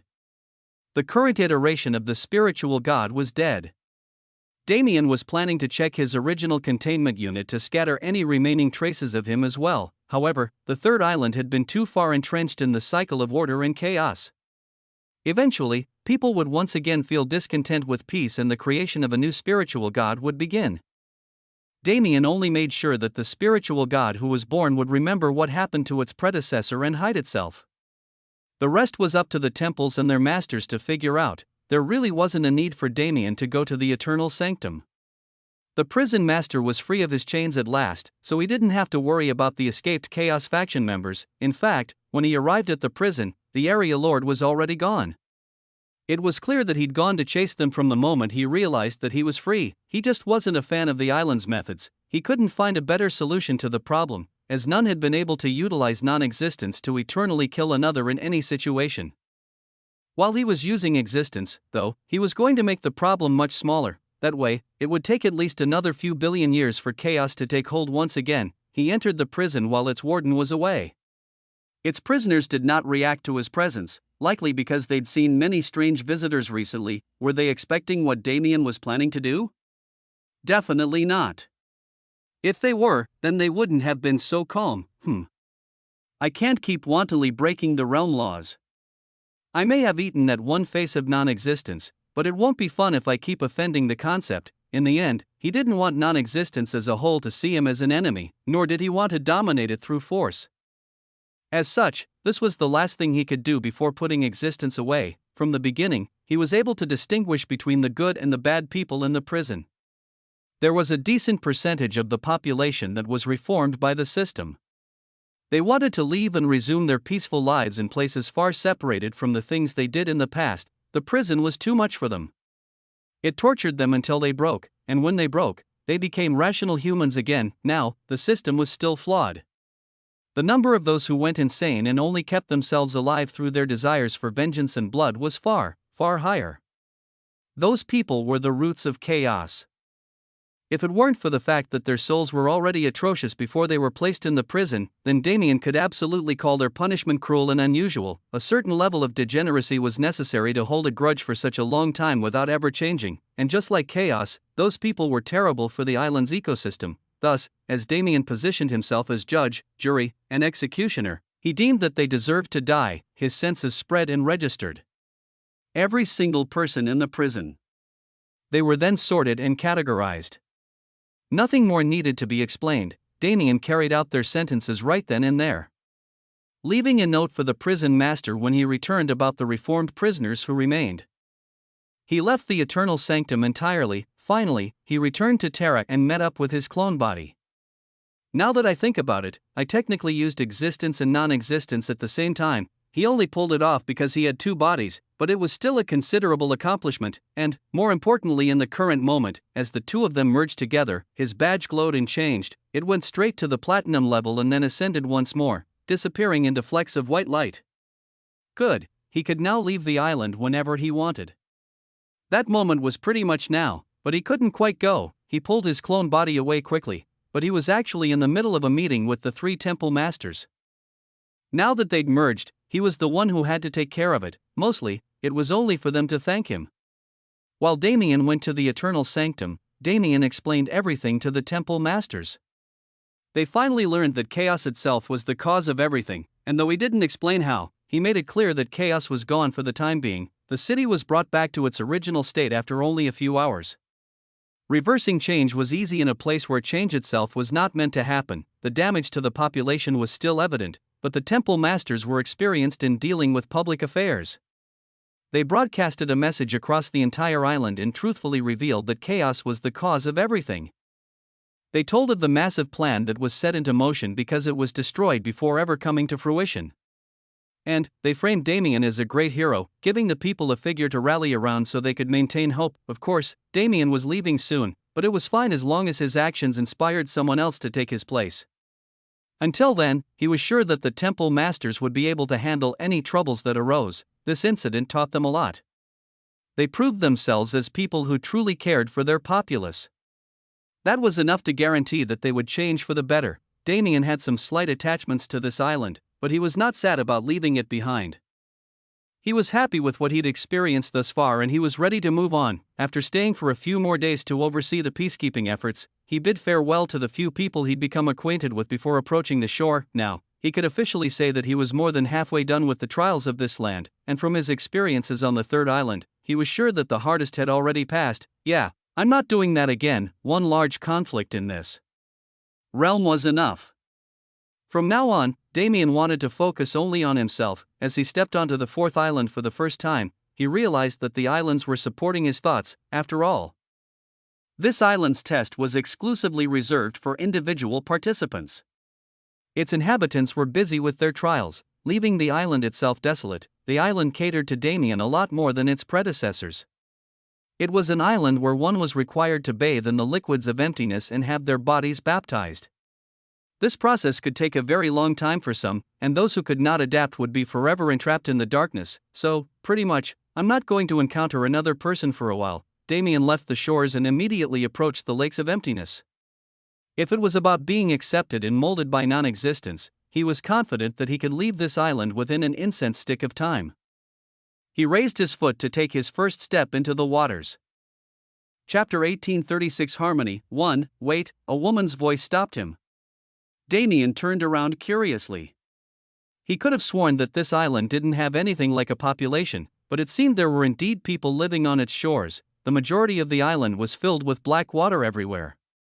It was a shade lighter than the sea of nothingness, but barely to a noticeable extent.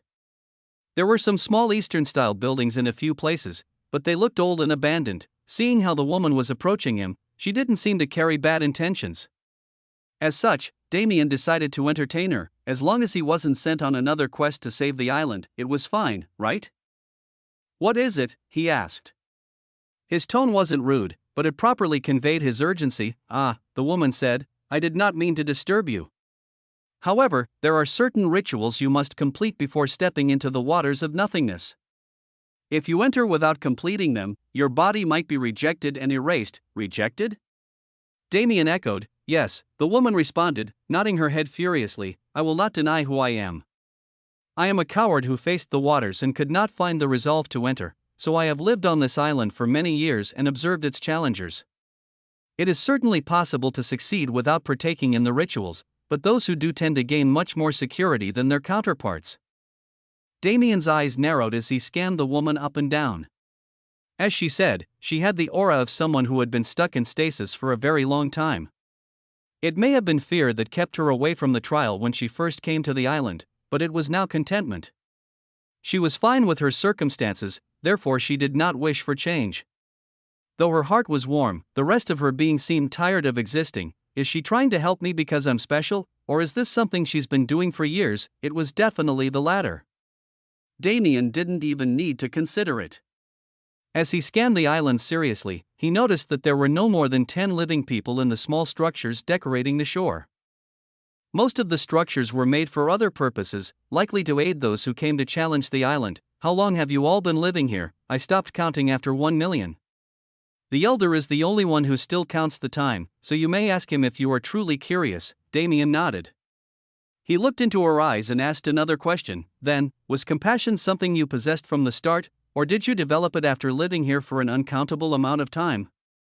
The woman smiled wryly. What I was before is no longer relevant. I am merely a guide for those who seek guidance. It must have been painful. Thinking about her previous life took her out of the illusion that there was nothing beyond her quiet life on the island. Ambition was a beautiful thing for many people, but to some, it was the very thing they feared the most. Damien was merely curious, as it seemed that most of the kinder and more thoughtful people he met in the land of nothingness developed those ideals after coming to this realm. However, he wasn't going to push the issue. If she wanted to be a guide, then a guide was all she was. What are the rituals you were speaking of earlier? Is it anything troublesome? Damien asked quite bluntly, as that was his main concern. His attitude made the woman smile slightly as she shook her head. No. They are not troublesome at all. It merely takes a bit of time, once people reached the 4th island. They were usually thirsty for success. The finish line seemed so close, so it was obvious that they didn't want to waste even a single second. It was a little comedic, as all of the time in this realm was inconsequential. Regardless, everyone would be returned to the exact moment they left. It was more a matter of mindset. To take it slow felt like torture to many of the people who had spent too many years to reach this point. They saw a simple task and wanted to tackle it head on to get it over with and progress. Damien also had that mentality until only a few seconds ago, didn't he? Nevertheless, if time was all it took to reap more benefits from the waters of nothingness, then who was he to refuse? The woman led him to the nearest house, which turned out to be a bathhouse. First, please use these facilities to purify your body. I will prepare the next ritual as you do so. The woman bowed and left him at the door. As she left, Damien went inside and started undressing. The facility was nice. It was mostly made from wood, but the faucets from which the water was released looked oddly similar to those from Earth. Well, I guess that kind of thing translates. It was a little funny how so many different cosmos developed in extremely similar ways. All humans reached the same conclusions, even if they were separated by different environments and laws. That fact made Damien a little happy as he entered the empty bathhouse and chose a place for himself. As he turned the water on, he noticed that it was just as black as the natural waters of this world. The usual clear water that he knew and loved could not be found here. Damien let it shower his body regardless. Just in case I didn't know, he thought with a smile as he saw a poster on a nearby wall that displayed the proper methods to wash one's body. It was next to a mirror, which was where his attention was focused. How long had it been since Damien paid any mind to his own body? He saw the person in the mirror and almost didn't recognize him. When did I become so old? He didn't really look it. He didn't have any wrinkles or discoloration on his skin. He, to some extent, looked the same as he did when he was first entering his 30s, but the look in his eyes, the maturity in his figure, rather than a young genius, he looked more like a wizened expert. The black water ran down his body, taking with it his sense of self while making him all the more aware of it. To purify oneself in the land of nothingness meant something different. It meant erasing oneself and embracing emptiness. Damien watched as his eyes became more peaceful and indifferent than ever before. His skin was already glowing, but it became softer, as if to erase the invisible scars that piled up over the course of tens of years of battle. The aura of an absolute, the look of a supreme ruler. Damien lacked these things because he liked to stay grounded. He kept his mind on earth so he never lost his human side. However, as he looked into that mirror and saw himself as a supreme for the first time, something changed. The human side that Damien cherished so much, what was it? Why was it so significant? And, if it was holding him back from reaching his full potential, why was he holding onto it so dearly? Chapter 1837 Harmony 2. What did it mean to be an absolute, and was it possible to attain that level without giving everything up? It was a question that Damien never considered asking himself. He always just thought that he could have everything because his path had been smooth thus far. But would it really be that way? He could become a supreme with that attitude, but would it be able to take him to the final level of power that stood beyond the reach of even people like the Dark God? Now wasn't the time to be searching for answers, but Damien would have to keep the question in the back of his head until he found the solution he sought. Erasing oneself wasn't about losing one's ego. It was about putting down all material thoughts and worries, becoming one with the mind of non-existence. Damien could do this easily. He had already been in that mind state before. All he needed to do was reach it a second time. He closed his eyes and focused. He put away everything about the Dark God and the heavenly world. He put away thoughts of his friends, family, and his own future. When his pupils saw light again, they were hollow, amethyst voids. Though Damien was still present, it was as if his mind was in the clouds watching his body from above. He finished following the procedures on the wall and stepped out of the bathhouse, not giving himself a second look in the mirror. His body naturally dried itself as he summoned a new set of clothes and put them on. As if she could sense that he was finished, the woman arrived in front of the bathhouse door right as Damien opened it, bowing slightly. "I will now take you to the second ritual." It was the second of two. Damien was taken into a separate house. On the wood mat floors, there was an array of candles surrounding something of an altar. It did not have anything on it other than a single black rose, picked from the garden outside of the building. There was another person in the room, an elderly man who looked to be the person the woman was referring to earlier. Damien sat down in front of the altar with his legs crossed. Seeing that he was in position, the elderly man began to chant. The candles flickered with his words. The atmosphere in the room changed as Damien's mind experienced a euphoric sensation. Were there drugs in the smoke?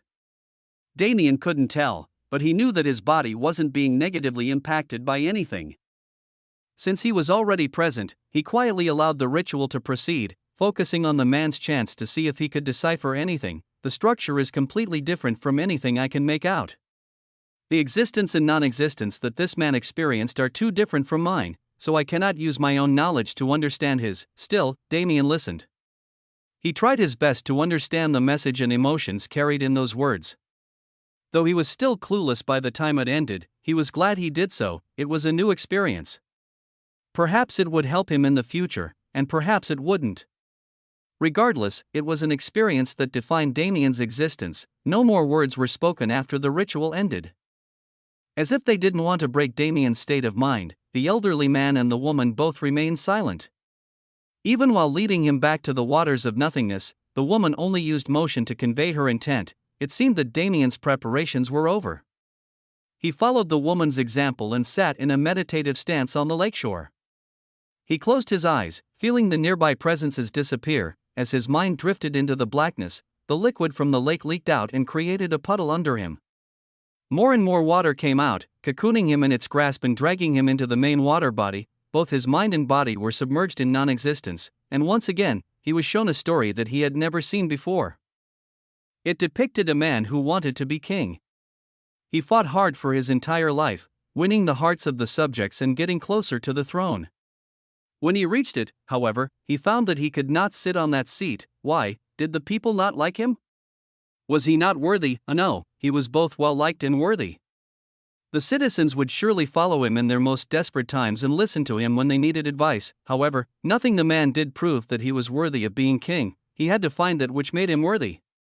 He had to turn those citizens into loyal subjects who would not complain even if he made drastic changes to their livelihoods. If those citizens believed that the changes he made were for their own good, then they would not complain. A trusted king had the ability to convince his people to follow his lead in both peace and hardship. Did Damien have that? This story was about him, though it was not about his journey to be king. Unlike non-existence's story, which he was forced to interpret on his own, this story practically screamed its meaning to him. This was not his meeting with non-existence as it was for everyone else. At the moment, the one speaking to him was the void itself. It needed him to prove himself, but it would never tell him how. That was for him to understand. If he couldn't even do that much, then he wasn't worth considering for the position of king in the first place. He was that man. He wanted to be king, and he'd won the void's heart. It was willing to follow him when he was in hardship, but it was not yet willing to fully submit itself to his whims. It needed him to prove himself, but it would never tell him how. That was for him to understand. If he couldn't even do that much, then he wasn't worth considering for the position of king in the first place. Right, the final goal has always been the void. He had to focus hard on controlling existence to the point where he barely used the void's power. Afterward, he had to focus hard on controlling non-existence, so the same situation repeated itself. This realm taught Damien a lot about non-existence. But it was also constantly reminding him that this was only a single step in his journey.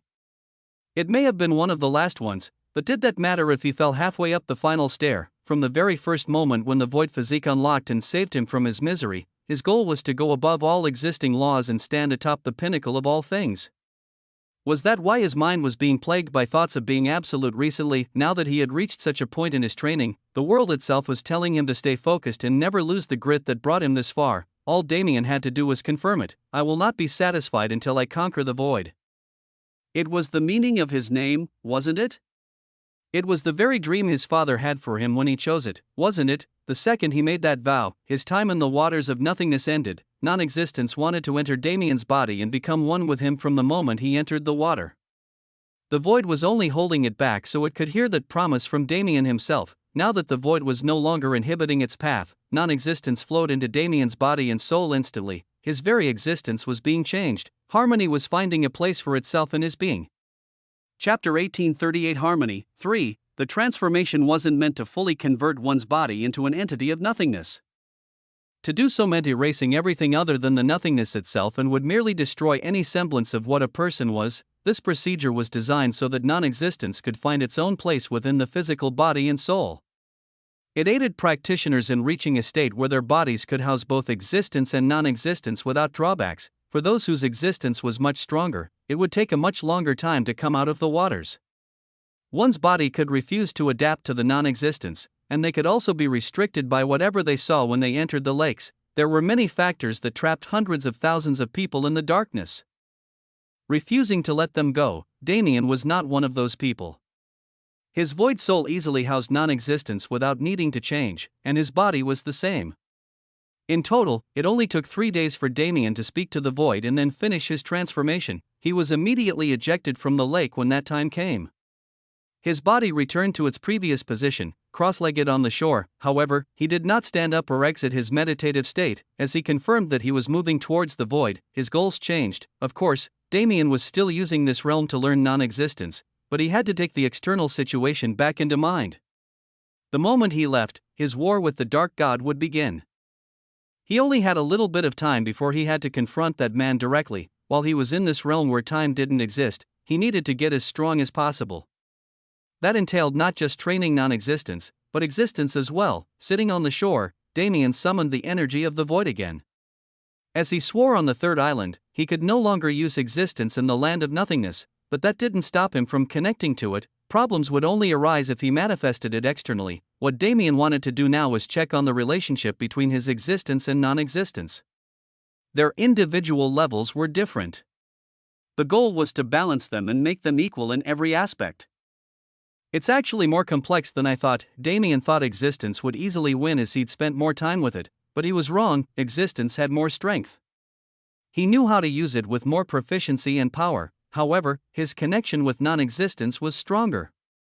While it may not have been able to match existence in raw strength, it was more willing to respond to Damien and exert his will. He could tell that he had no more need to train in existence, which meant that its current strength level was the metric he needed to use to improve non-existence. In the same way, non-existence getting any closer to him would be inconsequential in terms of material benchmarks. If he wanted to improve it to match existence, all he needed to do was continue training on this island and the fifth island before leaving. But to get closer to existence, the unique environment was what allowed Damien to form a bond with non-existence. If not for death's hold, its origin, being housed in this realm, he wouldn't have ever realized that the concepts could display emotions in their own unique ways. The origin of existence was somewhere in the material plane, but Damien didn't have access to it. It would already be too late when he got there, so using the same method was out of the question. If I want to get creative and find a way to access it, all Damien needed was an entry point. If he could find one, then the rest was up to his own skill and abilities. Even if he failed, he could keep trying. Oddly enough, existence was far harder to reach than its non-existent counterpart. While it was in the light, it was so unfathomably massive that it was practically unknown. There was a clear image of non-existence, no matter how vague it was. To picture existence personified. Damien just couldn't find a way to do it. It's a task too large for the human mind. No matter how strong he became, that would remain true. As long as he wasn't absolute, he would not be able to truly comprehend the scale of existence, so, to find a more roundabout way to meet with its personification, Damien had to think outside of the box. He opened his eyes slightly, looking at the waters in front of him. Maybe, it might have been the answer. He stood up, preparing to step back into the waters of nothingness, almost like he was stuck in a time loop. A voice came from behind him. Wait, however, this time, he ignored it. You cannot go back.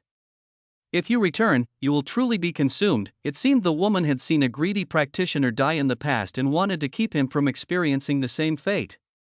But Damien's greed was different. Non-existence was not the target of his avarice. It was merely a medium. He took a single step into the water and his entire body sunk deep below the surface. No, he could hear the woman's cry from beyond, but it also didn't mean anything to him. Her compassion was unwarranted. The blackness consumed his mind and body. It was trying to turn him into a true manifestation of nothingness. A pitch-black energy even deeper in color than the waters covered his physical form, making it impossible for non-existence to do as it pleased. Meanwhile, Damien actually allowed his soul to continue the merger. His entire being became one with the nothingness. His mind became its, and for a moment, he himself was a face of non-existence wandering in the void. His ego was hidden deep within his soul, protected from the force of erasure. His soul acted on the instinctive command he left for it. Wandering and wandering until it found its target, light. The only way to approach existence in a form that nobody had ever seen before was to become the only concept that had ever seen it. Damien, as non-existence itself, approached the light of existence. Thousands of faces followed him as he approached. When his actions were noticed, those thousands became millions and billions. The entirety of the concept of non-existence rallied behind Damien's soul and approached the border that separated them from their sibling. They pleaded, making a case for him. The light of existence seemed uninterested at first, ignoring the words and cries. However, as they continued, even the concept that never knew anything other than indifference was forced to experience curiosity for the first time. It was being approached in its purest form by a sentient being supported by its counterpart. Almost begrudgingly, it opened a path. Damien's soul was forcefully disconnected from non-existence as the concept pushed him into the arms of existence. His ego came back to the light, and the first thing it saw, the true face of the one known as existence. Chapter 1839 Harmony. For what he saw was certainly not what he was expecting. Though non-existence was always removed from living beings, its form was humanoid. Its desire to be recognized by the people of the world made it take a form that they would sympathize with. Existence was different. It was recognized regardless of what form it took. And as it had no such desire to change its position, it never took a single defined form. Damien's eyes landed on what could be considered a monstrosity. It was a combination of everything in the world. In one sense, it was a massive chimera of all that existed, a gruesome entity that was difficult to lay eyes on. In another sense, it was a being with no definite form that constantly shifted between the different aspects of existence. Sometimes it was fire, sometimes it was darkness. Sometimes it was a dragon, and sometimes it was nothing more than a single atom. It remained in this space that was also a manifestation of its form. As for why this space existed, perhaps it didn't.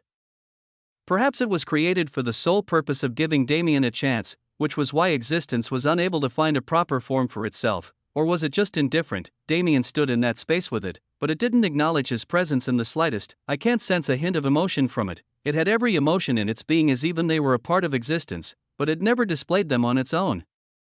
It did not have its own feelings. How was Damien supposed to approach such an entity? None of his life experiences thus far taught him about an event like this one. He didn't know when the last time he felt so overwhelmed by any being or concept was. It had been long enough that the feeling was new again. For a moment, it interfered with his thoughts, making him stand in sheer awe in front of existence itself. He wasn't able to easily exit that state on his own. He only regained his senses when he felt a slight push on his back. He turned around, but there was nothing there. Only the wide expanse that was this strange and formless realm. I see. Considering the location, there were only two things capable of interacting with him. One was the existence in front of him, and the other, so their relationship was never a hostile one. While the two concepts opposed each other naturally, they thrived in their harmony. Non-existence was jealous of many of existence's blessings. But it knew that the concept was valuable and didn't want it to change. After all, its wish was never to replace existence, but to be valued at the same level. It wanted to stand equal to its twin. If that desire held any malice, then Damien would have sensed it. In this moment, he could feel non-existence's desire clearly. It did not want to benefit on its own.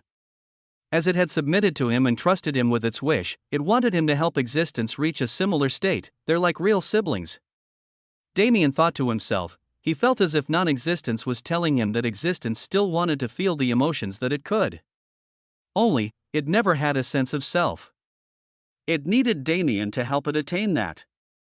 Right, it displayed curiosity when I approached, didn't it? If curiosity was the first emotion it ever felt, then it would obviously want to understand how the rest felt as well. Am I not really interacting with the greatest concepts of all right now? It was hard to imagine that the thoughts he was having pertained to the concept of existence itself. It felt more like he was trying to deal with an emotional teenager. It's odd, isn't it? Had anybody else experienced this? If they had, then they weren't here, so Damien had to ask himself the question. It seemed like this was more of the perspective that an absolute had. There was no distinction between concepts or people or non-living things. They all had their own pulses and expressions. Damien stood in a position where he could view them all without bias. Existence was no different from anyone or anything else. In order to teach it how to express itself and develop a sense of self, did he really have to do anything that he hadn't already done? Damien had raised children in the past. Not just August, but Zara and Schwer before him as well. He had experience in teaching, and if he took away all of his biases and viewed existence as nothing more than what it truly was, the task at hand became much less daunting. This is basically a confirmation of what I began to wonder when I met Grand Heaven's boundary, just as humans were jealous of the vastness of the universe. The universe was in awe of the numerosity of existences within it. He approached carefully, getting closer to the ever-changing chimera of existence. It noticed his presence. He could feel its weight on his shoulders as it observed him. However, he did not show fear. This pressure was natural, not intentional. He refused to treat the concept differently just because of its innate power. Eventually, he stood right next to it, looking up at its form. Slowly, he raised his hand and touched it for the first time. It flinched, existence itself flinched, confused. Damien's warm hand was not something unknown to it. As he touched it, it saw the moments in existence that converged with his actions. Countless mothers and fathers brushing their children's hair, holding them close so they felt secure. These images were familiar as they were experiences that transcended race and species. Almost all living beings showed this kind of affection for their young, but it felt different. It was transmitted the emotions of both the parent and the child in that scenario, but it couldn't relate to those emotions at all. What it felt when Damien put it in the same situation was a subtle sense of discomfort and fear. Why, when the emotions it was meant to be feeling were so joyous, why did its own body feel fear? Damien felt it too, but he wasn't discouraged. He removed his hand and spoke to the concept for the first time. You felt fear because all of this is unknown to you. He knew that existence could understand him, so he spoke to it without prejudice. His role was that of a teacher. Without worrying about his own ambitions, he was to teach existence how to process the emotions it felt and differentiate them from the emotions of others. As for what it decided to do when it was finished learning, Damien naturally hoped that it would act according to his wishes, but he wasn't going to groom it for that purpose. Non-existence asked him sincerely to help its sibling, so that was what he came to do. In the short time that he'd been here, Damien's mentality changed immensely. He viewed the situation in a way that nobody else could replicate. But, then again, wasn't that the reason why he gained such an opportunity in the first place? Existence and non-existence were concepts that changed along with the changes in the people, worlds, cosmos, and realities. Amidst all of that change, Damien was the only one who came along and gave them the chance to form their own independence and security. They only had the ability to think and process like humans because Damien viewed them without bias, so it was only natural that existence would be willing to meet him, and it was only natural that his endeavors in this specific aspect would always go his way. Chapter 1840 Harmony 5. Damien originally thought of existence as a teenager who was still learning how to control their emotions. But as he interacted with it more, he learned that it was more like an abandoned puppy. It felt extremely uncomfortable with any and all feelings. As it developed a sense of self, the emotions it experienced through others were separated from it by an invisible wall. Everything Damien did surpassed that wall and affected it directly. Any and all things beyond the wall terrified existence. It was experiencing the unknown and needed to overcome it to make progress, so that was where Damien started. He chose simpler methods, deciding that he could use more complex things when it started to learn how to cope with having its own emotions. As such, it started like adopting a puppy. That puppy had been left on the side of the road to fend for itself for months. Before that, it was abused by its owners. Now, it was completely untrusting of anything and everything. It acted aggressively to hide its fear, but subtly wanted to enjoy the affection it was being shown by the people who found it. Perhaps the healing process would be long. Perhaps even several years later that puppy would jump at loud sounds or get scared when it was left alone, but it would eventually find true peace in a home where it was valued. Like when it was just a puppy and its new family showed it that not everyone was bad, it just needed time to fully conquer its past trauma. The past trauma for existence was its isolation. It had to overcome the fears that came with expressing itself and giving itself physical form. It had to accept the vulnerabilities that it would develop as it gained emotions for itself, because this was a change that it also wanted to make. It noticed how the faces of non-existence rallied around Damien. Non-existence, which had always cried sorrowfully at its disconnection from living beings, was joyously pushing one of those very living beings towards existence. It was curious about what non-existence had gained, and in its deepest depths, it also wanted to experience the same. That was why it responded to Damien's efforts. It felt fear, but even that fear was a joyous thing that wasn't possible before. As Damien spent more time with it, teaching it slowly and getting it more comfortable with its presence, it learned and learned and learned. The experiences of existences were like a guideline for it.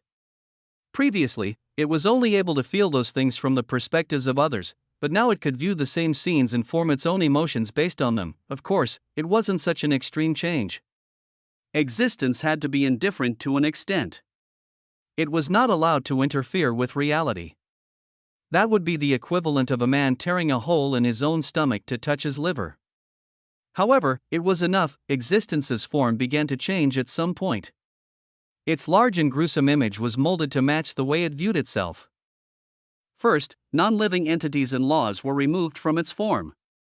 Like Damien, it did not discriminate against these parts of its being. Merely, the form it wished to take was separated from them. It did not prefer humans. That was not its reason to become humanoid. Unlike non-existence, existence had a duty to treat every part of its being equally. The reason existence eventually changed into a humanoid form was none other than Damien himself. He was the one who taught it how to think for itself, how to interpret its own mysteries, and how to accept itself. He was, in the most human way possible, its role model. It was only natural for the concept to desire a form closer to him. Existence approached, completely different from the entity that he knew before. Was it right to give existence something similar to sentience? Its burden was so big that it needed a limited consciousness to cope with it. Now that Damien gave it the ability to think complexly, what would happen? These were worries that Damien had while he was teaching it, but he was soon able to put them down. Existence showed him personally that it would be fine. It was smart in a sense. As it had access to all information, it was able to cross-reference and learn without Damien's help. Since it had a genuine interest, it spent a lot of time learning how to sympathize. At the same time, it learned how to separate its consciousness from its duty. Just like non-existence, it formed faces. Some faces were unfeeling still, dedicating themselves to upholding existence. Others were allowed to dream and possess emotions, allowing existence to feel in the same way that non-existence did. The two concepts were separated by their duties, but they were the exact same in every other aspect. As they were the two children of the void, the two supreme concepts that were necessary for everything to function, they were as similar as they were different. Time didn't pass, but it could be interpreted. If the amount of time Damien spent with existence was forced to be quantified, it would likely be a period of thousands of years at the very least. But Damien didn't feel the weight of that time, so it was as if it didn't happen. To him, it had only been a short period, and existence had progressed by leaps and bounds. When the concept gained the ability to understand itself, everything changed. It was so subtle that nobody noticed it, not even those who used existence. However, nothing was the same anymore. Everything was more vibrant. Every emotion, every plant, every action was more pronounced than before. Legends could grow at a pace that was impossible in the past, and overall prosperity became far more attainable. Only in a few thousand years would people be able to look back and understand that it was during this era when fortune spread across all cosmos. But, of course, none of the changes were as significant as what Damien himself experienced. When existence materialized its humanoid form, it approached him on its own for the first time. Like a human rather than a concept, it embraced him, melting into his body. As if to thank him for showing it a world that it didn't know, existence submitted itself wholeheartedly. Damien could feel it. The two concepts formed a state of almost complete harmony in his body. His soul twisted as its center was defined with a new symbol. A broken infinity sign formed there, supported by both existence and non-existence. Subtly, Damien could tell that this infinity sign was truly everything, the moment it was completed. He'd ascend to a realm that no man had ever seen. Damien looked down at his hands. Existence and non-existence intertwined but refused to merge within. They would not act together, not because they opposed each other, but because they were aware that Damien wasn't prepared to handle that kind of power yet. Still, they're both in agreement. Damien only needed to properly reach that level. The two concepts would guarantee everything that came after. Good, his goal had been achieved, and he gained even more than that out of this endeavor.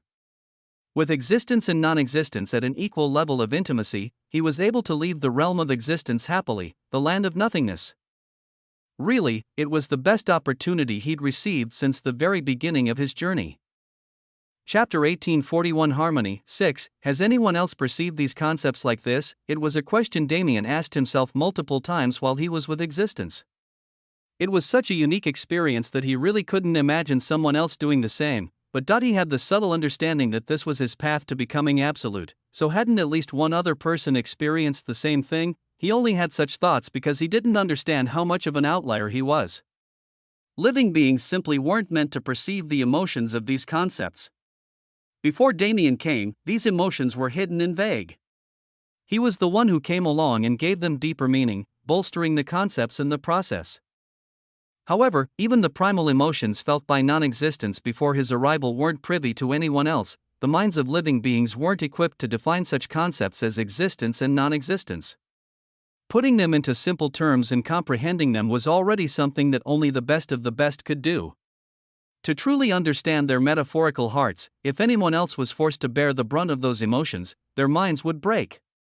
No matter who or what they were, this result would remain the same. Was it the void physique's aid? It was normal for the void physique to give Damien opportunities barred from others. Its influence was the very reason why he grew at the rate he did. Especially during his younger years, when he had that thought, two concepts within him rebelled, as if to tell him that wasn't the case. They who perceived the void as their parent knew that he possessed its blessing, and they could confidently say that such blessings were not the cause of his success. No, it was something more primal, something within Damien, that gave him such a supreme ability of communication. Something within me. Perhaps they were referring to a talent like his comprehension ability, but Damien felt differently. When they said it was something within him, it felt like they were referring to his soul. Status, Damien Void, titles. Apostle of the Void, Evolver, Heaven's Wrath, Supreme Genius. He focused on a single line. Everything else disappeared, the final mystery, the one thing that never solved itself no matter how much time passed. Damien forgot about it after so many years. His status was irrelevant, so he never needed to check it either. That single title that remained an array of dots, what the hell was it? How could it be possible for that title to remain redacted even when Damien had both existence and non-existence under his control? It was impossible for the title to be related to the void. He could sense that it was below that level at the very least. But, is it something I inherited or something I was naturally born with? He didn't have a way of telling what it could be. His other titles either had slight effects or no effect. At this point in his life, they were nothing more than remembrances of times long past. It'll become significant at some point. His gut told him that it would become significant in his relationship with existence and non-existence. Nevertheless, that was a problem for later. Damien was definitely glad that he remembered the title. Now, he could work towards it. It wouldn't just be sitting and rotting as it had been thus far. He stayed in the realm of existence for a bit. The concept didn't want him to leave just yet, and he didn't mind spending more time with it. Eventually, he had to leave. It wasn't a sad parting, as existence would always be with him, but it was still filled with emotion. This was the period when existence would flourish the most. It would make the most out of its new emotions before settling into itself. Damien was excited to see how things progressed from this point forth. However, to do so, he first needed to escape the land of nothingness. His mind returned to the blackness. Non-existence cradled him, bringing him back to his body without causing harm. As his two sides came together, he once again left the waters and returned to the fourth island. He instantly heard people rushing in from behind him. Clearly, the 10 people who lived on this island were all alerted to his departure from the waters.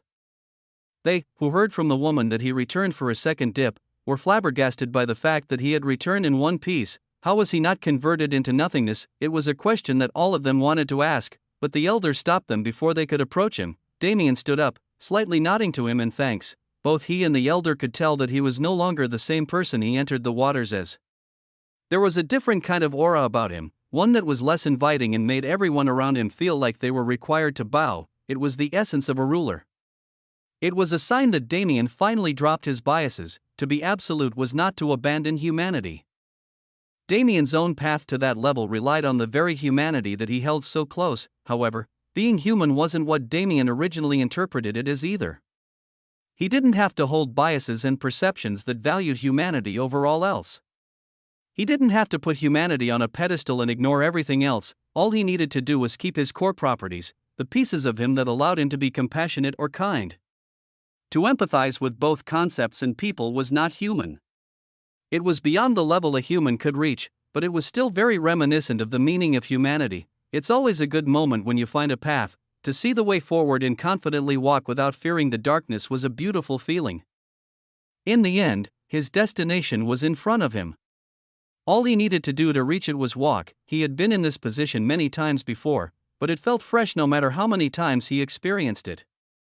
Whether he was a young sapling just starting to grow or an old tree preparing to reach its final form, the feeling of finding the way forward would always make him smile. Damien remained on the third island for quite some time.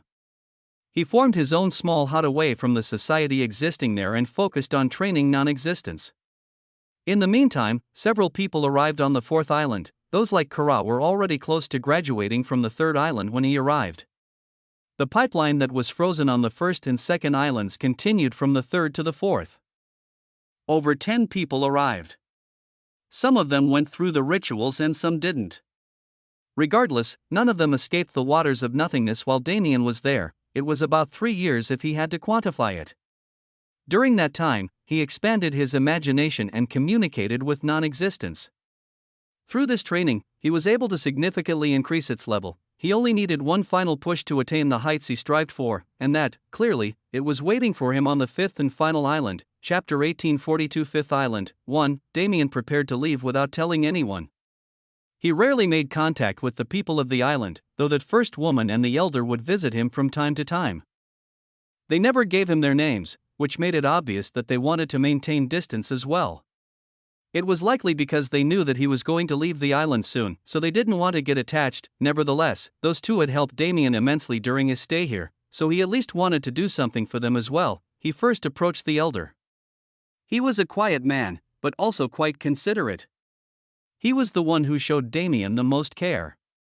Perhaps it was because he viewed everyone here as his grandchildren, but his attitude was unexpectedly warm. He helped Damien establish his privacy, and every once in a while, he'd bring with him gifts of incense or other similar objects to help Damien calm his mind for training. The elder wasn't someone he could directly help.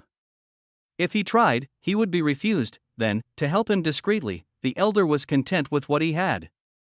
His people were happy and they had everything they wanted. If they wanted more, they could just manifest it on their own. How was Damien to help him? The most he could do was support the elders' wish for peace. He didn't want people to come to this island to meaninglessly die anymore. The island's structure can't be changed, but if more people paid attention to the rituals, then perhaps there would be a change in the death rate. Damien subtly interfered with the island itself. Through his connection with non-existence, he influenced the atmosphere in such a way that those who arrived here would feel more inclined to listen to its population. He wasn't going to influence their decisions entirely, but he made it so that it was more appealing to follow the elder and his people for just a few moments than to jump straight into the waters of nothingness. Essentially, he eliminated the rush that clouded most people's judgments, allowing them to rationally consider their options. Perhaps his aid would go unnoticed and nothing would change.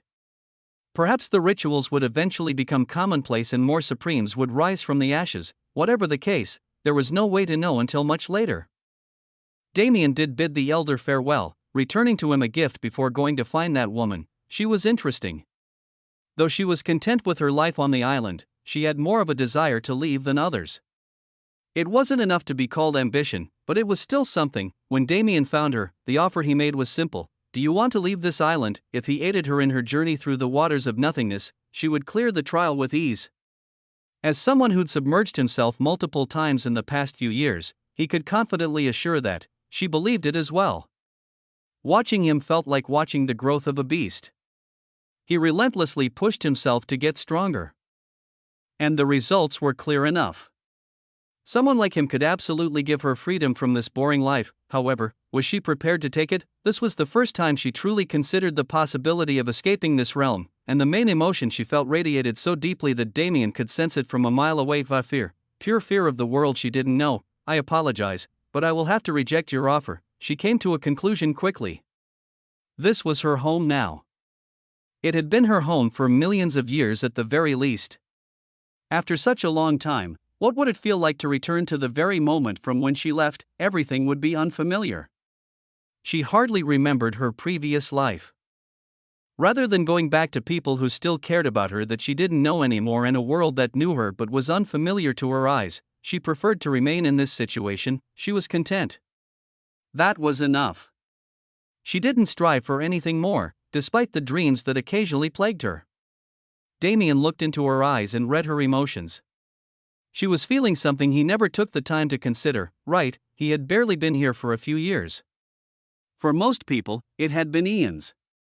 How would he feel about returning if he had been here for millions of years, building relationships with people who also could not return to their own worlds? To them, their old families and friends were distant and painful memories. Their current environments had become their reality. I can't agree with it, but I can accept it. He knew that he would never lose his desire to return home. Time didn't change anything about that. However, these people's lives were different from his. They made their own choices and followed paths that were right for them. In the end, he accepted her feelings and offered her a more material gift. After all, the changes he made to the island could be considered a gift to both her and the elder. Once people stopped dying so frequently, he didn't doubt that both of them would be much happier. He bid her farewell, never learning her name even at the very end, and walked to the shore of the island. The time had come to move on. Unlike the people who resolved to live their lives in this realm, he had no hesitation in his heart. With a single step, a step that was so much lighter for him than them, he crossed into his final hurdle, the fifth island. Damien sighed in admiration. It's definitely the coolest one. The beach he stood on was the only undeveloped part of the land he could see. Everything else was a sprawling metroplex of unbelievable proportions. But that also means that there are more people here than anywhere else, right? This was the final roadblock before escape. The other islands may have consumed large amounts of experts, but this one was their true grave. After all, the task on this island was a nightmare for most. Simply put, it's about purity. To reach a level of purity in one's non-existence that met the realm's standards was the only goal. Once that goal was met, the light of non-existence would return them to whence they came, ending their time in this realm. It was easy, right, wrong. To Damien, it was a task of extreme simplicity. From the beginning, he had been focused on keeping his non-existence pure. Though it didn't meet the island's standard, his starting point was high. For most, this island was the worst possible place to be, because most of the people in this realm absorbed its energy to grow. their entire journeys over the past 4 islands were devalued. Because along the way, they ruined their chances to graduate from the 5th island. The Graveyard of Supremes was this island's nickname, but, in reality, it was their greatest helper thus far. Damien knew this from the moment he saw that the task was purification.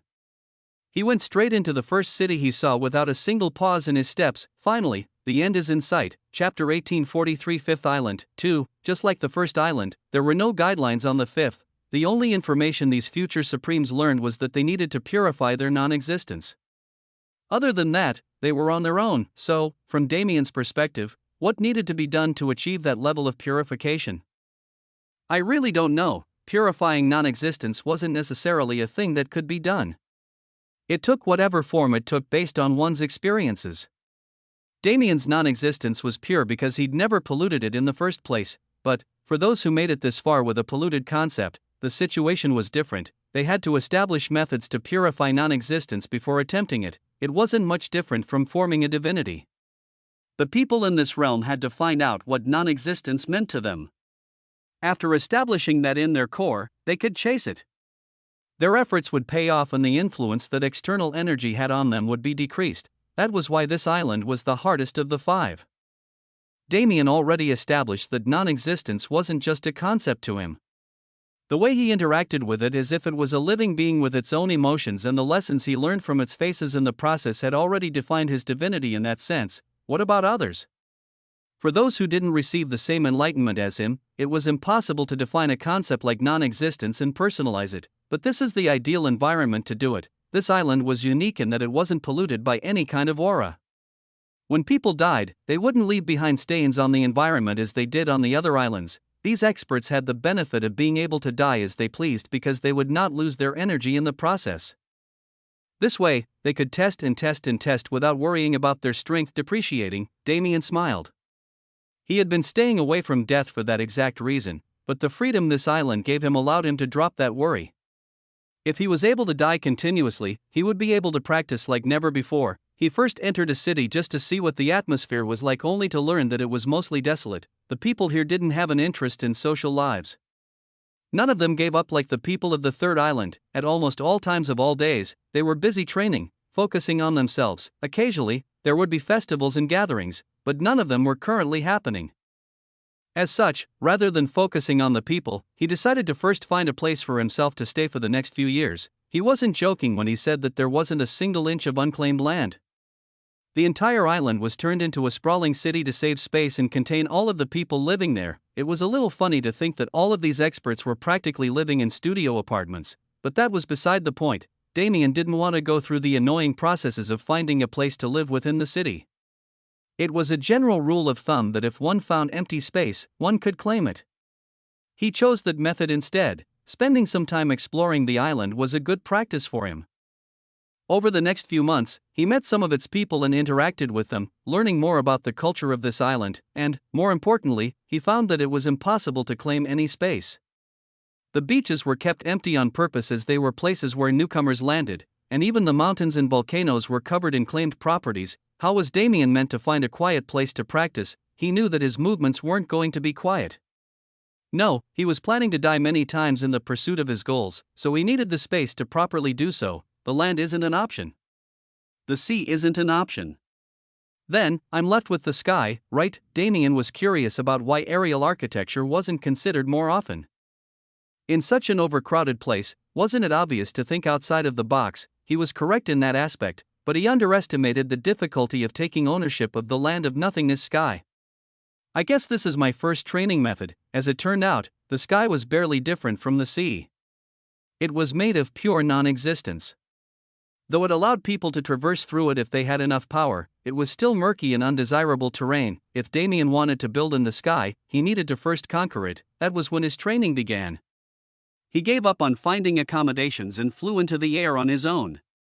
His connection with non-existence allowed him to stay in the airspace without being inhibited. To do more than that, naturally he needed to practice. He started by sitting down in the sky and meditating, becoming one with the atmosphere. Slowly, he released his territory and expanded it to cover more and more space. It started as just a platform to support his weight, but he was eventually able to encompass several thousands of square feet for himself. What started as nothing more than a foundation became more and more robust with time. Building vertically was more difficult than building horizontally, but it was also a task he completed with enough effort. Damien didn't need much. He built a small cottage on the side where he could rest while keeping the rest of the space flat and turning it into a training ground. His actions drew a lot of attention.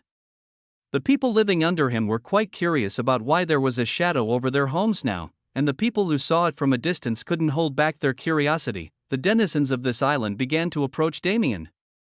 Some of them were hostile, but most held an attitude of curiosity. They wanted to know how he made it all possible. They wanted to learn from his accomplishments and achieve more, like scientists hungry for a new find. The fifth island was filled with people who had been on a dreary search for answers for far too long to still have passion. Damien's presence reignited the spark they felt when they first arrived in the land of nothingness. For these people who had been living stale lives without progress for so long, the appearance of a newcomer who refused to think like them was a blessing, because, maybe by watching that newcomer execute his wild plans, they could find their own paths as well. Just like the fifth was a place that Damien liked a lot, and, since the plan was to spend a decent amount of time here, he decided that it would be a good idea to become familiar with the residents. Damien's house in the sky became something of a meeting place for the people in a matter of 1 year. It expanded rapidly, making room for others to train and try things without fear of repercussions. The sky became synonymous with prosperity and experimentation. It all happened within a year. And frankly, even Damien was confused about this rapid development. Chapter 1844 Fifth Island, 3. The year passed by in a breeze. Damien hardly recognized the time. He was so focused on his one improvement that he barely even understood the kind of stir he'd caused. Naturally, he knew that people were coming to his sky island. He also knew that they were interested in him, as they would approach him whenever he wasn't training to talk about non-existence. However, to him, they were just visitors. Their conversations were short, and though he welcomed others to stay in the sky with him, he didn't interact with them needlessly. He was focused more on training than them. And they knew that as well. The people of the island were respectful. They maintained boundaries when necessary because they knew how important it was to not lose a single moment. After all, every single one of them was a top expert. Most of them had near-perfect control over non-existence, which was the root of their problems. They learned how to deal with polluted essence. Their perfection was muddled by that impurity. To completely abolish themselves and start over from scratch with a completely new type of non-existence was a daunting task that nobody wanted to undertake. Instead, they tried to find enlightenment within their perfection and improve from where they stood. It wasn't an unworthy strategy. But it was definitely inefficient. As Damien spoke to them, he learned that a lack of knowledge and a lack of familiarity with non-existence in its pure form was their main issue. It didn't cost him much to help, so he shared his perspective as someone with high purity freely. That was what set him apart from the rest. The people nearing the end of their journeys were adamant about keeping their secrets to themselves. The rise of other supremes who could leave this realm and return home meant the rise of competition in the real world. Why would they help their future enemies? Damien's opinion differed just as much as everything else. He believed that these people had potential and that they would be worthy subordinates if they were allowed to help. Plus, by helping them, he was helping himself. He learned from their practice and they learned from him. In this symbiotic environment, people were finding themselves growing at a rate they couldn't have imagined previously, but what interested Damien most was information. There were 2 people who came to see him more often than others. The first was a man named Doc and the second was a woman who called herself Six. The 2 of them were weaker than Damien by a large margin, but they were also willing to put their pride down and ask questions. The most common method to learn was by watching silently from the sidelines. These 2 ignored all conventions and approached him like students to their teacher. Their eagerness to learn gave him an eagerness to teach, but the reason he thought of them now was more the stories they'd tell him. They spent many years on this island and knew about its history. They say that there's a fragment of true nothingness hidden here. It's in the form of a crown somewhere, and if someone claims it, they'll immediately surpass all requirements of the trial. It's apparently the other half of a crown that exists in reality, but it hasn't been found yet. Personally, I think it has to be a hoax. They were words he heard from Six. Words of a treasure hidden in the land of nothingness. To others, it felt like a fairy tale made by people who couldn't find a way off the island. But Damien thought otherwise. The other half of that crown, isn't it my emperor's crown? the emperor's crown was a manifestation of existence in physical form and the mark of its emperor. Damien didn't originally think there was a reason for non-existence to have one too, but it made a lot of sense. Their origins, their abilities, their personalities, everything about the two possessed an air of duality. It was only natural for the crown to have a sibling as well, but it's good for me if they're treating it as something useless. As the owner of the emperor's crown, Damien knew that it was nothing of the sort. The emperor's crown was the reason his control over existence peaked. Because of that crown, the mist had a place to reside and help him control the laws of the world, and the six concepts of existence could be brought together without him needing to do anything. It was like the bow that was tied around a Christmas gift, the final piece of the puzzle that made everything function properly. Damien was enticed by those rumors. I never thought it would be a problem, but now that I know about something like this, I can't let it go. He didn't know when it happened, but Damien became a perfectionist at some point. At every step, he made sure to keep duality in mind. He acted to maintain harmony, because the coexistence of all laws and concepts in his body was the most important aspect of his strength. If he returned without that crown, what would happen? Damien didn't even want to slightly risk losing everything because he chose to be lazy at a time like this. Then, to find the crown that nobody has ever seen, naturally, this mystery was going to be harder to solve than that of Death's Hold or the Third Island schemes. From the beginning, both of those were known to an extent by the public. They only missed a few details or were hindered before finding the whole truth. Damien merely had to follow their tracks until he reached the place they couldn't. This was different. On this island, after billions upon billions of years, nobody had found even a single trace of the crown. Its existence was spread through rumors, and even the one who started those rumors had no idea where it actually was. It was more like he was coerced into making the crown known to the world by the realm itself, so Damien had to tread a path that nobody had ever tread before. Immediately, that eliminates the entire fifth island, whether above or underground. The people had surely searched every inch before deciding that the crown wasn't real. Once again, I'm left with only two options, the sky or the sea. One of those two unfriendly places that attempted to kill anyone who disturbed them had to be investigated. No, both of them had to be investigated. At this point, Damien couldn't leave it alone. He would use this quest to thoroughly understand everything about this mysterious realm. Let's start with the sea. It was an easy decision to make, because everyone knew what the sea was capable of. Everyone knew the consequences of stepping foot in those waters. The sky usually wasn't seen as a hostile place. Damien built this learning zone in the sky, so its connotation was actually the opposite. However, his instincts screamed otherwise. They told him directly, giving him no chance to argue. If I push the bounds of the sky, then I will experience true hell. Chapter 1845 The Crown's Shadow 1. The Sea of Nothingness was notorious for killing future supremes. It never approached them purposefully. Its only job was to separate the 5 islands so they couldn't be easily traversed by those who weren't worthy.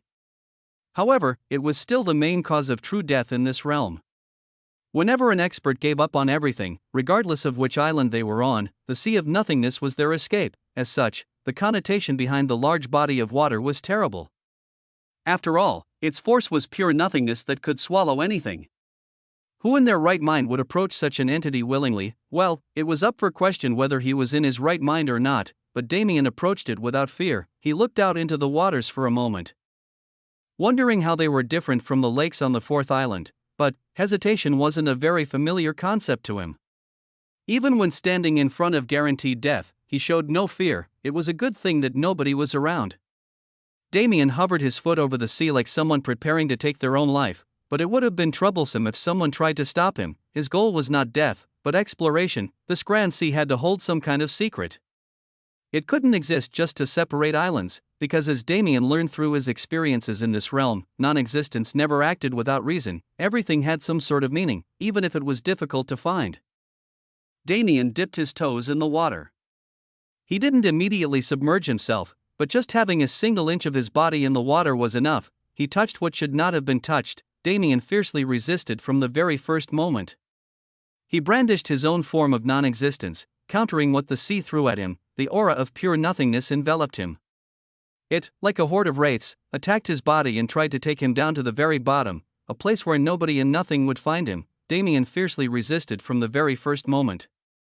He brandished his own form of non-existence, countering what the sea threw at him. In terms of sheer power, he lost easily. However, the Sea of Nothingness was stagnant.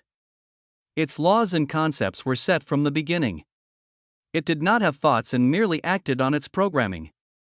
Damien had the versatility of complex thought and a wide range of concepts at his disposal. With his level of purity and strength, the Sea of Nothingness was not an absolute power. He could use tricks to overwhelm it. A silent battle began as the sea attacked Damien.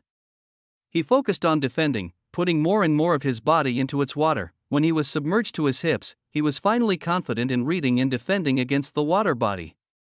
"Let's do this." Damien didn't act without thinking. Regardless, he wasn't able to explore deep into the sea or reach places far separated from land. He simply didn't have the energy to fight so fiercely for so long against an inviolable force. Instead, since he was originally searching for a treasure on the fifth island, he used his abilities to scan the shore for several days before choosing a place to submerge. He looked for hidden caves or cavities on the border between land and sea. He double-checked to see which ones were accessible from land and which ones were not.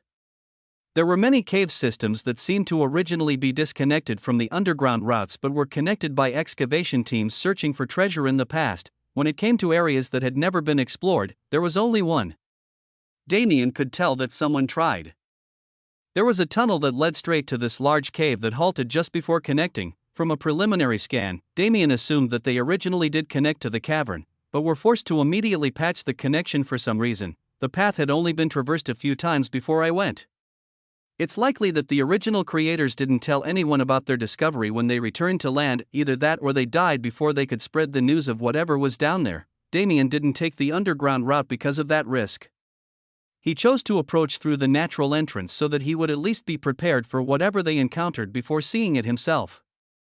With confidence in his defense, he plunged into the Sea of Nothingness, diving deeper and deeper as if it were just a normal ocean. He didn't want to spend too much time completely submerged in the water, though.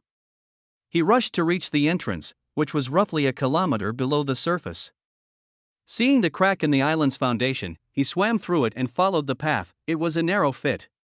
Damien's robust body could hardly make it through the terrain he was trying to cross, but he forced his way through.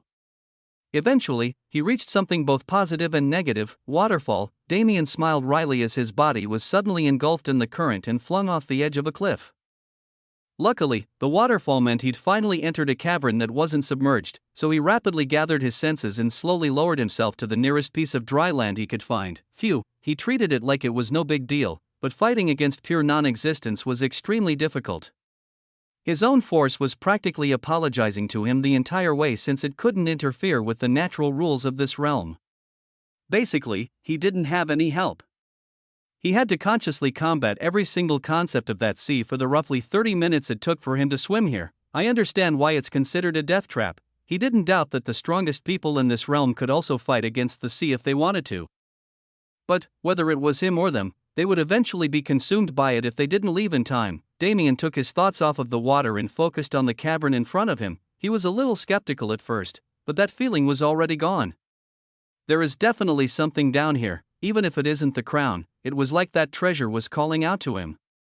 It was making its presence known as if it never intended to hide in the first place, a treasure with such a desire for human connection. Usually all of such treasures were rapidly claimed and passed down through society. However, if this one was still here despite its desperation, then it could only mean one thing. Something is preventing people from reaching it. There was originally a possibility that the first explorers who found this place were scared away by a natural phenomenon like the waterfall Damien had been transported by. That possibility was naturally taken off the board. Damien approached closer and closer to the aura that called for his help. He took slow and methodical steps that made no sound to avoid alerting whatever waited for him inside. Only, when he saw the being he was treating so cautiously for the first time, that the only expression on his face was one of confusion. Chapter 1846 The Crown's Shadow. 2. It was surely a being of pure non-existence, but he couldn't tell if it was supposed to be terrifying or welcoming. Its physical form was relatively undefined as it was a being made of pure shadow, but it was lacking an air of intimidation.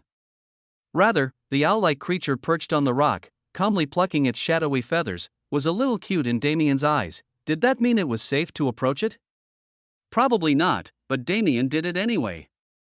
If he had to fight, then nothing would change even if he hesitated and came back later. He walked into the separated cave where the owl was.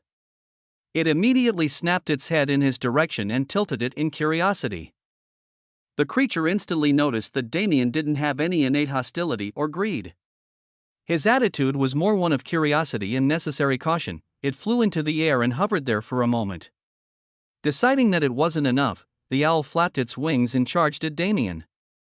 He didn't move, as its trajectory was not combative. The owl flew in circles around him as if it were wondering what a person like him was doing here. Is this thing like the mist? The concept of mist on existence's side was also a playful entity.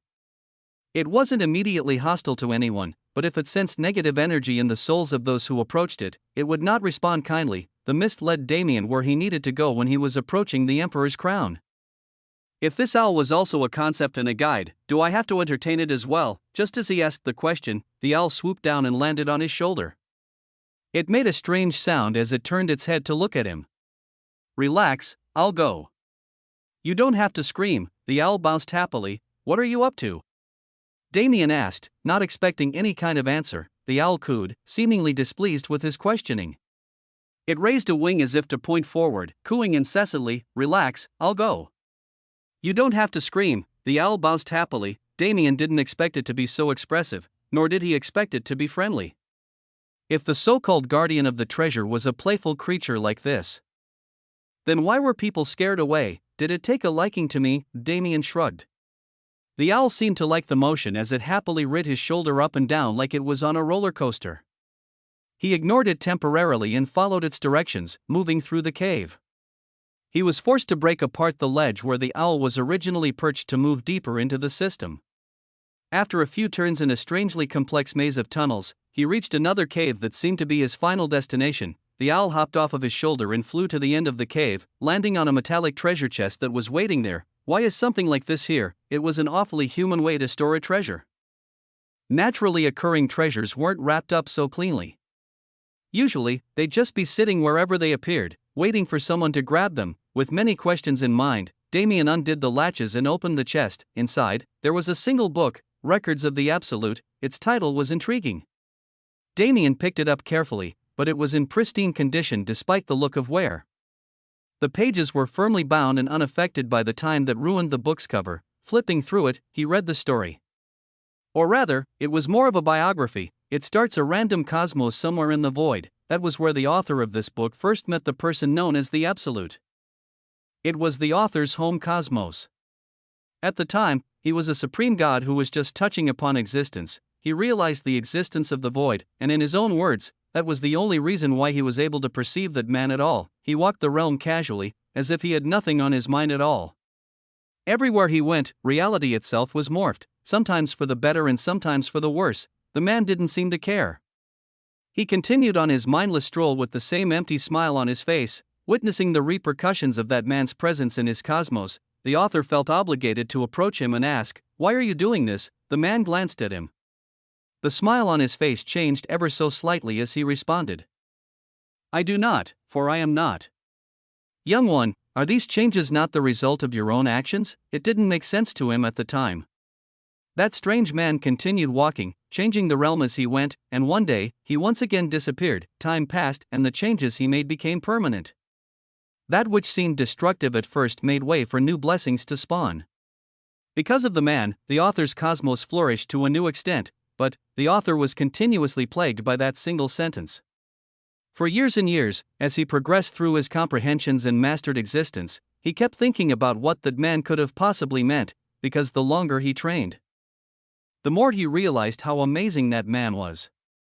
He was a true absolute, a person whose presence alone was enough to morph entire cosmos, but his presence was also unrecognizable and non-existent.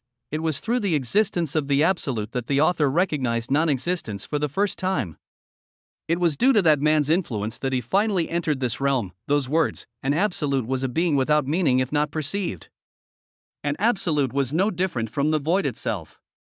Therefore, it was because the author perceived his existence that the cosmos was allowed to change permanently and achieve growth. If not, what would have happened? The author spent his entire life attempting to understand the absolute.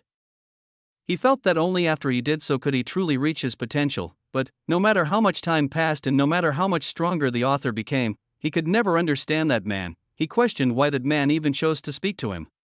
He wondered if there was supposed to be some sort of deeper meaning behind those words. However, he died without ever being able to find out the truth. This was not a record of the absolute, but a record of the author's obsession with the man he deemed absolute, and, in the end, there was never a proper solution to his problem. The words of an absolute. He tried so hard to give them meaning, but he was simply never able to perceive it.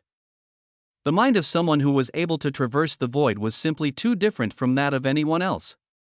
An absolute could not be read or measured. Perhaps those words were never even spoken. They may have just flowed due to the man's perception. Reality was changing when the absolute walked by, so who was to say that the form the man saw was even real? In the end, the record seemed to be a useless book. The perspective was from an unreliable narrator, and there wasn't anything definite about the author's encounter with the absolute. Nevertheless, if what the author perceived was true, then it was very exciting news for Damien. After all, the author of this book confirmed the existence of at least one person who had reached the heights that Damien was aiming for. How could his blood not boil at such a revelation? Chapter 1847 The Crown's Shadow. 3. The cavern was filled with good things. The confirmation of an absolute was good. It meant that the path Damien was treading truly was possible. He wasn't a person defined by doubts. At this stage in his life, doubt hardly existed at all. However, that was one thing he'd always doubted. To truly reach the void and not only touch upon it but conquer it, was it even possible? Standing equal to it was one thing, but to surpass it seemed completely unbelievable. Despite never outwardly questioning it or showing signs of doubt, it concerned him deeply, the fact that someone else already accomplished it. Reaching a level beyond any means was a huge affirmation for him, and that wasn't the only thing the book offered. The author never revealed his name, but his insights were quite interesting. Because he spent his entire life chasing the image of a single absolute, the way he perceived both existence and non-existence was different from anything a normal person could develop, as Damien had never seen an absolute. Even he wasn't privy to this kind of interpretation. If he studied it properly and digested the knowledge, it could possibly define his path to reaching that level even more, making his path to the peak smoother. This was the book's real value. The author never realized that he was already on the right path because he focused too much on another person instead of looking within himself. However, with his wisdom at hand, Damien would be able to attain everything he couldn't. It was set on following him, though he still couldn't say why. Finally, and most importantly, the owl that refused to leave Damien's side, he walked back to the entrance of the cavern and ascended the waterfall, fighting against the current to escape through the same method he entered with.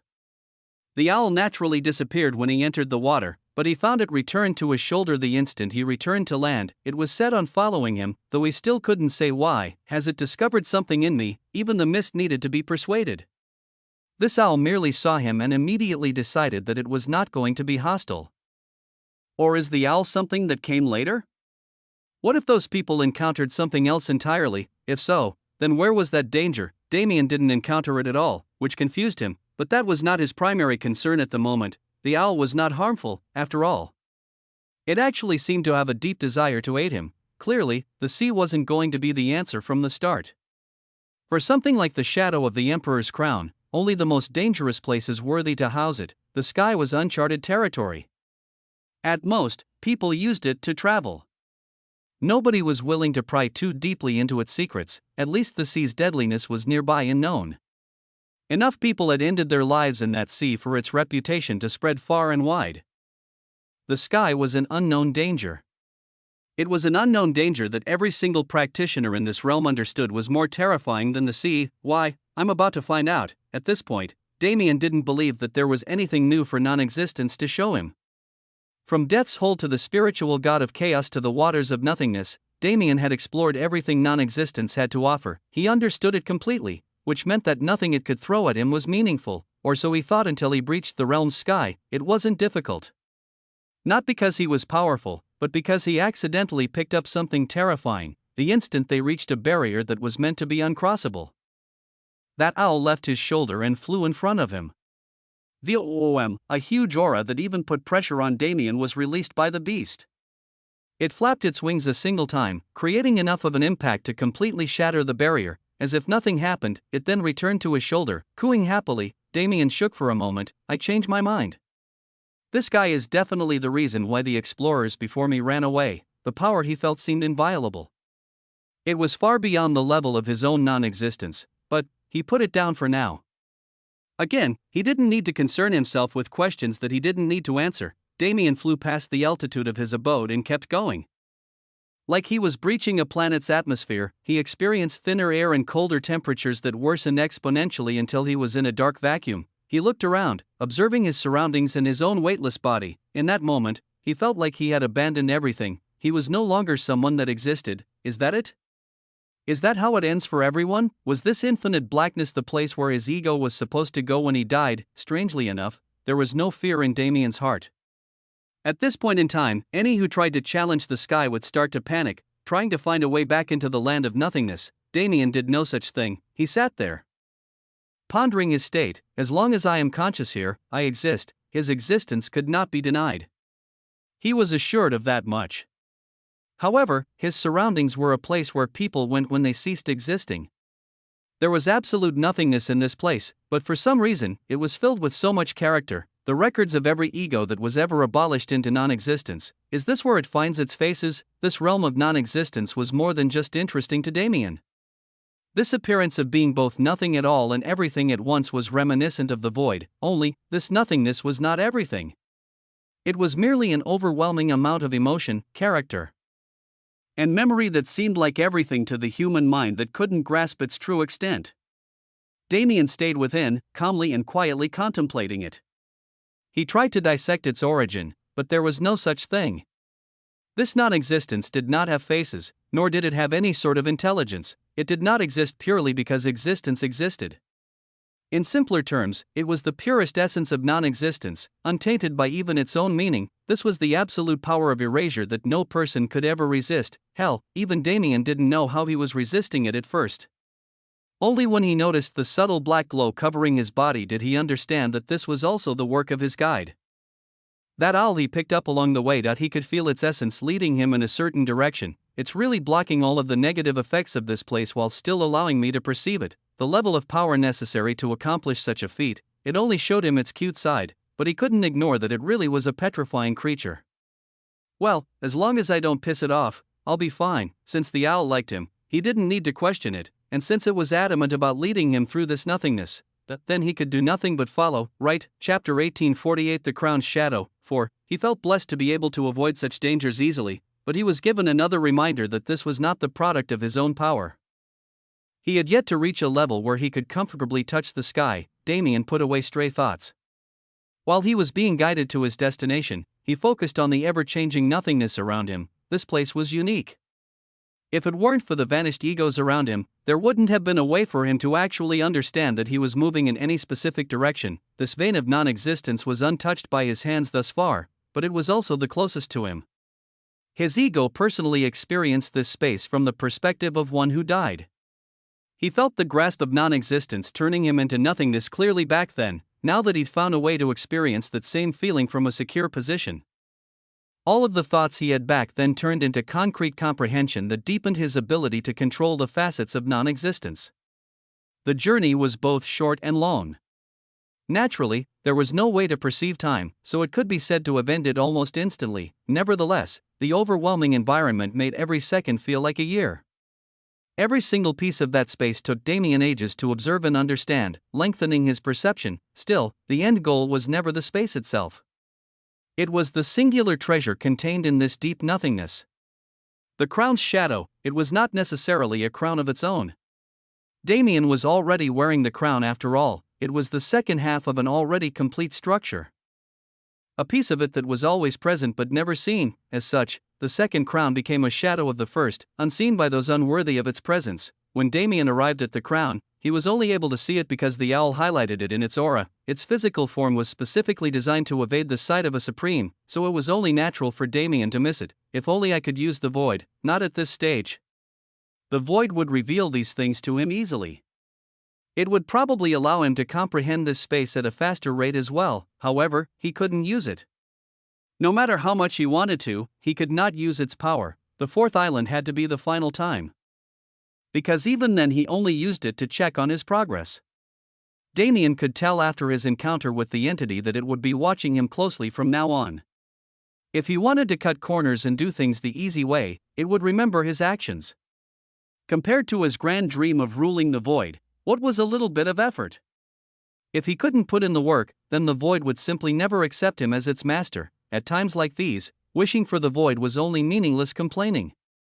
From start to finish, Damien had no intention of receiving its help. He was doing just fine on his own, wasn't he? The careful steps he took on the 4 islands before this one, the methodical approach he took in comprehending non-existence. Together, these two culminated into a foundation that caused even the owl to willingly choose him without a fuss. The guide was supposed to be convinced by one's actions or achievements. In most cases, those achievements didn't reach the qualifications the guide was searching for, so one would need to prove their worth in the moment. While following the owl, Damien determined that it was satisfied with what he'd accomplished thus far and chose him because he fulfilled its conditions beforehand. That was a product of entirely his own effort. Just like this very moment, Damien looked at the crown's shadow and extended his hand to touch it. For a moment, he felt another sense of absolute nothingness wash over him. But it was not hostile. The shadow read his existence and confirmed the owl's presence. It ensured that he truly was worthy of its power, and when it sensed the Emperor's crown that eternally sat atop Damien's head, how could it think about rejection? If even that extremely picky Emperor's crown chose an owner after so long, then what right did it have to disagree? It seemed the person it chose was more than just adequate as well. He currently had the power of 2 faces of non-existence in his body, and the rest were willing to follow him as long as he just asked. This was an unprecedented feat for a human to accomplish. Quite literally, non-existence had never been so close to another living being before. The shadow separated from the surrounding non-existence and slithered up Damien's arm. It made its way up his neck like a collection of black veins until it reached the top of his head and came together. Nothing visibly changed in the Emperor's crown, but if one was skilled enough, one would be able to see that it was now a combination of 2 separate entities. The first was the proud and regal crown that Damien had been wearing until now, and the second was a dark entity with an unknown form that forced one to bow to the aura of an emperor. They were equally domineering.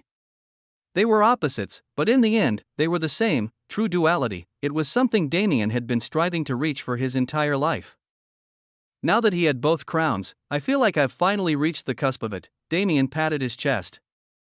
The owl understood his message and led him back to the surface. He thought he would be confused without its help, but that was no longer the case. Even he could now see a path in this expanse. He could see the way home. Damien came out of the sky like he was breaking through a powerful wave and taking his first breath in a long while.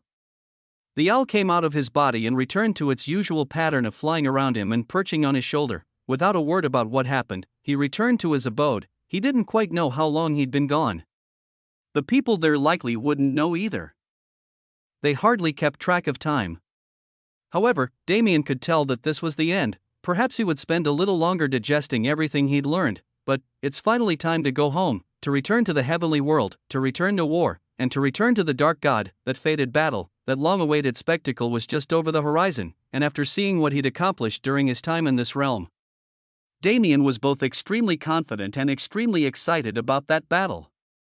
Chapter 1849 The Crown's Shadow 5. Returning to his abode, Damien was greeted with a lot of stares. I must have been gone for some time. His assumption was entirely wrong. Since these experts were able to hide their emotions, they didn't show anything, but they were feeling something inexplicable from Damien. If he was their equal before he left, he was clearly superior now. It was to the point where those who didn't speak to him as often were hesitant to even watch his training anymore. He was an emperor while they were merely nobles. That was the difference they felt. It was almost disrespectful to thoughtlessly interfere with the training of someone like him. None of them liked the feeling that invaded their hearts, but they couldn't deny it. The few who did converse with him regularly came up and said a few words as they always did, but there was a subtle distance in their interaction that Damien felt clearly. I guess it isn't necessarily a bad thing. It would be a shame if there were hard feelings about his early departure. He only just came to this island and he'd already reached a level that the rest of them could only dream about. It was better for him to disappear quietly. It was better if they assumed that he went and killed himself in the sea of nothingness, since that was easier to handle. Well, quietly may be impossible. The moment he escaped, a huge phenomenon would encompass all 5 islands. Damien heard of this from the first island, so it had to be true. Rather than leaving quietly, it was more like he wanted to disguise the fact that he was the one leaving this island. Isn't it too pitiful, when it was naturally accepted that absorbing energy was the right method and there wasn't a way to go back and tell people it was wrong? Was it right to blame these experts for their current situations? Sure, it was partially their fault, but it wasn't enough of a blunder to turn this place into their grave. The experts on this island had different personalities, goals, and interests. But each and every one of them was worthy of being a supreme. Damien could tell that their journeys through the 4 islands before this one changed them all into decent people. It would be a missed opportunity if I left them all here to rot. The people of this land were all upright practitioners, even if their pasts didn't assume the same. Perhaps it was stupid to say that all of them were good people, but he knew that they were all at least sane. Plus, their talent was undeniable. At the moment, he wasn't too much stronger than them, so it was impossible. When he became absolute, that would change. If he wanted to have a dominion over several cosmos, or if he wanted to be prepared for a potential threat that may appear, he needed subordinates, didn't he? Who better than supremes that he personally raised, bringing the land of nothingness into the limelight? It was a new goal that Damien established in that moment, but it wasn't attainable until he became absolute, so his focus shifted to another way to improve the 5th island's condition. Let's do that, a project that he could consider a culmination of everything he'd learned. If he could pull it off, then he could guarantee that he was ready to leave. That day, Damien left his abode again. Unbeknownst to those who inhabited that place with him, that was the last time they'd ever see him. He found the tallest mountain in the realm and flew high above it. Using the mountain as a center point, he started building again, but this time, it wasn't for his own sake. As those who lived on the mountain watched, a massive floating island was formed above them. It appeared in a single instant, a landmass large enough to be called a mountain of its own. And, on its flat surface, there was a palace of crystals and purple gold. A palace with an insignia on the front that belonged to no known individual or clan. The people of the mountain immediately flew up to investigate. They carefully entered the palace, knowing that the one who created it was incredibly powerful. However, instead of meeting him, they found themselves feeling a sensation like nothing they'd ever felt before. This, a certain man exclaimed as he looked at his own hands. He returned his gaze to the interior of the palace. The massive staircase at the entrance branched off in both directions, and on the wall of the step where that happened, there was a message for all: "Welcome to the Void Palace. This is a space for any and all practitioners who wish to improve. It will not and may not be claimed by anyone. Share with your fellows, progress through your journeys, and meet me in the real world." It was a message signed with a single word: Void. The man exhaled that name with an air of reverence. He could feel it clearly. This palace wasn't just any normal thing. Disregarding all of the complicated concepts in place to keep this place as a neutral zone and assure that it would never fall into the wrong hands, it only had one purpose: passive purification. For the first time in his life, the man felt like he was seeing progress in his lifelong quest. He could already tell that this place was going to become a haven of the 5th island soon enough. Suddenly, the man's head whipped to the side, his eyes peering through the palace's entrance. Just as people started investigating the palace and realizing its worth, a massive flash of light appeared from the shoreline. Wow, how long had it been since the last time somebody was ascending and escaping this realm? And that flash of light. For some reason, it felt extremely warm, because that man knew, and everyone else would soon come to know, that light was the first of many. The 5th island was finally going to be revitalized. As for the person who created it, he was content with leaving a small piece of himself for future generations, without regrets and without hesitation. He returned to the world from which he came. He had a lot of work on his plate. After all, that was what Damien thought was the end. It made sense, right? Now that his adventures in the land of nothingness were over, it was time for him to focus on the events in the true Void universe. That statement wasn't necessarily wrong, but his long yet short trip caused a few problems. Damien returned to his isolated training room. He could tell from the air that time had not passed, but, clearly, something had changed. The universe rushed to read his existence. It was extremely confused by his current state, but it was forced to acknowledge what he'd achieved in only a single second. Almost exactly when Damien appeared, he was swept away again, but this time, he was not taken out of the true Void universe. Merely, he was once again in a place that other people could not reach. Chapter 1850 Records 1. The space that Damien was in. Could it be considered the counterside of the true Void universe? Glancing around, he noticed that his surroundings were the same. He was in the same isolated training area.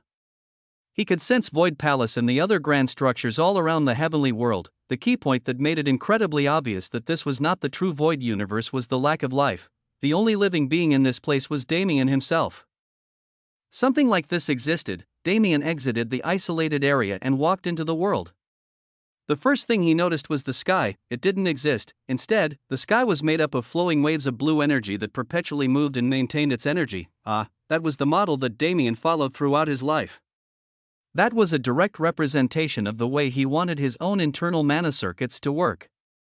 They were close to that level now. Damien didn't necessarily need to use his own energy anymore, so it was inconsequential, but his mana still was not infinite. If there was a situation where the entire cosmos was stripped of its mana, Damien's capacity would once again become finite. This was a representation of a level he had not been able to reach. As it graced his eyes, he inadvertently raised off of the ground and approached it. The energy was unbothered by his presence. No, perhaps it was the one who called him here. As he put his arm out and touched it, his entire body shook. He had suddenly established a connection to something magisterial. His eyes glowed with a massively blue light. His consciousness was ripped from his physical form as he was taken to a place where he could properly interact with it. In that place, it entered a form that he was already aware of, Damien Void. A holographic blue window appeared before him. He was just as speechless after understanding. So you are, welcome to the Apeiron records. It obviously wasn't its true name, but the fact that it acknowledged the only name Damien ever knew it by was enough confirmation that it was truly that entity, the system that ruled over the true Void universe. The reason why its people were able to progress through the stages of power without complications or doubt, was it this perpetual energy? Is this where it was the entire time, existing in this alternate true void that others could not perceive? For some reason, it was astounding. Damien, who had just come back from the land of nothingness, still found himself shell-shocked by this entity. You have achieved a state that this cosmos has never seen. The system clearly didn't have consciousness. It was able to interact with him within its parameters, which meant that this meeting was for a purpose. As the system said, he was now in full control over both existence and non-existence. To an extent, he was standing equal to the void. This was a state that this cosmos had never seen, and a state celebrated by every cosmos lucky enough to birth an individual with such power. In lieu of your accomplishment, you have been granted the right to read the records. Damien's eyes widened. The system was, as named, a record of all things. Persia's encyclopedia did something similar to the system, but this entity acted on a completely different level. It was omniscient and omnipresent. To be granted a right to read those records, it is not absolute. He wouldn't be given free rein over the system. He could tell from the messages that this was a one-time opportunity. Then, rather than focusing on myself, I should think broader. Rather than focusing on the true void universe that he could read at any time, he wanted to focus on the system itself. So, show me those records, the records of the system's origin. The records of its creator, confirming access to origin record, partial access confirmed. Some information will be omitted. With those words, Damien was shown the very story he wanted to see. He encountered no obstacles. Almost as if the story was meant for him from the very beginning. Once upon a time, in a world far, far away, two brothers were born. Their births took place only a few minutes apart. However, the way they were treated was different from their very first day alive. The elder brother was showered with love. He was found to have an extremely rare talent during his birth, and all eyes had been on him from then. The younger brother wasn't untalented, but compared to his elder brother, he was nothing special. Others ignored him, but his elder brother didn't. He wasn't blinded by the attention he got. He cherished his younger brother and wanted to make sure that he was always happy. However, his younger brother didn't appreciate his sentiments. Every negative thing that happened to him was attributed to his elder brother. When a woman he loved decided to confess to his brother, he ignored the fact that his brother rejected her and threw her out of the house. He only cared about the fact that his brother had won again. One day, a prophecy was revealed. It stated that a hero would be born who would save the world and even the universe itself. The two hero candidates were none other than these two brothers. But the elder brother didn't want it. He didn't want to be the hero. He never wanted to remain stuck on this planet, and the stronger he got, the more he desired to see the skies and what lay beyond. The title of a hero was just a burden to him, but it looked like it meant everything to his brother. As such, he decided not to compete. He announced his withdrawal from candidacy and disappeared, finally making his way into the starry sky. From that point on, he never saw his brother again. He hoped his brother was able to gain happiness in that small world where they were born, but he couldn't be there to experience it with him. It wasn't just because of his ambitions, but because his brother would only ever feel negativity and hostility if he stayed. For years, he wandered the cosmos alone. He gained great power and a wealth of knowledge, eventually coming across a concept known as abyss. It was everything and nothing at all. Existence and non-existence in one. He chased that concept with everything he had, and as he got closer to reaching it, he distanced himself from everything else. He only revisited his home world once. It was covered in statues of his brother and tales of a hero. However, it wasn't all peaceful. Since he was there in their hometown, he helped them kill a rogue dragon that was threatening to wipe them all out. On the same day, he also helped them design certain facilities that would increase the quality of living greatly. He became a hero to that city, so they erected a statue of him to pay tribute. It was the only one in the entire world. So it definitely felt special. Nevertheless, that was the last time he interacted with reality under his birth name. After that, he became the World Walker. He eventually reached existence and non-existence. Even longer after that, he combined them and became absolute. The World Walker started passing through the various cosmos within the abyss and observing their cultures. Sometimes, he'd lend them a helping hand or create a treasure that would help the cosmos grow. He was a wanderer at his core. He never wanted to stay in one place. The infinitely expanding abyss filled with so many different cosmos with so many different peoples and cultures was his home, and within it, he found the greatest adventures. Still, he was a mortal once. He perceived time, and eventually, he experienced an unparalleled sense of boredom and loneliness. He decided that he had lived for long enough. He found a random newly budding cosmos as his final resting place, and he transformed it so that its people could live well. That random cosmos was none other than the true void. His final creation was the system. After providing a route for this cosmos people to grow more stably and without deviation, he established it, and, amidst those people, he laid himself to rest. The World Walker, the origin of the system, and the first absolute, their cosmos had been blessed by such a being. That was the reason for its oddities and its uniqueness.